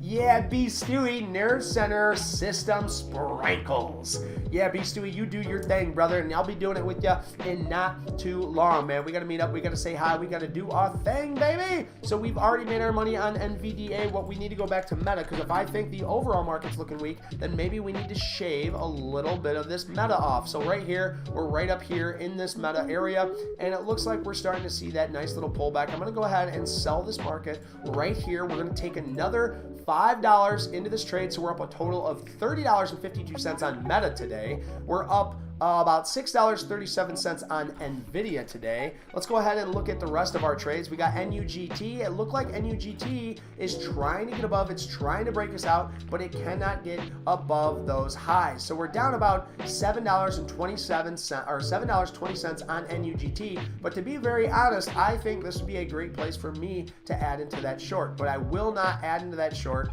No way, Jose. Because that ends up seeming to hurt me in the long run. So let's go ahead and move on. We still have, we're out of meta, so we made our money on meta. I almost want to take that short though, just because of that wicking off right there into this high area of selling. And we know we're seeing a lot more selling volume than we are green volume. So I do like that, but I'm not going to take it, guys, because I will not overtrade today. So I'm seeing a lot of different trades that I could take, but I'm trying to be a good boy and not take them all. So we're still in long for NVDA, expecting to get stopped out there. We are out of meta. We made our $30 on meta, and it was awesome. I actually had a lot of fun, And NUGT, we're just wanting to see what is going to happen of this thing. Is it going to keep pushing up higher, or is it going to use that as resistance and head lower? SQQQ, we're up another $74 on this trade, so that's an absolutely scrumptious trade if I do say so myself. Here's the thing, guys, we already made our money on this trade, okay? We've already made like $45 to $70 on this trade. I won't know till after, because this thing gets jarred up, okay? So we've made our money on this trade already. If this thing came all the way back down to this $31 area and stopped me out for break even, we've already made our money. We don't need to worry about it, okay? So that being said, I'm not sweating this trade. I want to let this thing ride. If the overall market wants to show that it wants to head to the sell side, well, then I want to be a part of that in a big way. So that's why I have 50 shares shorting the QQQ by longing the SQQQ, okay? So there we go. Meta looks like it wants to continue to hold this area. We're going to see if that big wick wants to continue to the lower side, but we're still holding NVDA for 3 shares to see what it wants to do off these bottoms. So that looks good. Let's see how Tesla's acting up. Look at this. Beautiful little bounce for Tesla off of these lows. I do like that. It does look like it's seeing support, and it does look like it's showing that we have some volume coming in. Not a lot, but a little. Let me zoom out on the hourly. Yes, that's why I have all these lines, all these things charted out. That's not just for me, it's for you guys too. So when you look at these, you can say, oh, that's why it's bouncing off there. There must be an uptrend line at 188. And sure enough, there was. So we know that it's bouncing off the uptrend line, but we know this 190 is resistance. So it's kind of in purgatory here, getting a really tight range, and then we'll find which way does it actually want to break. That's the real question. Which way does it want to break? So right now I'm not interested, but which way is that going to break? Apple pulling back to 158.38, almost back down there to its area of support of 157.75. So we're going to see what wants to come of that. Let's keep on moving along as Google looks like it's soaking up off of that bottom there, showing some support down there. So that looks really good for Google. Let's go ahead and do we have anything else? Square looks like it's back down there at its base. We're going to definitely be watching Square to see what happens with that. Did we look at LLY? So LLY looks like it's pushing up over that area. It looks like LLY, if it can hold this downtrend, but if it breaks above that, I'm gonna be a little squeamish on that. We're only down about $11 on that trade. So, I do wish when we were down here at this bottom, and I'm not gonna say I do wish anymore. I'm just gonna see to it. The second I feel I need to take profit, I'm always gonna take profit. And that's why we took it on Meta, is because I'm learning off of this trade. We were up $30 first thing this morning today on this trade. What I should have did was at least take half, so that way I would be up still. Even if it was all the way up here, I wouldn't be down $10. I would still be either break even or I would be making a little money in that area, okay? So this being up in this area, I'm a little squeamish now. I don't want to lose this kind of money. I don't like being down even $13, guys. That's the thing. I don't even like being down $13. So I'm very risk adverse, especially growing up the way I grew up. We didn't have a ton of things. I grew up a good life in a sense, a lot of loving and caring family members, but the thing is I didn't grow up with a lot of money. So when I see that I'm losing $11 here, that still can hurt, guys. It still can hurt because I'm losing money. It never feels good to lose money. Now, yes, it's only $11. I've blew $11 on pops that I've dropped on the floor before, but still, I don't look at it that way. I look at this as my business, and if I'm losing $11, it makes me question whether this is a good business idea. Okay, so I am playing this, and I want to see these new lower highs be to hold true. So we're going to see, does LLY want to hold these new lower highs, making a new lower high here and heading lower. So we're going to have to give that some time to actually see what comes of that trade. So we're going to hold out onto it and see. So the SPY, of course, we need to run through the indices really quick, guys. We only have about 15 more minutes left in my market trading day, but you guys can stick around if you want to. So right here is the SPY at 391.43. It's kind of in purgatory, just trading sideways like we have been seeing all stinking day. IWM doing the same thing, just trading sideways right at that open area. QQQs look like they are trading lower at 307.77. They did break their lows, but it didn't make it all the way down to that 304 area. It's just kind of lingering around like a smelly fart under the covers. Maybe somebody should loft this thing out, as Netflix still is pulling back It looks like it can pull back to that 321 area. It looks like a nice area for support, but if it breaks through that, the next area is that 317 where it broke out this morning. So we did mark this. I didn't take the short. Now I'm really wishing I did. You know, eventually, guys, eventually we'll be able to take all these moves. We'll be able to hold on with even bigger size. So that's why I love you guys being here, because maybe, you know, in a year when we're at 100,000 subscribers and you see me taking these trades, I'm not risking, you know, $5 or $10. I'll be risking $500 to $1,000, making, you know, $8,000 to $10,000 on the day. You know, if that's the truth, you know, I want you guys to be here for it. I want the OGs to stick around, and I want them to be known, so that way I always know where to send the merchandise. I always know where to send all the fun. So look at this too, by the way, guys. I also want to point out that was a head and shoulders pattern at that top. Goodness. Now I really wish I would have taken it, but that's what's great about technical analysis. This is something that I could have seen long before it happened. I did have it marked out, but I didn't see it as a head and shoulders pattern. That's a-okay, guys, but this is a beautiful pattern to take for the short side. And we didn't take it, did we? You know, SPY's pushing up 391.66. That makes me want to look at my overall SQQQ position. We're still up $65 on the last half of this trade. You know, I want to see this thing completely go to the north side, meaning the QQQs would end up going to the south side, but they are a little extended, so I wouldn't mind seeing that in this market here. So I'm just going to hold on to these last 50 shares to see what comes of it. If it ends up breaking me out for break even, you know, I'm not going to sweat that trade. Microsoft now, let's see where it's at. So we tried to play this Microsoft off the bottom here earlier. What was it, this morning? No, yeah, down here this morning. We ended up getting out of it, but then we played this trade. No, that was it. That's the only thing we played on Microsoft. And when it came up here, we tried to take the short, but that short, wow, it got soaked right back up on that hourly. Let's look at the 5-minute. There's some stuff going on right now, guys, with Microsoft breaking down, pushing right back up like it has no business being down there. You know, it makes me a little uneasy. Let's look at the rest of them. Yeah, so NVDA is popping up. It is popping off, and it is right back up to that VWAP area right there, guys. Not on as much volume as it was selling off, but look at this push that we're getting right now in the market. I need to bring up the QQQs. Oh, and Meta, because we know Meta was right there at that area. And look at that, Meta still pushing up. We got out a little premature on that 5 shares, but hey, that's a-okay. We're making money, baby. And now we're up another $9.39 on this NVIDIA trade over here. Now, I do like this NVIDIA trade right there. It makes me want out of that last part of the shares. So what I'm going to do is bada bing, bada boom. I sell out of my NVIDIA shares right there at the top. Now we've made another $12.24 on NVDA as Microsoft or Meta is pushing up into that area of sell-off, because if we use this right here just on that 5-minute, boom, where we should be selling off right in this area. So do I take 5 shares short just for the last 15 minutes of the day? Well, why not? We'll give it a shot since we're kicking butt on Meta, and we'll just hold for a good time, not a long time, and we'll see what wants to come of this. So also NVDA looks like we broke that downtrend up to this VWAP area. Does it want to hold? That would be a great question to see if NVDA is going to get a little selling off in this VWAP area. If not, and Meta wants to hold true, if Microsoft wants to hold true, we might actually see this market move up higher. MSoft, but you already know, I already stated publicly that this would be a nice area of resistance across the board. So maybe I take 5 into Microsoft as well, just to try and play that to the south side. Even though, you know, I'm already in Meta, there's no point in gunslinging.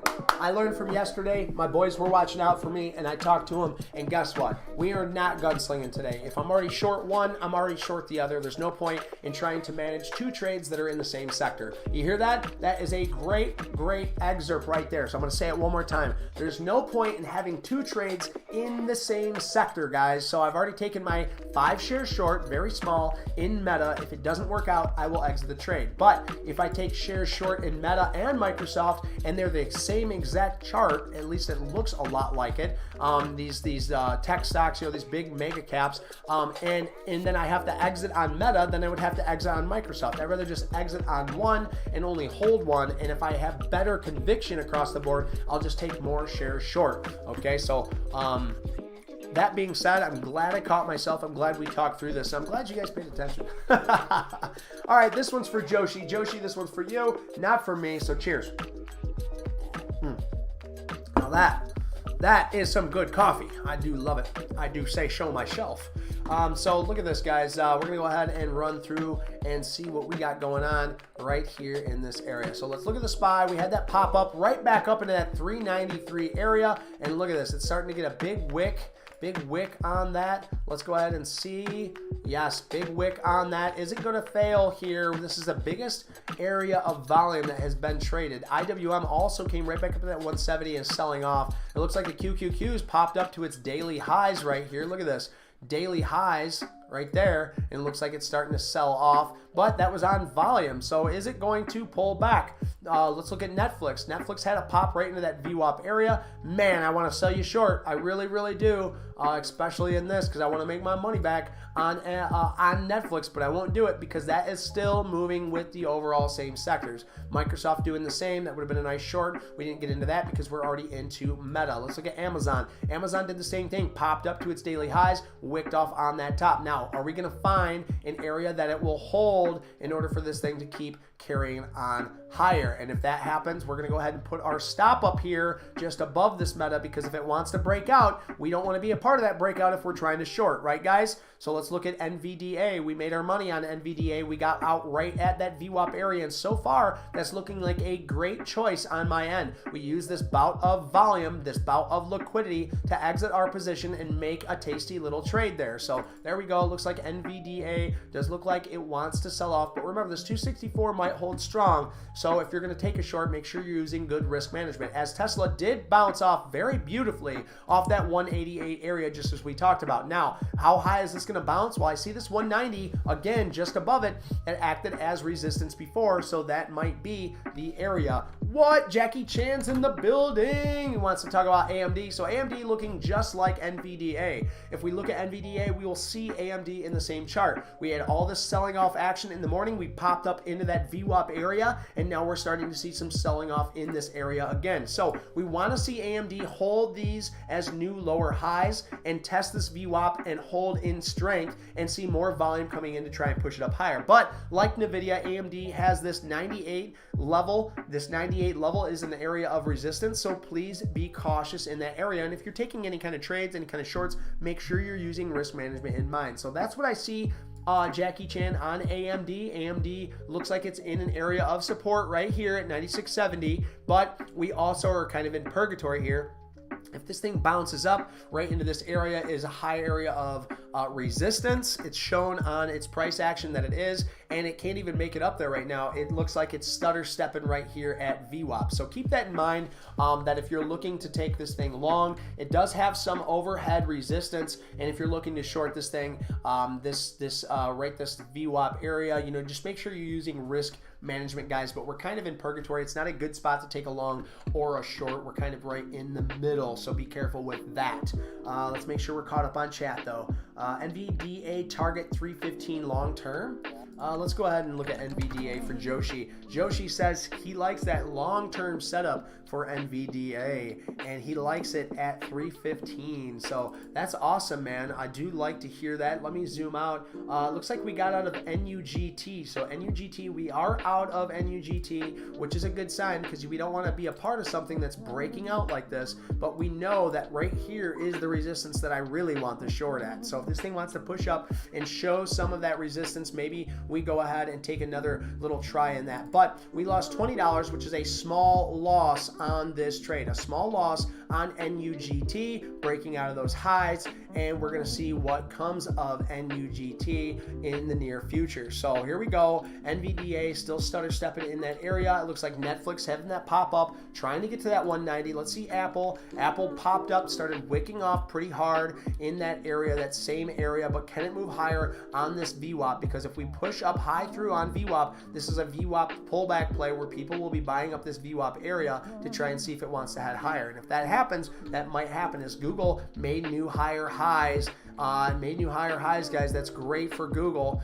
Let's look at, I need to go back through Netflix. Looks like it's stutter stepping right there on a downward trend area, right at that VWAP. So is it going to hold or will it break through? Microsoft, same thing, guys. It headed through that VWAP on volume and trying to push higher now. Is it going to be able to hold this area, hold this big push, hold its gains, and keep moving higher? That's the real question here. AMZN, it does look like it's trying to hold these on this next candle. It's still trying to push, but not making new higher highs just yet. As Meta, we took this short, and we're trying to see if these new higher lows still hold. If it wants to break out, we're going to be out of this for a very small loss, but if we keep playing this thing right, like we have done from the very start on Meta, well, then we know that we want to see this thing pull back, retest this downward trend line, and we'll exit for a small win. Now, guys, I only got 6 more minutes here, so let me go through my thing. Guys, if you're still here, thank you so much. If you've been here from the very beginning, thank you so much. It's amazing to see so many people in here, so many people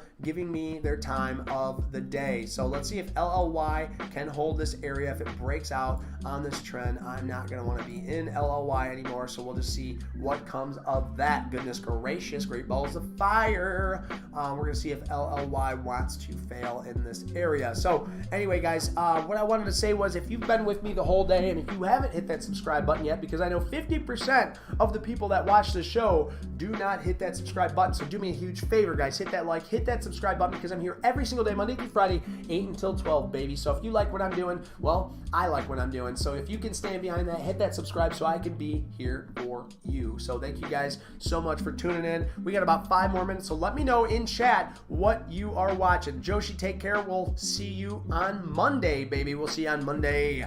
So let's see here. We are at LLY. Joshi, before you leave, LLY is taking off that north side. You did say you did want to see it hold and head higher in this area, and it might just do that if it can break out these new higher highs. So here we go, guys. We are still short in Meta. If it wants to hold this downward trend line, that would be a great area to come on down and retest this area. We're going to see, though, if not, we'll be out for a small loss, okay? So I'm going to actually bring my stop loss down here, because if it breaks out above that area, I'm not going to trust it so much anymore, and we'll just take a small win rather than taking a small loss on this. There we go. I'm out. Okay, so we're up 31.38 total on Meta today. That looks absolutely awesome. Let's look at the SQs. The SQs, we're still just kind of hanging on to this thing. It's still sitting in purgatory. I think almost what I want to do, honestly, is like set this low to see if it can hold, but we're not going to do that, guys. I don't want to do that.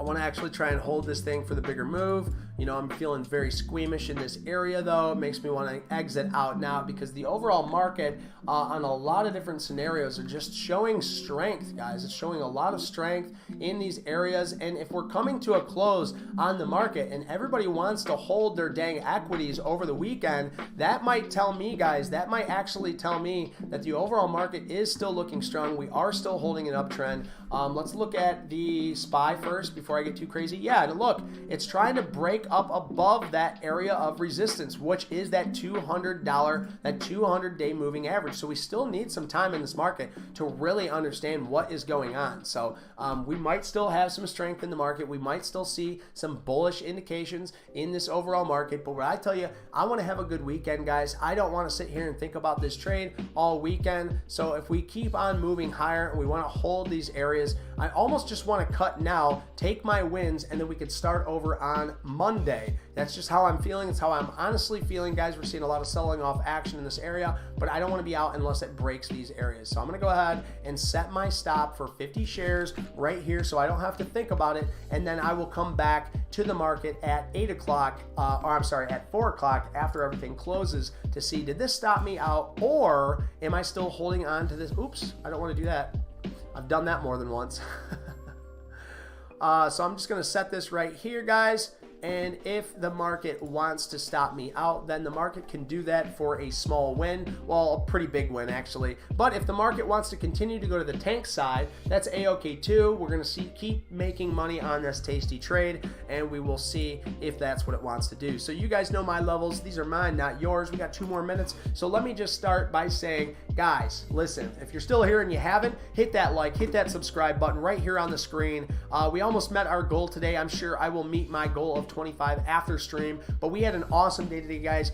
we had plenty of people in here watching. We had a beautiful stream, and I can't wait to go back and review all of this that happened today. So thank you guys so much for being here. If you haven't already, hit the subscribe button. If you haven't subscribed already, guys, I'm here every single day, Monday through Friday, 8 until 12, giving you the best commentary, the stock analysis, and of course I take live trades. I put it all on the line for you guys here because I just don't care anymore. If you want to make fun of me, go for it. I make fun of myself more than you could ever make fun of me, but I'm here for you guys, and I want you to be here for me too. So thank you guys so much for just being awesome. You guys are a huge support for me. You guys just take really good care of me, and I hope I can do my best to take really good care of you. So right before we leave here, guys, let me just go ahead and say Netflix is right back up under that resistance area. The QQQs look like they're breaking out of that downward trend line, and the IWM just broke out of 170. So that looks really good for the overall market. This could be actually the worst place for you to take a long, the best place to take a short, or vice versa, depending on the way you look at it. Just whatever you do, keep risk in mind. Use risk management and make sure you take care of yourself